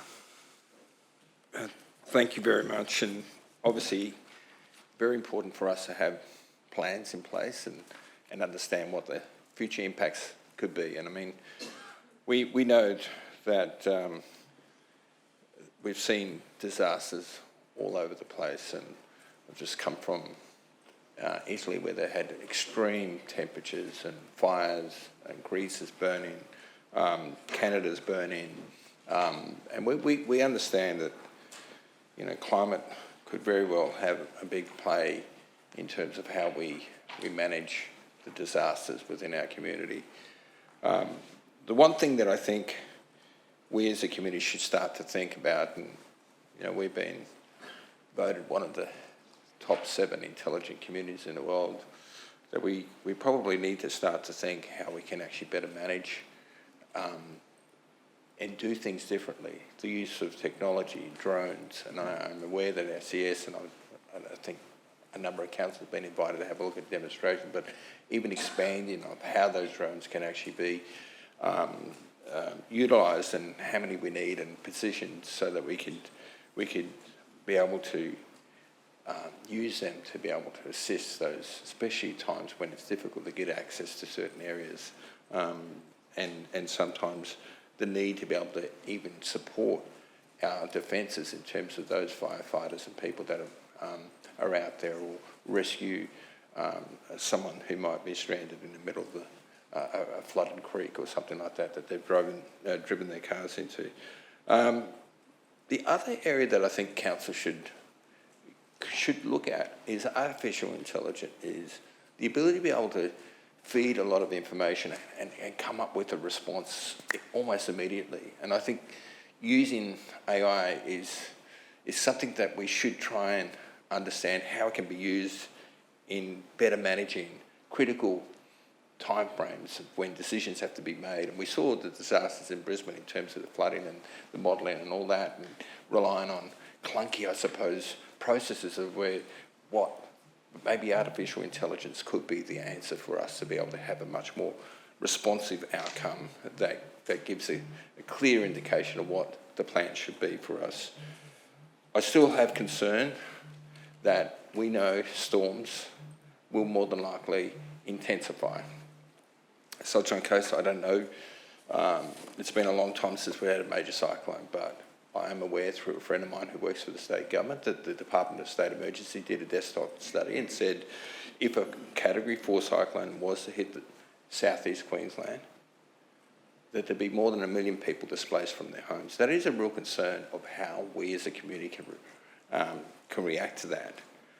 But more importantly is that we've seen the massive increases in insurance premiums that people have, and we know the difference between Cairns and Sunshine Coast, and the likelihood is that if we were to be hit by a significant major storm event, that insurers will start to either ramp up their insurance premiums, and at the same time, in 20, 30 years' time, maybe many of our community may be stranded and unable to insure their properties. And so we talk about, on page 172 of our report, where it talks about prevention and talks about mitigation and about resilience. So our buildings have to be able to be built and be more resilient to major storm events or fires or whatever it might be. But at the same time, our planning has to be also mindful that along the coastal fringes where we intend to put a lot of our infill, I still am fearful that down the track, they will be vulnerable. They are right at the front line. When those cyclones hit the coast, they're at the most intense when they cross the coast. And then as they go inland, they become less intense. I still have real concerns about where we put our future population and about the risk. Mitigating and preventing those risks is about possibly rethinking what we're about to do in terms of our future population shift. Thank you, Councillor Natoli. If there are no further speakers, I'm going to go back to Councillor Cox to close. Sorry, my apologies. Councillor Babarowski to close. Sorry, I've missed Councillor Maria as well. Sorry, Councillor Maria. Thank you, Mr. The floor is yours. Look, I don't really have a lot to add apart from some personal insights.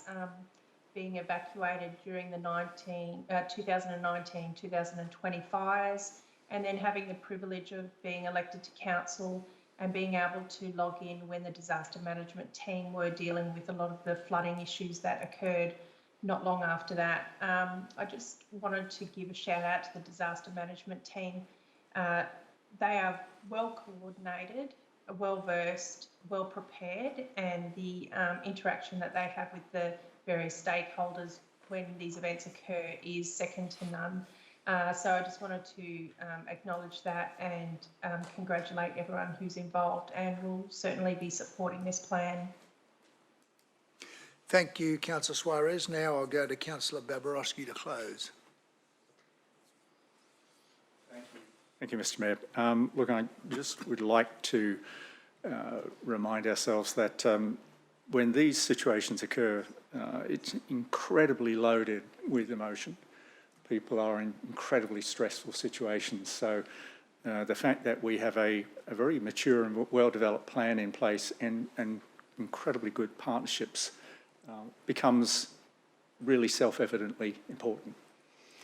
So well done, Wayne. I think I'd just like to acknowledge Wayne has seamlessly stepped into this role and has continued the very good work and built our reputation as a key stakeholder. So well done. I'd also, to some extent, like to, I know you're not looking for it, Mr Mayor, but I do recognise that when disasters happen, you inevitably, mostly, become the face of it. And I also think that you contribute to the tone, being the chair, to the tone of cooperation and collaboration in such a complex range of agencies. So I wanted to recognise you in that role and thank you for that. Other than that, councillors, there's not much more to be said other than to say, look, well done again to the team in the preparation of a very well updated plan, and I look for your support. Councillors, we'll put the motion to the vote. All those in favour? Okay, that's carried unanimously. Thank you. Councillors, it's 1:15. I think we'll take a lunch break till 2 o'clock. And we've got another 1, 2, 3, 4, 5, 6, 7 items, 9 items to deal with. So if we could be back at 2 o'clock, I'd be grateful. Thank you.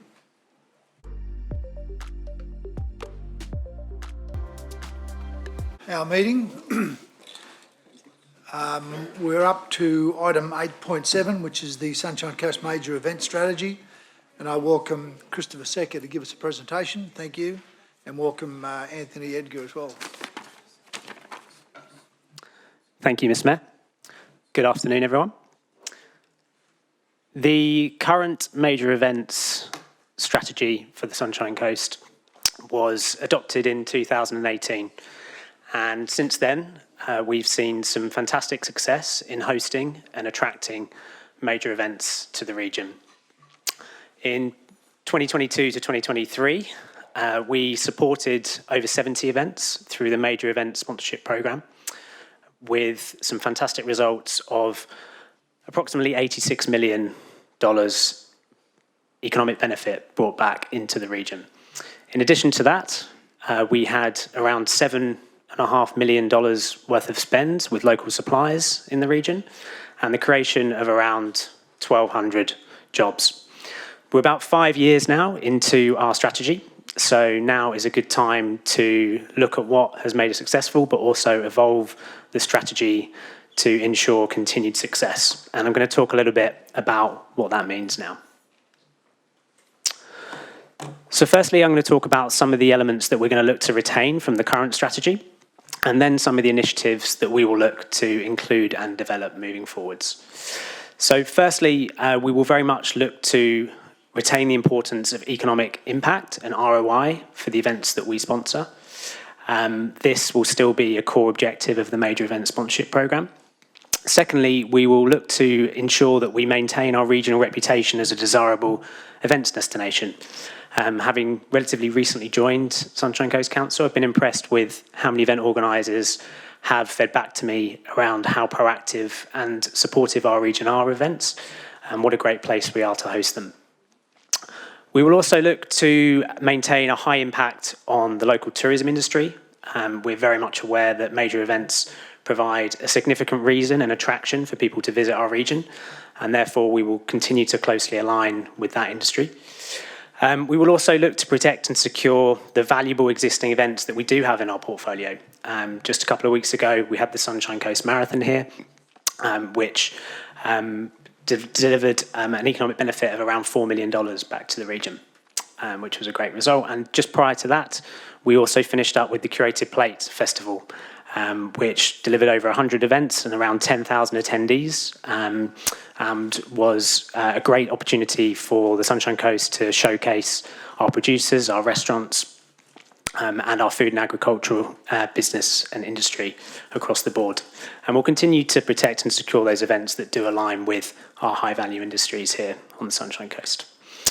And finally, we will look to continue to strengthen our partnership with Tourism Events Queensland and Visit Sunshine Coast, very much closely aligned with the tourism industry, as I mentioned before.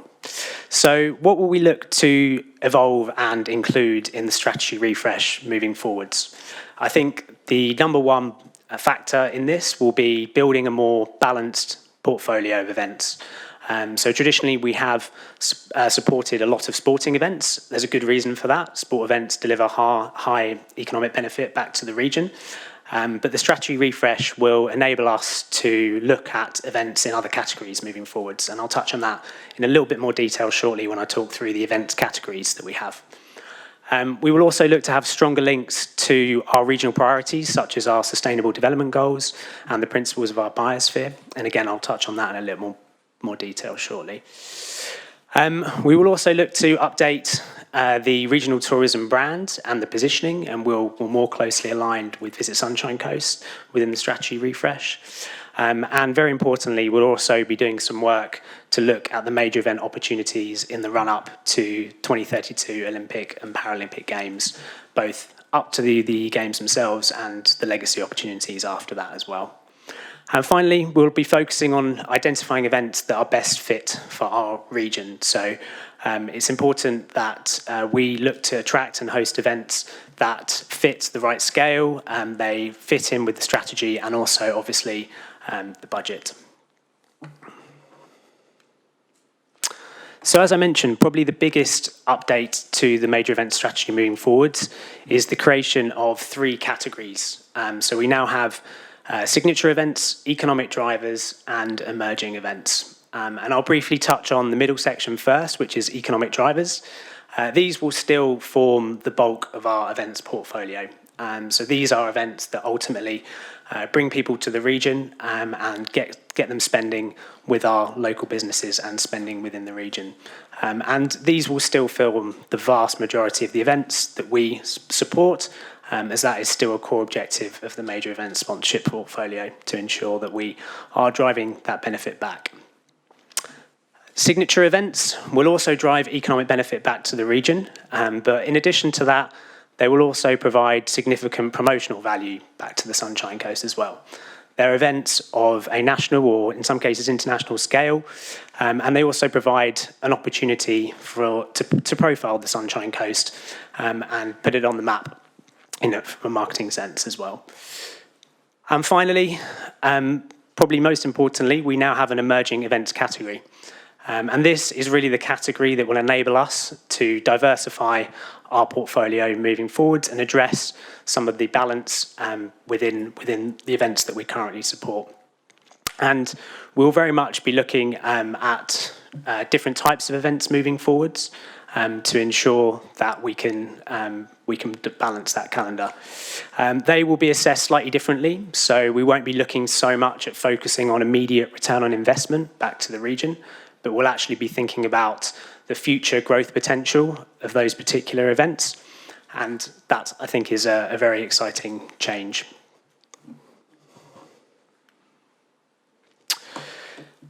So as I touched on briefly before, we will also more closely align with the sustainable development goals and the principles of our biosphere. So in particular, we'll continue to focus on supporting events that provide good health and well-being for the region. We'll also be putting more of a focus on sustainability, a very important topic across the events industry as a whole. But we'll be putting sort of more focus onto working with our event organisers on responsible consumption and production and very much their impact on the climate. And we'll very much be taking a leadership position on ensuring that event organisers are adopting sustainable practices as early as they possibly can. So, in summary, in terms of the strategy refresh, we will look to continue to drive significant economic benefit back to the region through our major event sponsorship programme and maintain at least an economic impact of 86 million a year, as we have done in the past 12 months. We'll continue to focus on making sure that we can create jobs. As I mentioned, 1,200 in the past 12 months, but maintaining at least over 1,000 there. At a minimum, we'll be supporting between 40 and 60 major events. And we have the 3 new categories now, which will support the diversification of our portfolio. So significantly, an emerging events category that will focus not purely on return on investment, but on future potential. And we will very much be looking to balance out from just having sport events to more cultural and lifestyle events as well.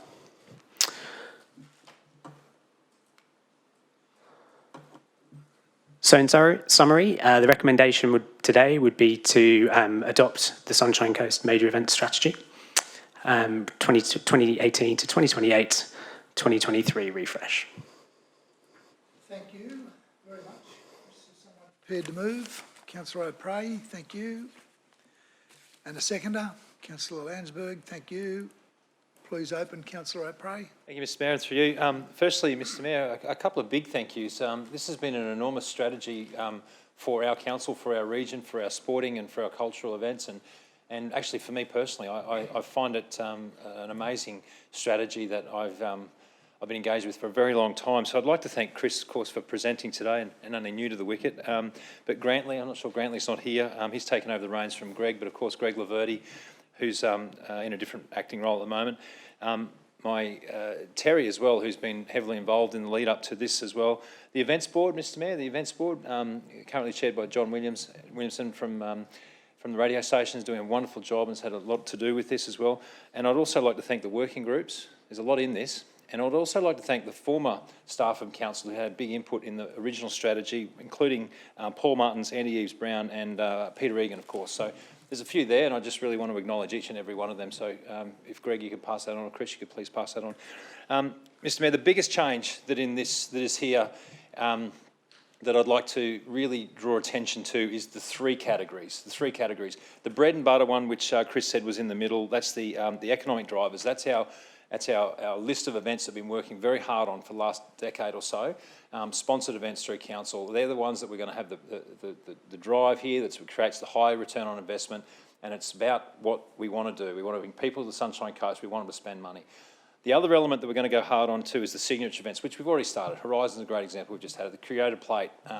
We've had a number of these different festivals that are on that we're going to engage with, more and more. Caloundra Music Festival, those sorts of things. We love them. They're going to never go away, and they fill a void. But the one I'm really excited about, and I'm sure that Councillor Rick will have a bit on this as well, is the emerging events. Now, we have instances in the past where we're so driven on that return on investment, that we've had one slip through the system that we would like to see come to the coast, but just didn't make the cut because they weren't returning enough. And what this is going to do is create a whole new bucket of money so that we can keep it separate, so the return on investment's not nearly as important it is for those economic driver events. And we can actually really drive and try and contribute and lift them from the bottom by sponsoring these events, arts, lifestyle, cultural events, the ones that aren't mass participation sporting events that make the big dollars. All right, so we want to see more of that coming to our region, which I'm really excited about. And I would also like to acknowledge a lot of our arts people in the gallery as well. So thank you for coming, because I know your pitch is coming up shortly. But this is a big part of the major event strategy. We want to engage with the arts particularly. The music we've got kind of covered, but the lifestyle events we can certainly improve on, and the cultural events. Mr Mayor, there was a lot of mention there about the economic benefits to the region through events. What was missing was our Olympic year of 2016.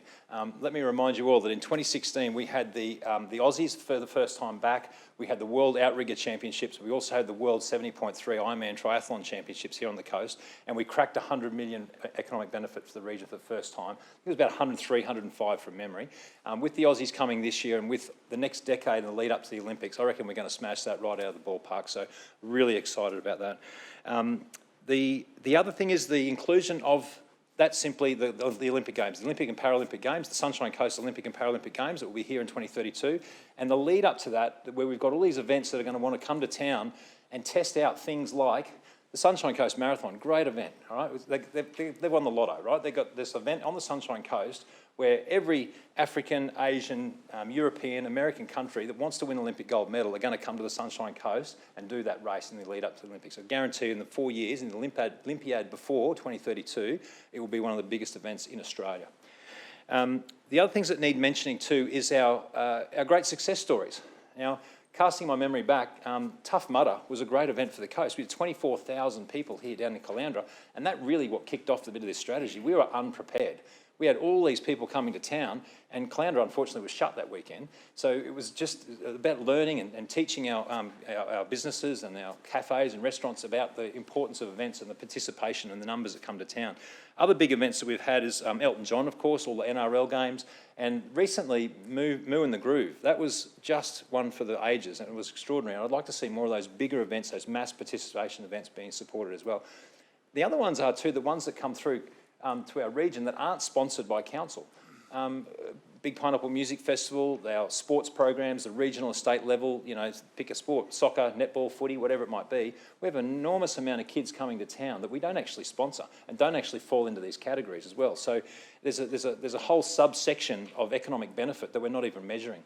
I just want to, secondly, congratulate all the staff and particularly Bryn Skilbrook, who's in the gallery, for helping out and being the consultant on this. I'm very, very proud of this and really looking forward to the next 5 years. So thank you very much, Chris. Thank you. Thank you, Councillor O'Prey. Councillor Landsberg. Thank you, through you, Mr Mayor. Well, that's a pretty hard act to follow, Councillor, but yeah, really well delivered. Thank you, Chris. Obviously, the refresh of this strategy is obviously been well received.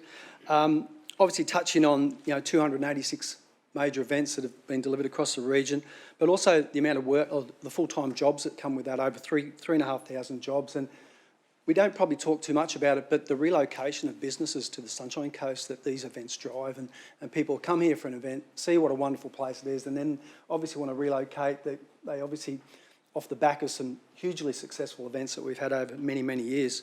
Locking in the Surf Lifesaving Championships for the next 10 years, 3 events, I think, over the next 10 years was a major achievement of the team. And also the need that we're going to focus on legacy events as well. I think it's really important to look at, obviously, the strategic view that we're going to look at the important economic drivers, but the future emerging events that we can work with. And I'd like to thank Councillor Rick, because he was very proactive about what we can do to support our arts and cultural events and how we can nurture them and bring them along for the ride, and I look forward to that. One thing in the report, when the Sunshine Coast Major and Regional Event Strategy was handed down in 2013, it specifically notes that obviously delegate the CEO to select and appoint members to the board, but it also makes a mention of a portfolio councillor for community policy and programs. I know at the moment on the working board, on the events board, there's both of us, myself, 2 portfolio councillors from the economy, but that might be a good opportunity to have a councillor on board there for obviously their advice and some direction, because I'm sure their experience would be greatly appreciated. The CMF as well, obviously just want to touch on the Caloundra Music Festival. Their wishes in terms of working towards the first sort of net zero sort of delivered event, and they're working very hard behind the scenes doing that, so I'd like to congratulate that team as well. But overall, thank you for a wonderful report, the work that goes on with economic development, and just another huge boost for our local economy. So I'll be supporting it today. Thank you, Chris. Thank you, Councillor Landsberg. Councillor Natoli. Thank you, Mr Mayor, and through you, Chris, just remind me, what's our total budget for this program, the major events?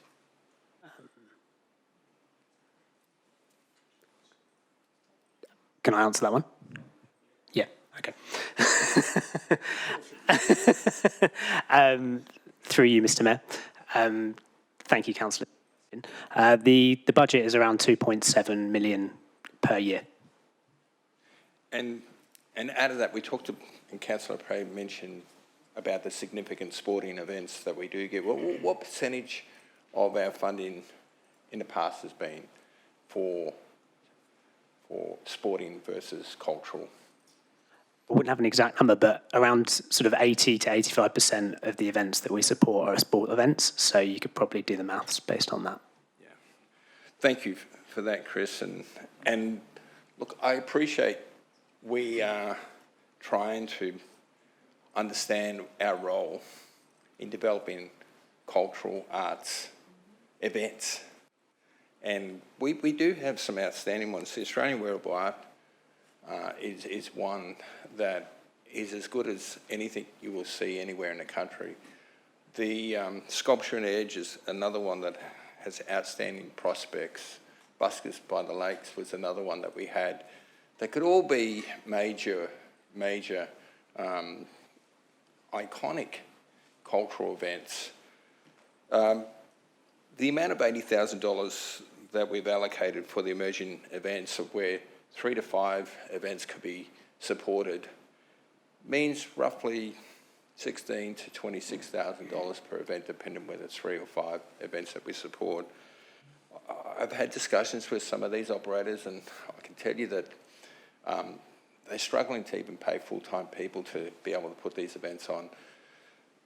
We've just heard about the Matildas of what they've been able to do in this country, and the argument is absolutely right.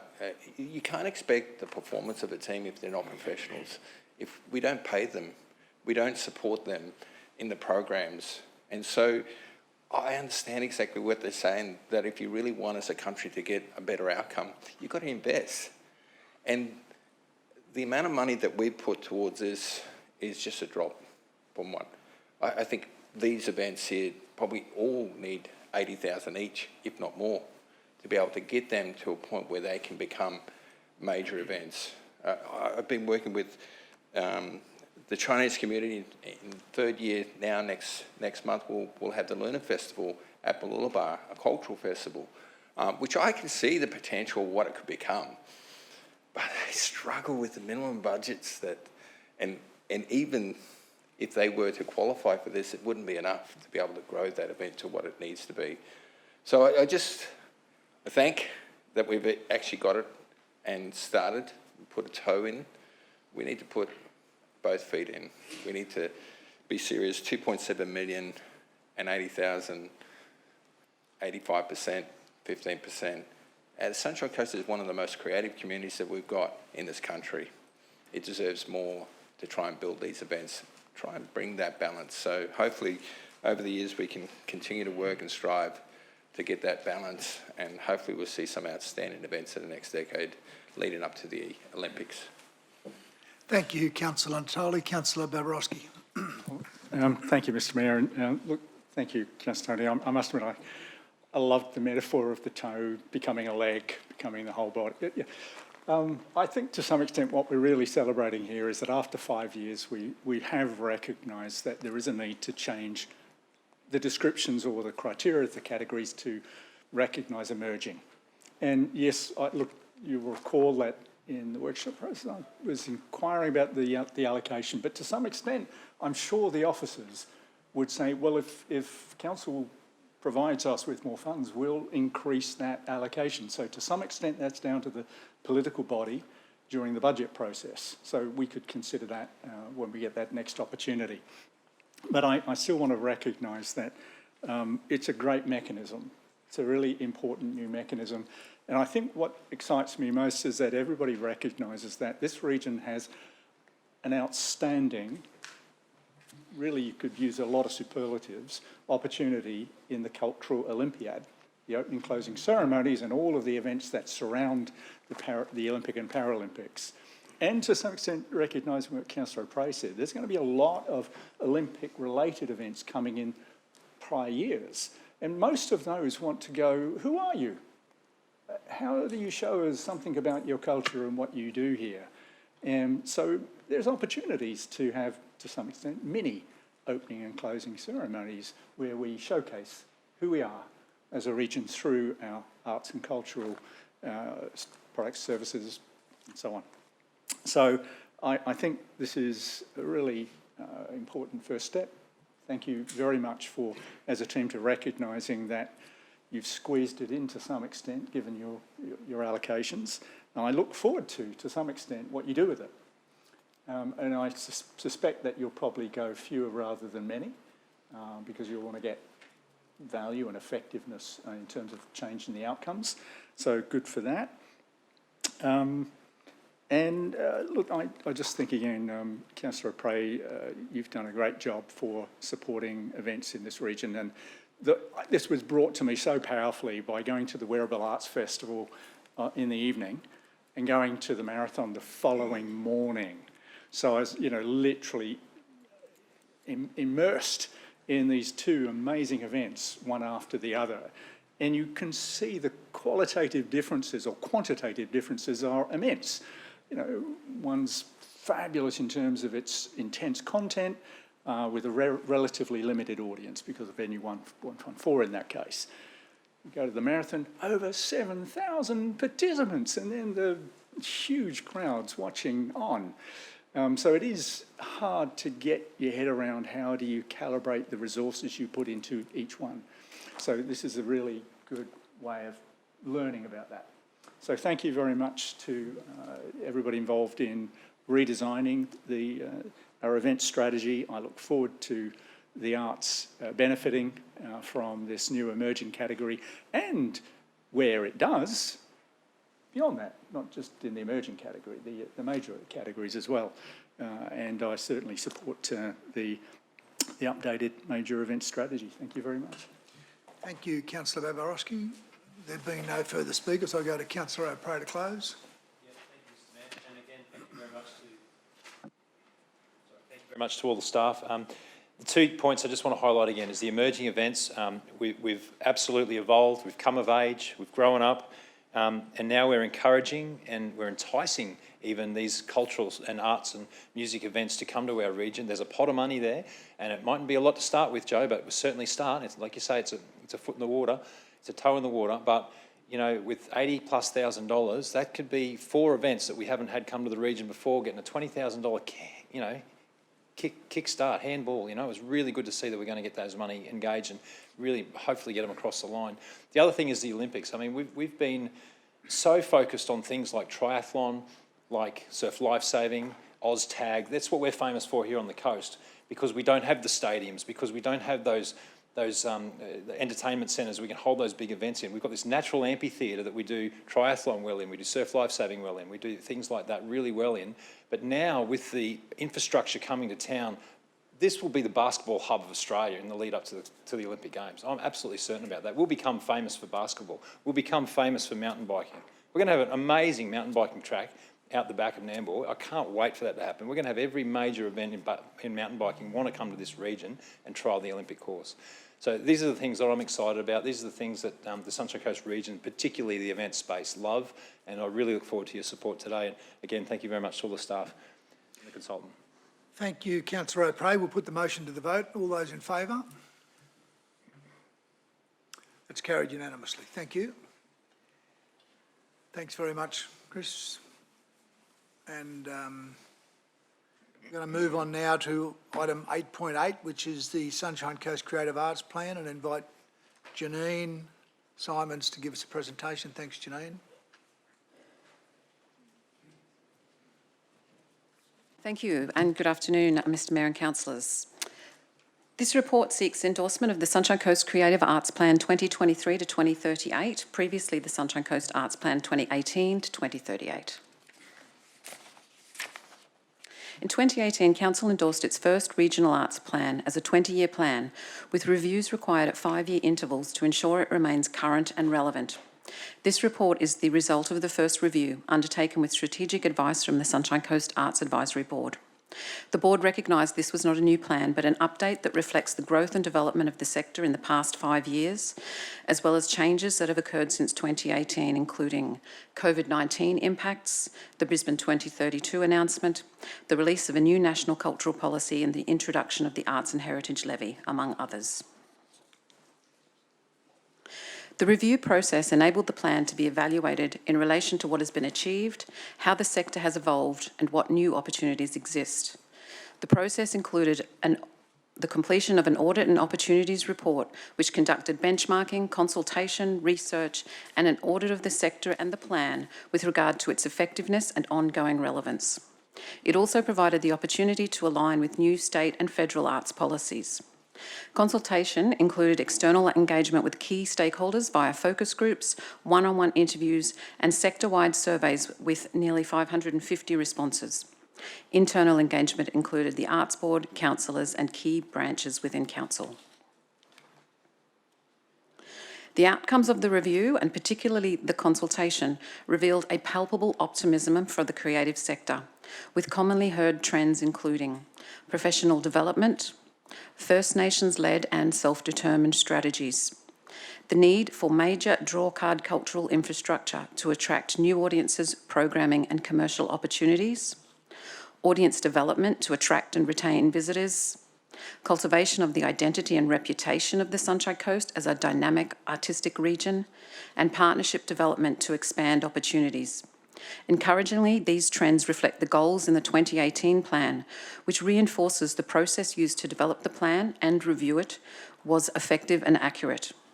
Some new trends raised since 2018 and which have been included in the refreshed plan include building digital literacy, capitalising on the biosphere status, building back sustainability post-COVID, and leveraging the opportunities presented by the 2032 Brisbane announcement.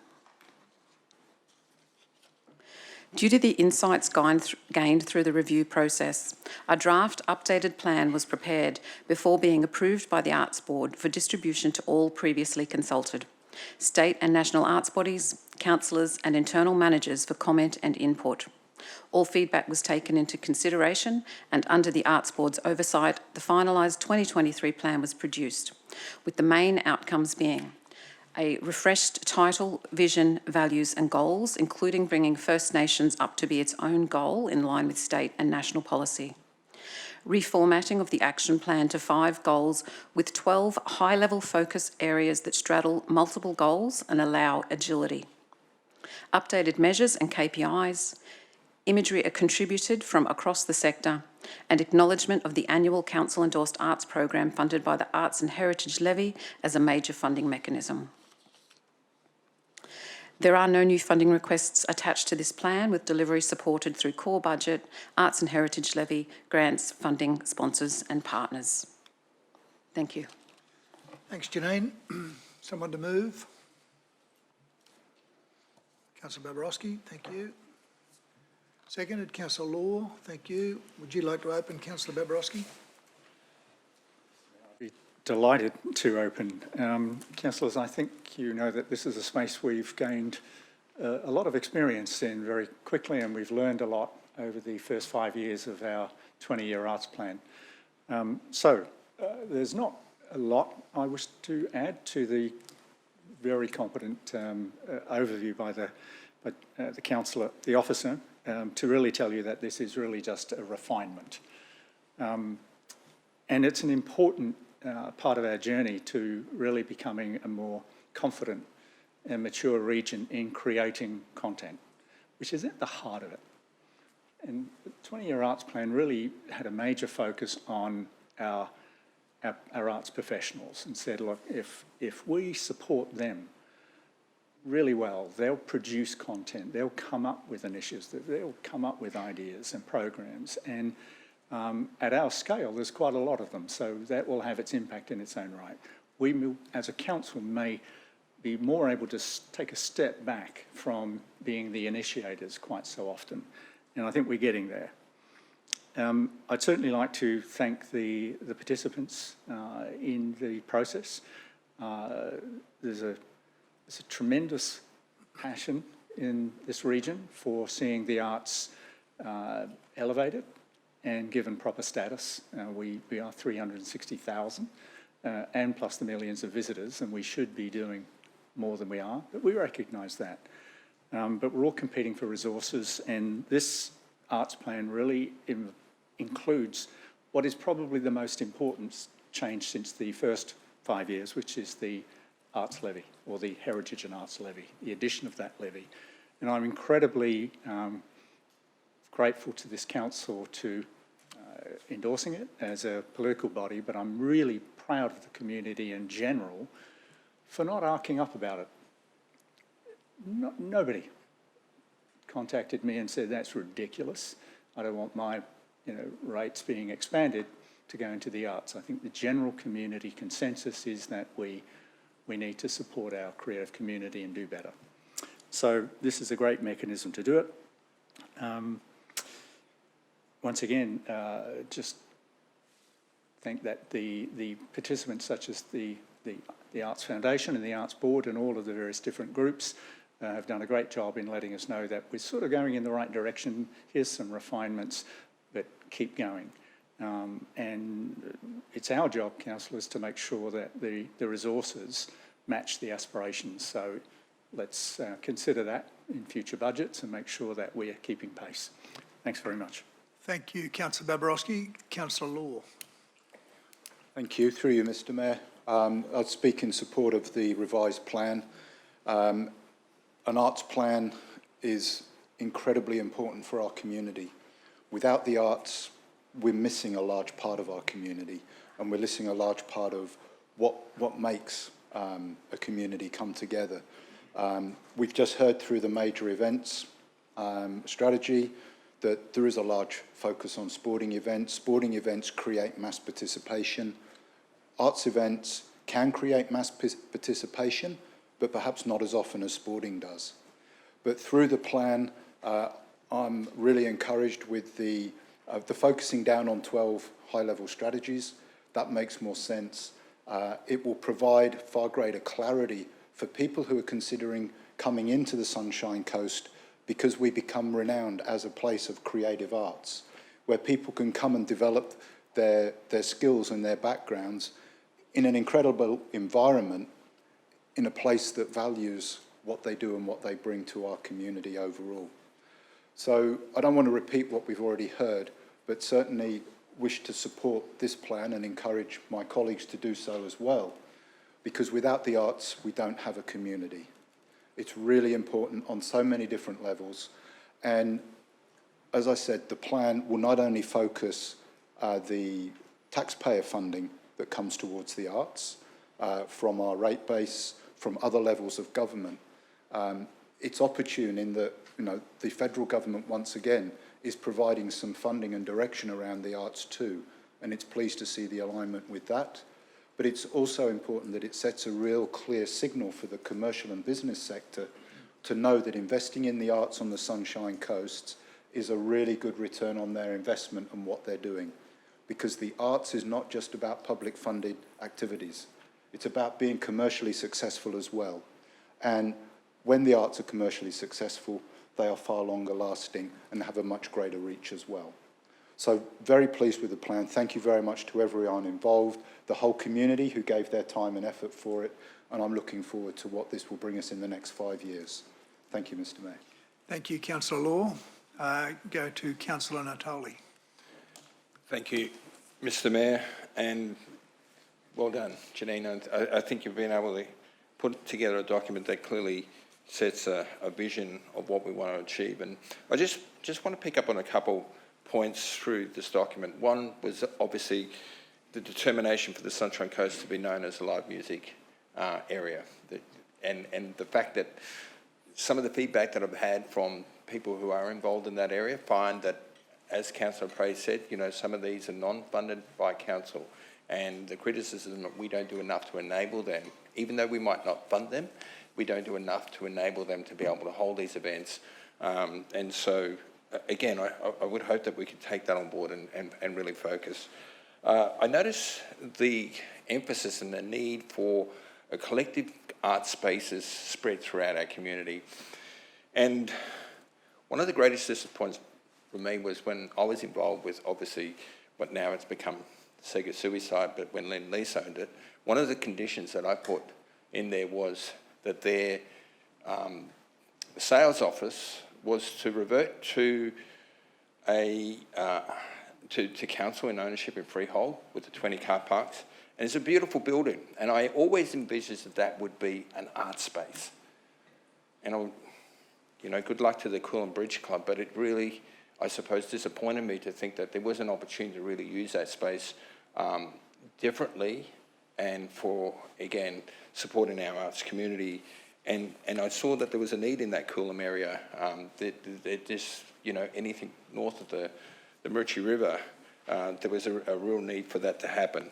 So I just want to pick up on another point. Obviously we've got places like the Nambour ambulance, the old which I was involved in being able to secure that space, but at the same time we had to think about how do we turn it into a creative space. And I think it's one of the catalysts that's really making Nambour become alive with the creative side of it. I went and had a look at the exhibition in terms of the coats that they created, and my comments were that 70% of those coats that they actually had at this exhibition, I think, could be commercialised. I think there's a gap in terms of our ability to be able to take the creative industry and take it to the next step. And there's that sort of missing facet of where we can actually value add and look at and could be really an exciting process of being able to take that, and where Nambour embraces the ability to be able to celebrate their creative industries and create a brand that delivers. So I love what we're trying to do here, and obviously these are just some of the observations that I've taken, but totally support this. Thank you, Councillor Natoli. There being no further speakers, I'm going to go back to Councillor Babarowski to close. Thank you very much, and thanks, councillors, for your contributions. I think we probably all have a sense that there's actually more of a need now for us to lean into the arts than perhaps we would have convinced ourselves in the past.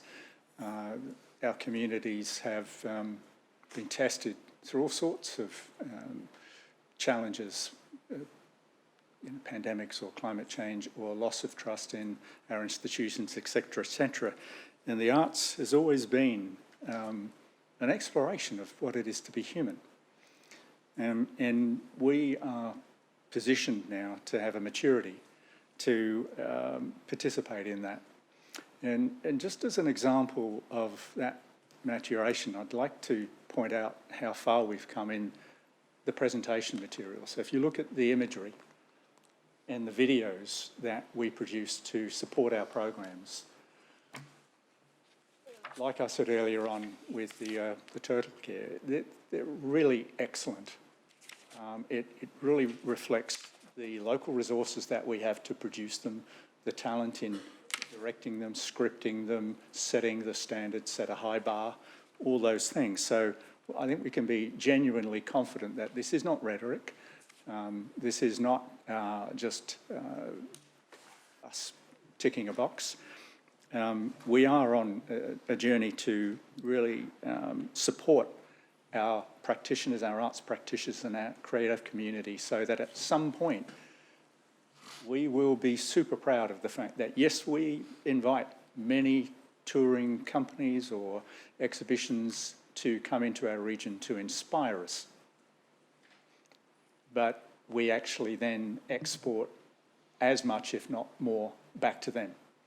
And that's really where I've always had this wonderful anticipated capacity of this region, that we will not just get other people's content, which is to some extent been the history of this region, but we'll actually produce our own. And it will be at such inspiring excellence that, of course, it will help us to develop, but it will also help South East Queensland and perhaps even the nation to develop. And I think we're on that journey. So thank you, councillors. I hope that you'll support this new iteration of the draft plan, of the Creative Arts Plan. Thanks very much, Councillor Babarowski. We'll put the motion to the vote. All those in favour? That looks like it's carried unanimously. Thank you. Councillors, we'll now move to 8.9, the Sunshine Coast Regional Gallery Plan. Sorry, Councillor. Mr Mayor, 8.9 on the next agenda. As Divisional Councillor, I'd just like to flag my intention that I'd like to move the Office of Recommendation. Thank you. We might get the report first. And I invite Ben. Thank you. Welcome, Ben. Look forward to your presentation.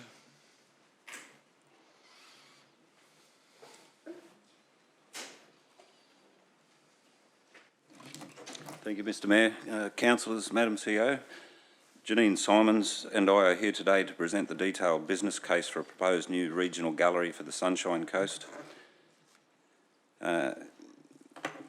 Located within the Community and Creative Hub precinct in Caloundra.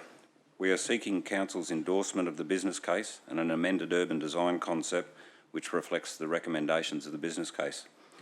The journey for the Caloundra Centre commenced in 2014 with the Sunshine Coast Corporate Plan identifying the Caloundra 4551 project as a priority to progress design, place development and management of the Caloundra Centre. Late in 2014, the Caloundra Revitalisation Study was completed and recommended the preparation of a master plan to guide long-term planning for the Caloundra area. Following extensive internal and external engagement with the community, the Caloundra Centre Master Plan was endorsed by Council in March 2017, establishing a clear vision for the future of Caloundra. And in 2019, the Caloundra Centre Activation Project was formed to advance the vision of the Master Plan and the design for the Caloundra Centre area.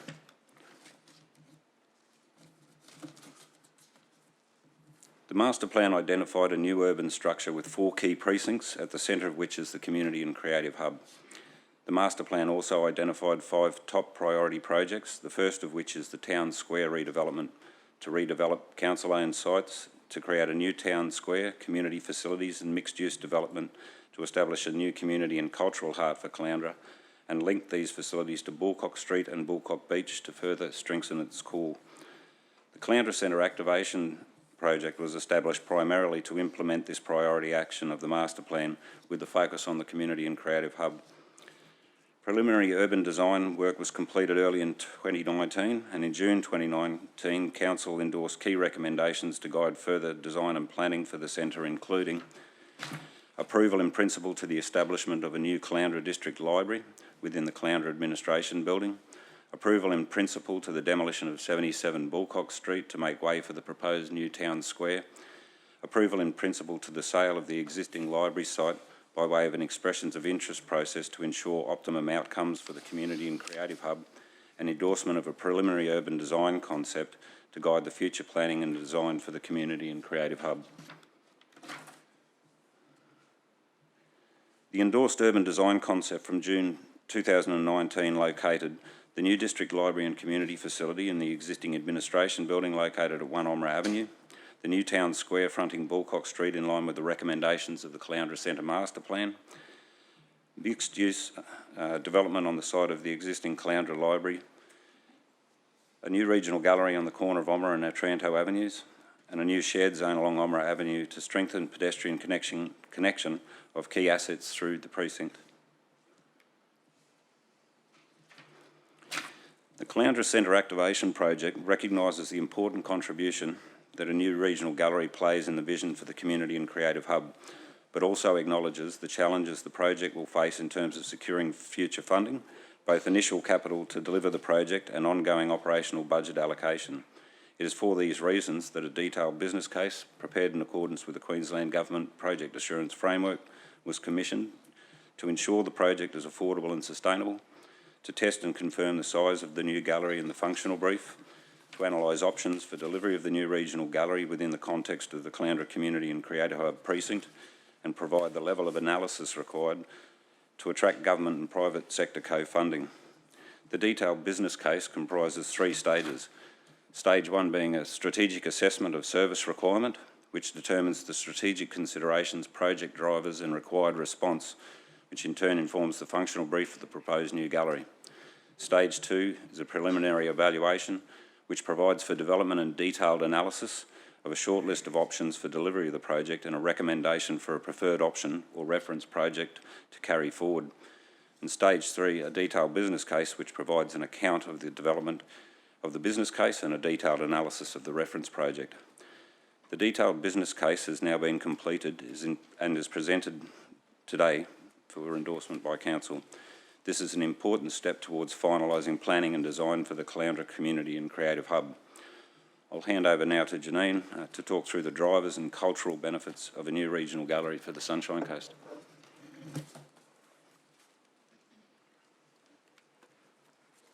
Thank you, Ben. The key drivers in developing a new regional gallery are centred around 3 prevailing problems identified and articulated through the investment logic process.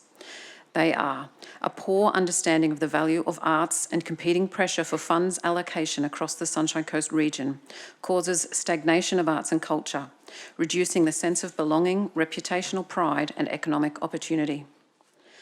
Multiple undersized and disparately located arts facilities and disjointed small-scale collections hinders creation of an aggregated arts focal point, scaling of arts collections and attraction to the region of AAA-rated touring exhibitions. A constrained arts vision and insufficient prioritisation to meet current and projected community and visitor needs limits the scope of gallery, programs, exhibition offerings and maturity, community connections and attraction as a destination. These drivers are reinforced through the following community service need. The existing gallery is inadequate for collection growth, displaying of touring exhibitions of national significance or supporting a growing local arts culture. There is no significant regional arts facility in the Sunshine Coast region, and there is no arts facility that matches the ambition and need for arts and culture in the region. There is significant potential to increase capability and reach of the arts sector on the Sunshine Coast whilst creating sustainable and resilient cultural infrastructure. During recent consultation as part of the 5-year review of the Arts Plan, one of the top 3 issues identified was the need for transformational arts infrastructure in the region. Cultural benefits of a new gallery include the creation of a cultural focal point to support cultural literacy, to celebrate First Nations art and culture, to leverage arts and culture for stimulus recovery from COVID, to build resilience to accelerated digital and industrial disruption, to create a home for local artists, to provide improved sense of place, livability and public amenity, as well as supporting regional economy. There have been many studies on the economic value of museums and galleries in Australia and internationally, which demonstrate the significant social and economic value they generate. The arts, cultural and creative sector in Queensland creates jobs and adds value directly through its own economic activities and generates additional output through demand for goods and services in other sectors. In 2016 and 17, the Queensland art, cultural and creative sector directly contributed $8.5 billion to the Queensland economy and employed approximately 67,000 full-time equivalent Queenslanders. Through the sector's supply chain, there was an indirect contribution of $3.8 billion, additionally employing another 25,500 full-time equivalent Queenslanders. There is significant growth potential for the arts to support economic activity and local economies by driving and supporting international tourism. International arts visitors spent $17 billion in 2017, making up 60% of the $28.4 billion spent in Australia by all international tourists. Brisbane 2032 will amplify the number of international tourists coming to the region, many seeking to experience both sporting and cultural events. An opportunity to leave a lasting legacy in the minds of these visitors that this region has a sophisticated cultural offer that is worth coming back for. Last year's visitation to the regional gallery was just over 26,000 post-COVID. Our average out-of-region visitation sits above 30%, with a third of them coming to the region specifically for the gallery offering. Currently, our only opportunity to increase numbers is via outreach programming to libraries and other venues. Other independent and community art spaces are also at maximum capacity. Visitation projections for the new regional gallery indicate it could attract at least an average of 90,000 visits per annum on completion. Realisation of this level of visitation is dependent on implementation of the design brief and the associated operating model that includes the investment required to offer a diverse program, including major exhibitions, and to market effectively.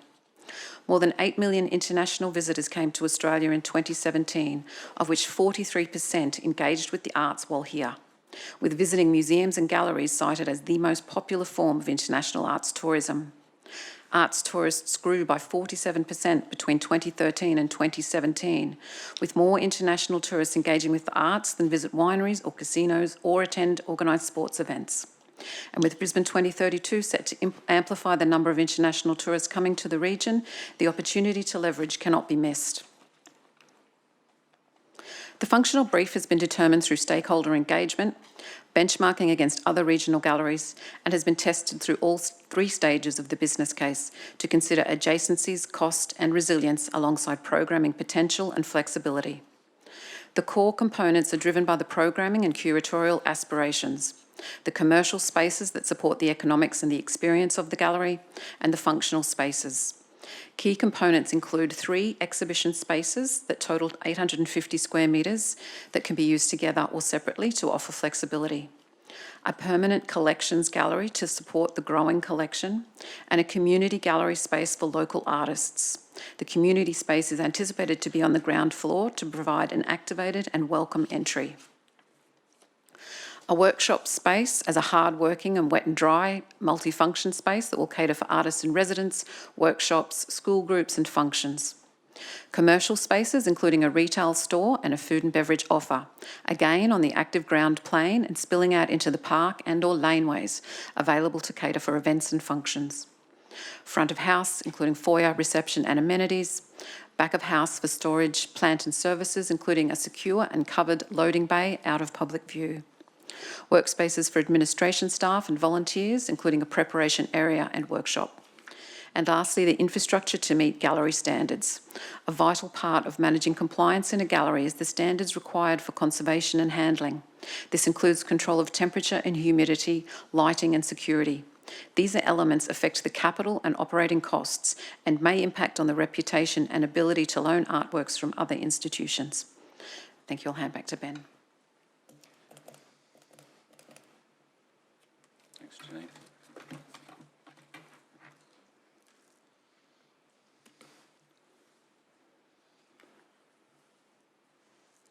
The preliminary evaluation process identified from an initial long list a short list of options to undergo more detailed financial and non-financial analysis. The shortlisted options assessed in the preliminary evaluation stage were option A, do nothing or base case, option B, locating the new gallery on the corner of Otranto and Omra Avenue in the approximate location of the existing gallery and car park, and option C, locating the new gallery on the corner of Otranto and Avenue and Bulcock Street in the approximate location of Council's administration building at 77 Bulcock Street, and option D, locating the gallery on part of the existing library site fronting Felicity Park. A comparative and integrated analysis of the shortlisted options considered throughout the business case determines a ranking incorporating the results from analysis of service delivery, First Nations, economic and design and placemaking outcomes, established through detailed multi-criteria analysis. Further detailed financial and cost-benefit analysis determined that there is marginal variance between options B, C and D.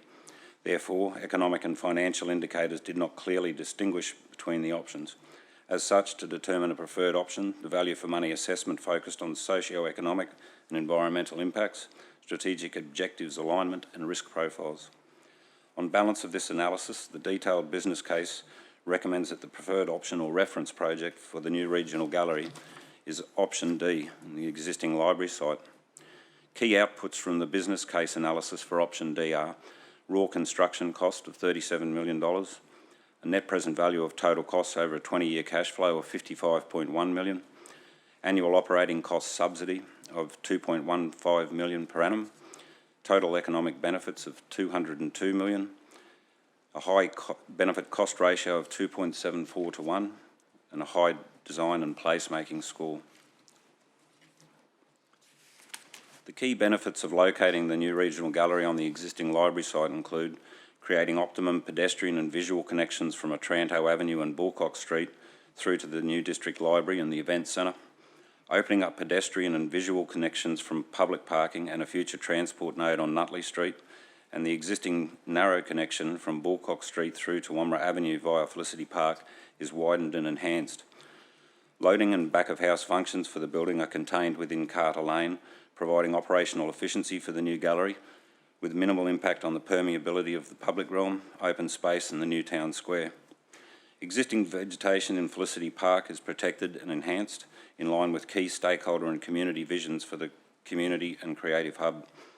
The existing gallery can remain operational until completion of the new regional gallery, and retention of the existing gallery in part or whole is able to be considered during further detailed design stages of the project. A reference project and design has been developed to ensure that the detailed business case puts forward a robust and tested proposition.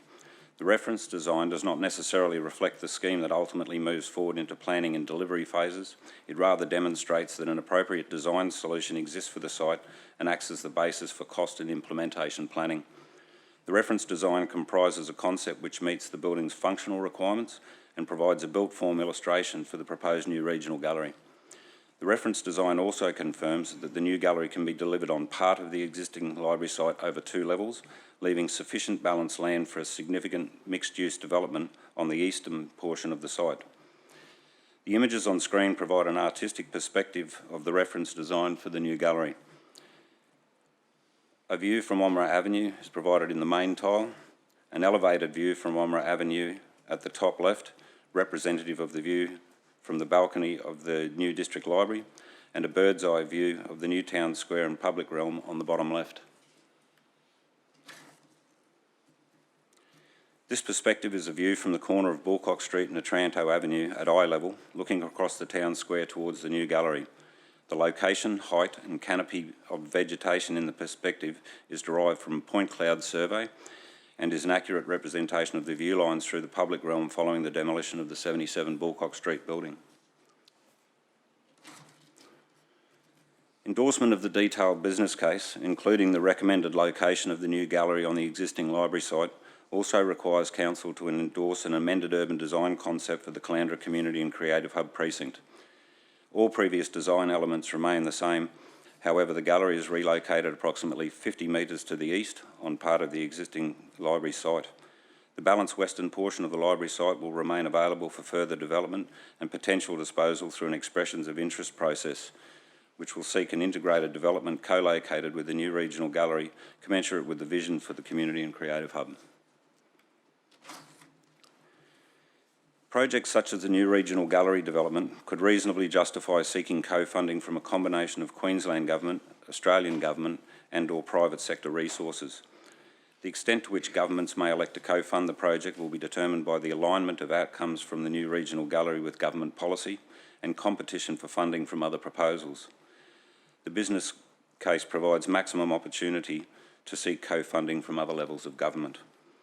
Other funding opportunities for delivery of the new regional gallery would include philanthropic contributions, commercial development opportunities through the disposal of the balance of the library site or private co-investment.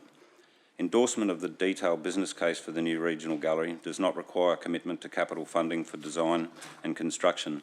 However, it will provide the basis for seeking external project funding opportunities through public and private sector co-investment and inform any future contributions from Council towards delivery of the project.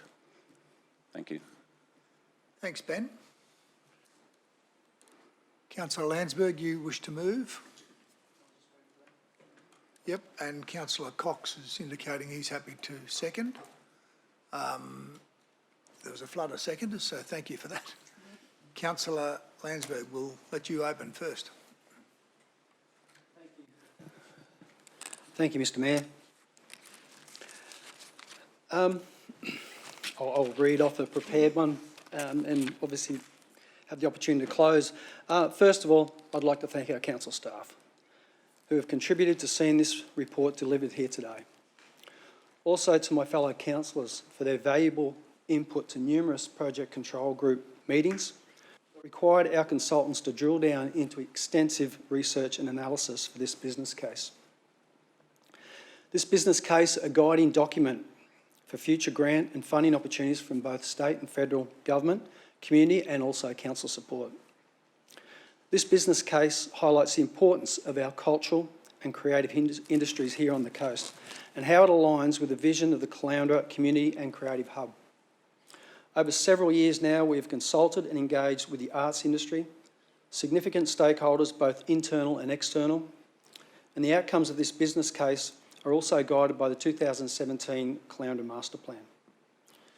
The strategic intent of that document being to deliver a new library, resource centre, art gallery and other community facilities adjoining the town square as a focus for community activities, events and entertainment. The report before you today has been also guided by the reference to a number of key council policies and documents that refer to the continued development of the Caloundra CBD.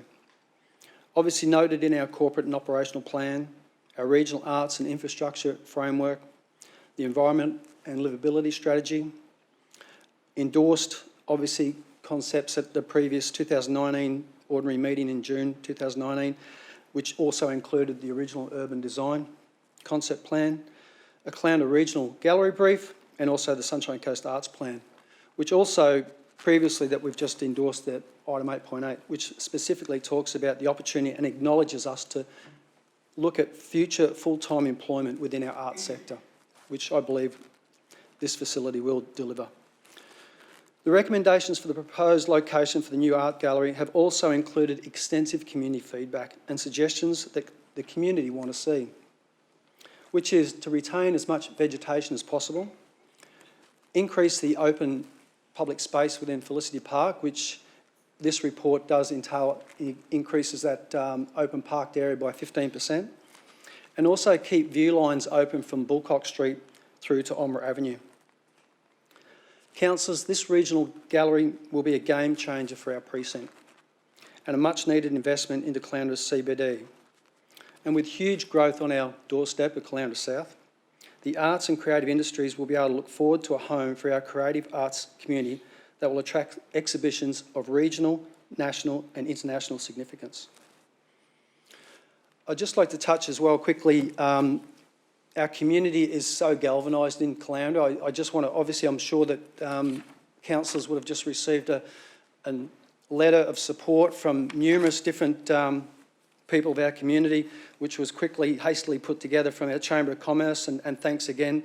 Obviously on there was, people of our community from Jason Hunt to, Farah Dane, representatives from the Events Centre, obviously Arts Foundation, and as well as local investment people in terms of developers for Caloundra that see the benefits for this. I see this as Calandra's opportunity of coming of age. As always been a town of a city of beaches and always looking forward to moving in regards to what the community and creative hub for that precinct will deliver.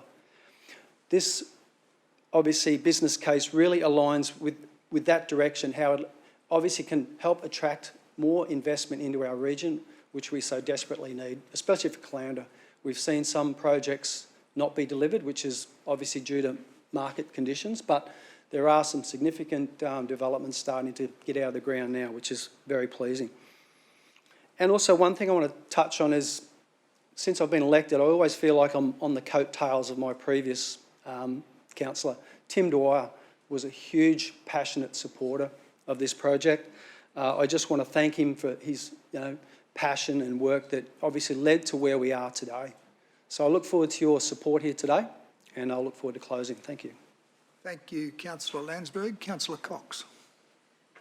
Thanks, Mr Mayor. I probably jumped the gun a little bit with seconding this, and I'd like to give the opportunity to the portfolio councillor who also raised his hand. So if you're happy to second this, Rick, okay, great. Hopefully meeting management can take note of that. Make that adjustment. In relation to the background of the existing gallery, there's no argument that little tiny facility has served the community well over the decades. But it's clear and evident to everyone that I speak to that it's no longer fit for purpose. It's beyond capacity,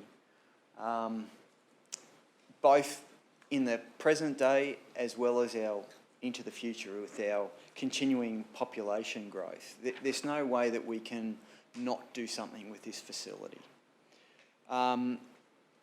Last year, I just wanted to thank the staff for their presentation, but they actually invited Councillor Landsberg and myself up to Hervey Bay on a bit of a road trip to see their cultural facility, their gallery. And one thing that really surprised me was their population is about a third of our size. Rateable properties, about a third of the number that we have on the Sunshine Coast. Yet their investment in their cultural facility, their gallery up there, was 4 times what we have here. 4 times what we currently have here, and we're 3 times the size of their population. So I wanted to express my thanks for you guys organising that, because that was a sort of light bulb moment for me, because I knew that it was inadequate, but that just really highlighted the fact that how inadequate the current facility really is. Now, I know Ms Simmons's presentation, she talked about the benefits of the gallery and what they provide. And, you know, once again, how can you argue with everything that was put up there? But when I sort of was reading through the report, and I started to take note of the worldwide trend, which is increasing the quality of the cultural infrastructure being developed as part of these wider precinct strategies. And of course that links back to the Caloundra Centre Master Plan back in 2017, where the new regional gallery was identified as a key initiative. And I feel almost embarrassed when Mr Wallace put up there earlier the timeline, you know, from 2014 through, and it was identified back then, 2014, that this was a priority. And here we are nearly 10 years later, and we're only at this stage. It doesn't make me feel too good because I've been here the whole time. But, you know, obviously today, I hope we make the decision to change that. Investment in cultural facilities helps transform neighbourhoods and supports regional economic development. A strong cultural precinct can make a neighbourhood safer with more event stage, which in turn becomes better at attracting capital investment. That's what we're all about in Caloundra. We want to see we're investing heavily into the regional library. This is another, we've got the event centre next door. This here is just another key cog to go with those cultural facilities. But not only that, the investment in knowledge workers, which aligns with our regional economic development strategy, and then also the tourism that creates. The report, as I read it, it demonstrates that there's been a thorough assessment of the shortlisted site options, the cost-benefit ratios, the operational budget reviews, etc., etc., etc. There's been a lot of work behind the scenes over a number of years. And I've been a big supporter of this project since day one. As Councillor Landsberg has said already, I also consider it to be a game changer for Caloundra. So now is not the time to be putting this on the back burner. Now is the time to commit to Calandra's prosperous future. And councillors, I urge you to support this today. Thank you, Councillor Cox. Councillor Natoli. Thank you, Mr Mayor. And I think I mentioned today during our operational plan about the fact that we as a region unfortunately have suffered from lack of investment. We don't have a major stadium here, we don't have a convention exhibition space, we don't have a regional gallery of the size of many other regions in Queensland. We're lagging, and Councillor Cox is right, you know, we're much bigger in population, and yet we're impoverished when it comes to this vital infrastructure that our community needs. I know there's been debates in regards to where this gallery should be and not, and I support the visibility of this gallery in terms of its attractiveness as a building. When you look at some of the most attractive buildings around the world that are part of the art space, they do bring people in. But then there's others that work on very rich curatorial programs that bring in exciting exhibitions that can draw people in. There are three galleries that come to mind that really captured that essence. And like when I was in Adelaide a couple of years ago, the Cube, which sits in the Darrenberg winery, is in the middle of a winery. Incredible building, looks like a Rubik's Cube, but 5 stories high. But it's an art space inside as much as it's supporting the winery. It is an incredible place and attracts people that want to go there because of what it offers, such a unique building and in a space that really is beautifully set. And then Mona is not in the centre of Hobart. You have to find your way there, either drive there or take the ferry, and if you're still standing after having quite a few champagnes, then you realise that what David Walsh has created there is such a unique experience. It's more than just an art gallery, it's an experience. When you go there, the food, the wine, the winery, it's even got a small winery attached to it as well. But its location, right on the edge of the water, is really superior. And then the National Gallery of Victoria is another one that, even though it's much bigger and not the scale that we talk, but it's the location, right next to Federation Place. It is the square, the Flinders Station. It is the centre of Melbourne. That's the epicentre where people go, and they go there, and this art gallery is in that space. You can't avoid but to interact. And I'm a visual person, I remember when the boat shed came up for approval right at the beginning of my political career in '97, and I met with the people, and I had to meet them on site to visualise. And I visualised myself sitting there having lunch, and I could just see how incredible that was. And I visualised myself in terms of what Caloundra is trying to do in terms of its having our events centre, the recreation of the library, and just visualise walking through that precinct and with the library on the other side and the connection that it has in terms of the people hub. It starts to make me feel that, we're heading close to the Melbourne scenario with the National Gallery of Victoria.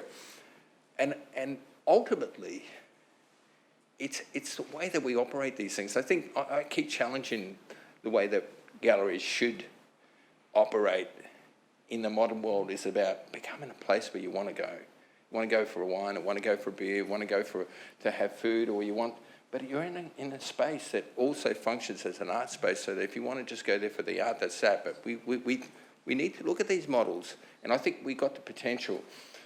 Finally, I want to make this point. This is a regional gallery, not the Caloundra gallery, it's a regional gallery. And we entrust Caloundra with this regional gallery.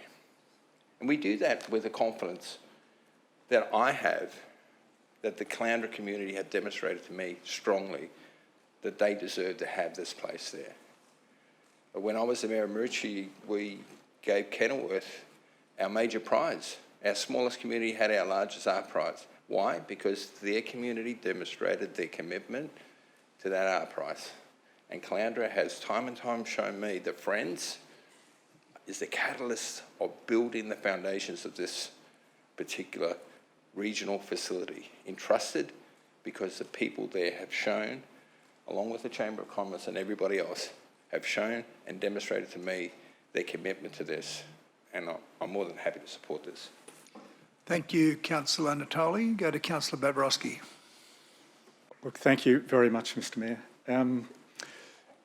Councillors, it's probably not much of a secret that I've certainly had problems with the reference design and the process to select the site and the ultimate location. But today it's important to put that aside. Today really is a very important first step to deliver on the regional arts infrastructure framework, which we developed in 2019, out to 241, which is really designed to respond to the needs of the whole region's communities and provide a network of transformational arts infrastructure across our region. That's a very important point to put this into the context of. This isn't the end of the journey, it's the beginning of the journey of a network of transformational arts infrastructure across the region. But super importantly, and as you've heard today, by approving the business case today, we will be in a much better position to negotiate funding, a strategy with the state and federal governments, with philanthropic organisations, with the private sector, etc., etc. Without one, we really don't have a way to proceed. I'd suggest until we've got certainty on the cost and funding, there will be a need to stay somewhat flexible on the scale, detailed design, and potentially even the location of this proposed gallery. But today is genuinely a major move forward for Caloundra and in our journey to ultimately position our region as a nationally competitive cultural destination. It's on that basis that I support today's report. Thank you, Councillor Babrowski. Councillor Law. Thank you. Through you, Mr Mayor. I wish to speak in support of the business case for the Regional Art Gallery. I will do my best to avoid repeating what we've already heard. But for me, this is like the grand finale of what we've just been speaking about with the major event strategy, the creative art plan, and now we've got the business case for the Regional Art Gallery. It's like we're about to break the finish tape while we get ready for the next race, where we've got to demonstrate a very strong and powerful case to our community donors that will come and help us fund this art gallery, while we go and speak to the federal government, who are becoming awake again to the fact that we need federal funding to support the arts in our local communities, and also to our state government, so that they will come on board and help make sure that we can advance far more quickly than we've perhaps done in the last 10 years and actually get this happening sooner rather than later. I know that there are some significant challenges ahead of us to do that, but by providing a very clear and strong signal that we are ready to do this, that we have done our research, that we have got our policy settings and we have got our strategy settings in place to support a regional gallery for a vastly quickly growing region. Now, we've heard how big we are here and why haven't we got it already? Well, now it's time to get these things put right. Because the creative arts, as we've already heard today, are so important for our community. It attracts investment from all sectors of the community, both taxpayer and non-taxpayer parts of our community. So I urge support. It's a wonderful finale for the last 3 reports we've considered today, and I hope that we can get this moving forward for the benefit of our whole community, for the whole region of the Sunshine Coast. Thank you, Mr Mayor. Thank you, Councillor Law. Okay, Councillor Landsberg, back to you to close. Thank you, Mr Mayor. Probably it's a little bit hard to wrap that up. I really want to thank my councillors. I think the comments they've made today is that I can understand that we all have our personal opinions, and I think they've been put aside for the greater good today. This is an amazing journey we've been on. Obviously, it aligns with the Caloundra Centre Activation Project, which it was all around how we incentivise and revitalise the Caloundra CBD. Obviously, I want to thank the few people in the gallery today. It's a pity it wasn't more people up there to witness today. I think it's just a time in history that we'll look back that a significant decision's been made for the greater good of our arts community, obviously for the Caloundra CBD, but how we can work as a region. As Councillor Rick said, it's where the location is, but we need to make sure that this gallery works as a hub and spoke model for right across the Sunshine Coast, and how we can actually activate it and work with the hinterland, work with Maroochy, work with obviously all our regions on the Sunshine Coast. So from the bottom of my heart, I just want to really say thank you very much, because this does mean a lot to me and obviously Division 2 and Caloundra. Thank you. Well done, councillor. We'll put the motion to the vote. All those in favour? And councillor Suarez? Yes, gotcha. Thank you. That's carried unanimously. Well done. Ben, Janine, thank you. Well done. Okay, keep on moving. 8.10 is the disposal of a lease at OzSki Resort Proprietary Limited. I invite Lee to give us a presentation. Thank you, Lee. And Emma. This report has been submitted to seek an exception from Council in accordance with Local Government Regulation 2012. The exception seeks to enter into a direct lease over Council freehold land under nomination of trust at 60 Junction Drive, Coolum Beach. OzSki hold a current lease with Council, which is due to expire in 2033 once all options are taken up. The tenant operates a water sport facility with ancillary rehabilitation gym, kiosk and caretaker's dwelling. The tenant approached Council with a proposal to enter into a new lease for a total period of 20 years, which would support the tenant's ability to investigate improvements and refurbishments at the site and obtain necessary finance. OzSki leased the portion of 60 Junction Drive, Coolum Beach shown marked blue on the displayed aerial map. As part of the negotiations of the new lease, Council has requested that the lease footprint be reduced to remove a highly vegetated portion of land which makes up the Arcuna Road Bushland Reserve. The proposed revised lease area is shown marked in yellow. Following internal consultation, there is broad support to grant OzSki a new lease over the site.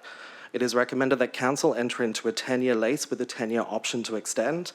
The tenant is in good standing and has shown a willingness to work with Council officers throughout their current tenure.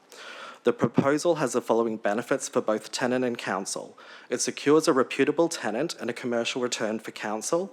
It allows the tenant to recoup investments and possible redevelopment costs associated with site improvements and possible watercourse reconfiguration, and provides security for the tenant to bid for state and national sporting events to be held at the venue. It's therefore recommended that Council grant an exception under Regulation 2362 to enter into a new lease with OzSki Resort Pty Ltd. Thank you, Lee. Councillor Suarez has moved. Someone to second, please. Councillor Law, thank you. Okay, would you like to open, Councillor Suarez? Yes, thank you, Mr Mayor. This has been a project that's been discussed with the tenants out at the site for a number of years already. They've been stuck in a vicious loop where they would like to enhance the facility, yet they can't secure the funding to investigate any enhancements because of the limited nature of the tenure of the lease. So that's essentially the reason the report is here today, is to facilitate them to be able to investigate those opportunities and secure the funding to do so. Thank you. Pretty straightforward. No other speakers? Okay, you don't need to close, Councillor Suarez? No, Mr Mayor. Rightio, we'll put the motion to the vote. All those in favour? That's carried unanimously. Thank you. Lee, you can carry on with 8.11, the disposal of lease for Remondis.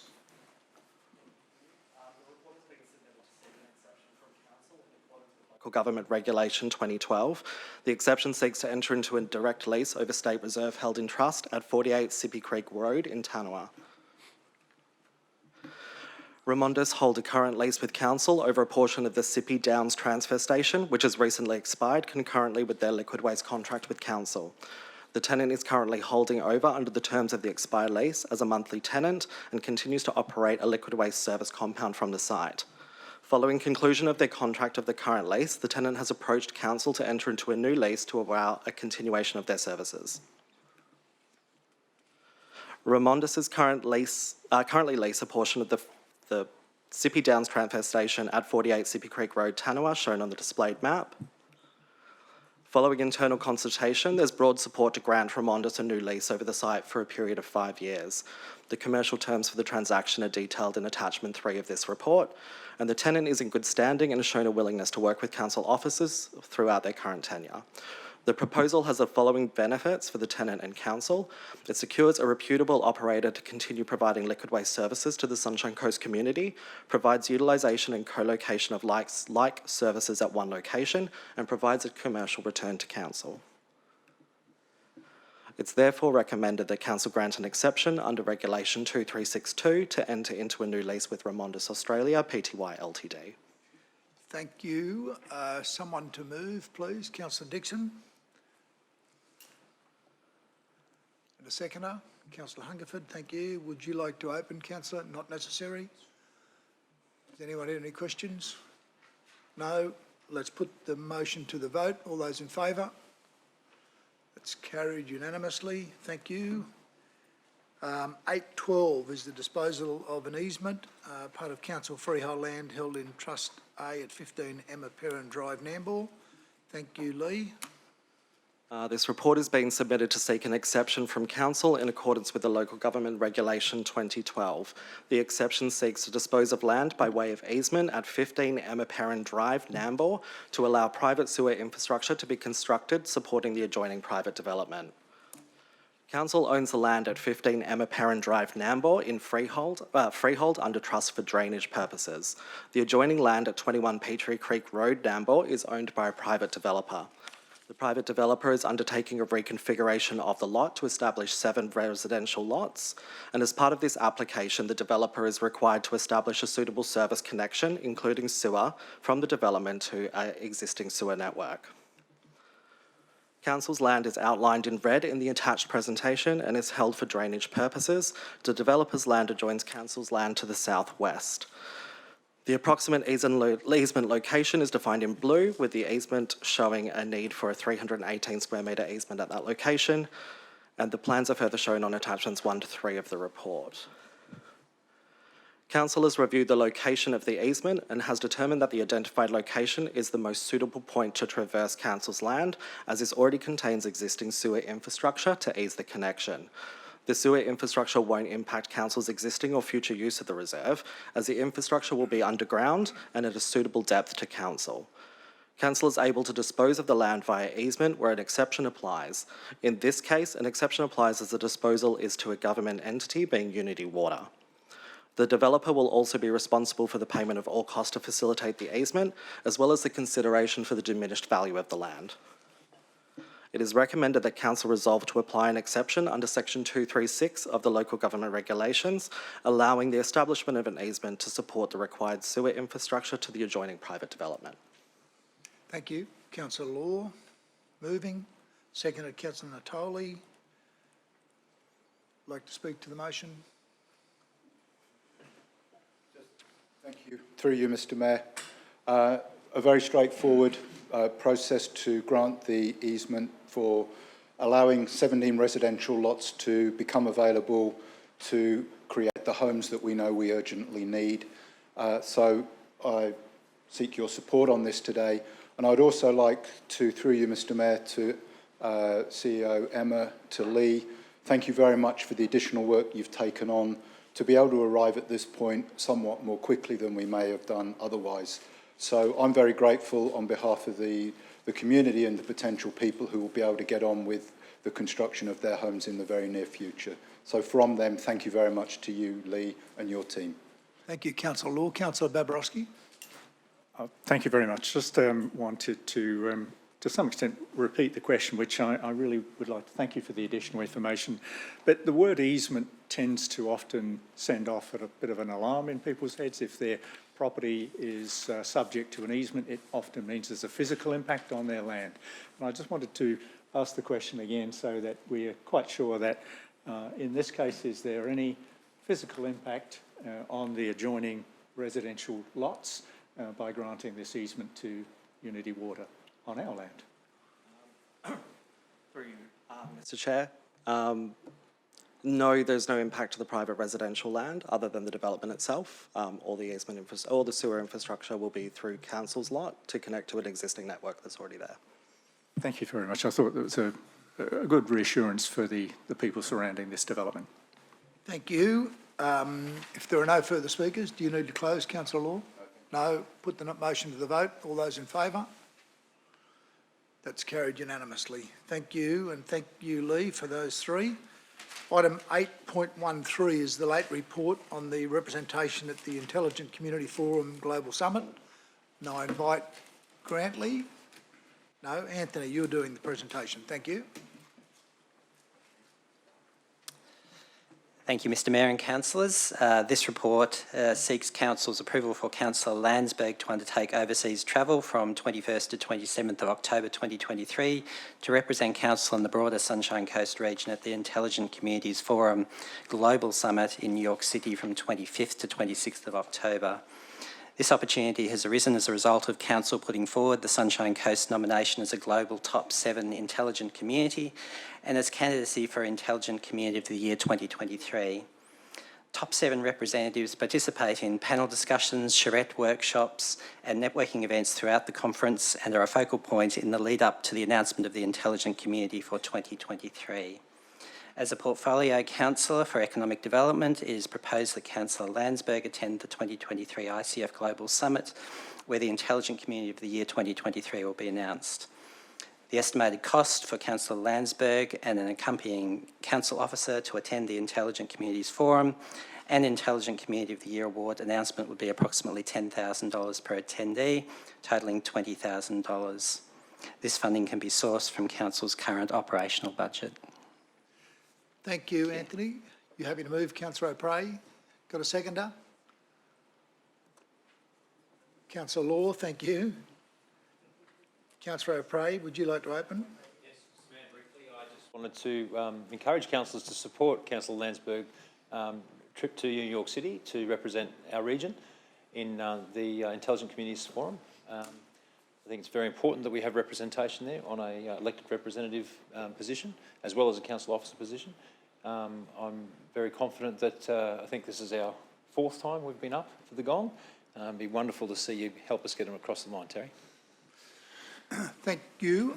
If I can just, you weren't going to say you're going to pull out.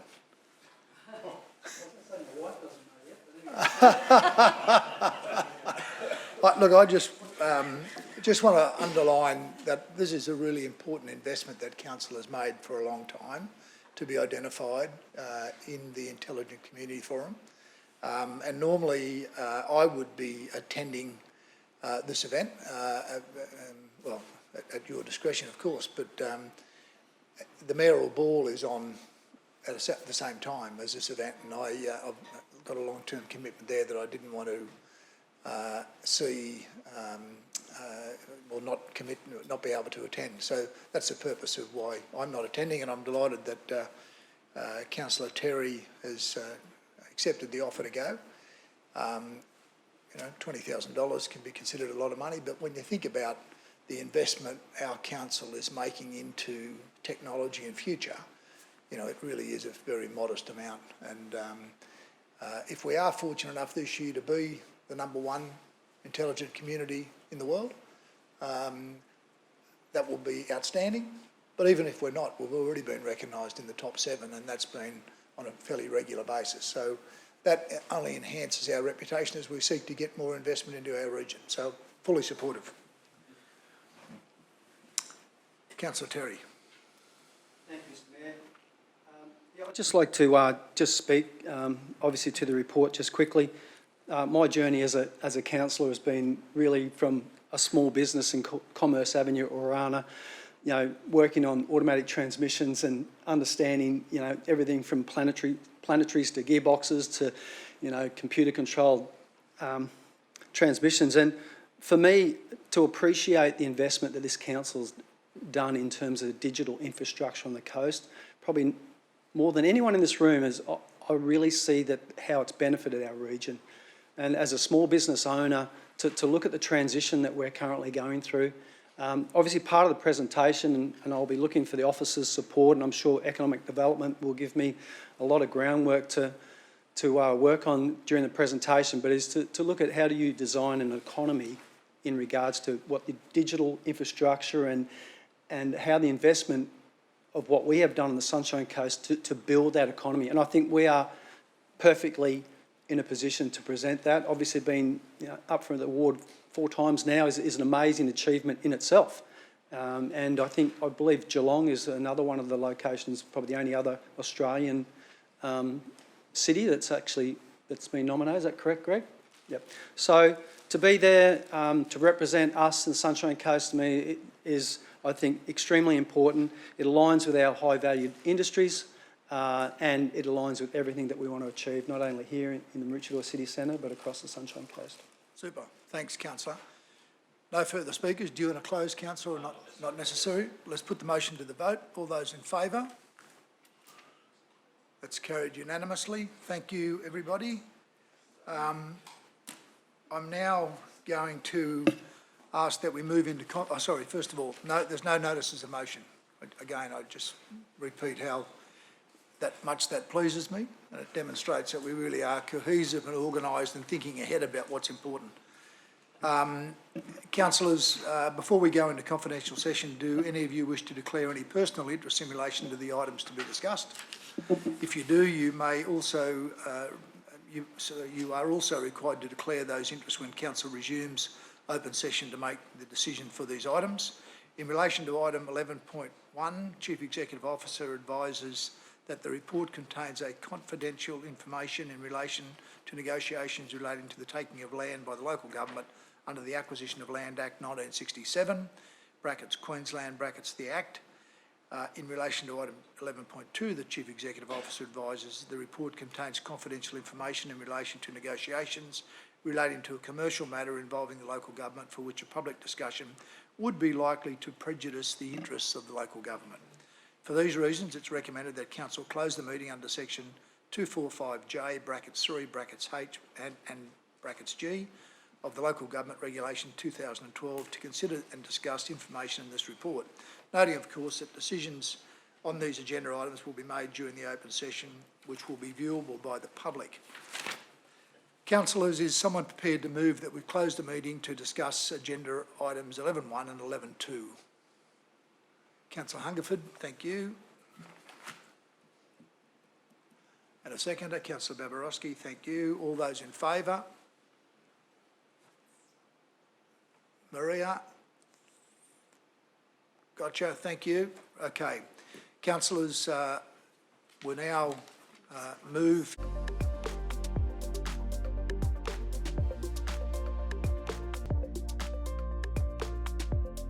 Moved by Councillor Suarez, seconded by Councillor Natoli.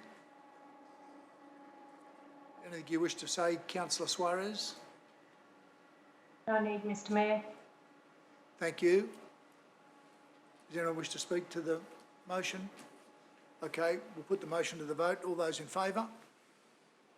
That's carried unanimously. Thank you. And item 11.2, moved by Councillor Babarowski, seconded by Councillor Cox. Anything you wish to add, Councillor? Great. Nothing from anybody else? Put the motion to the vote. All those in favour? That's carried unanimously. Thank you. Councillors, that brings us to the end of our meeting.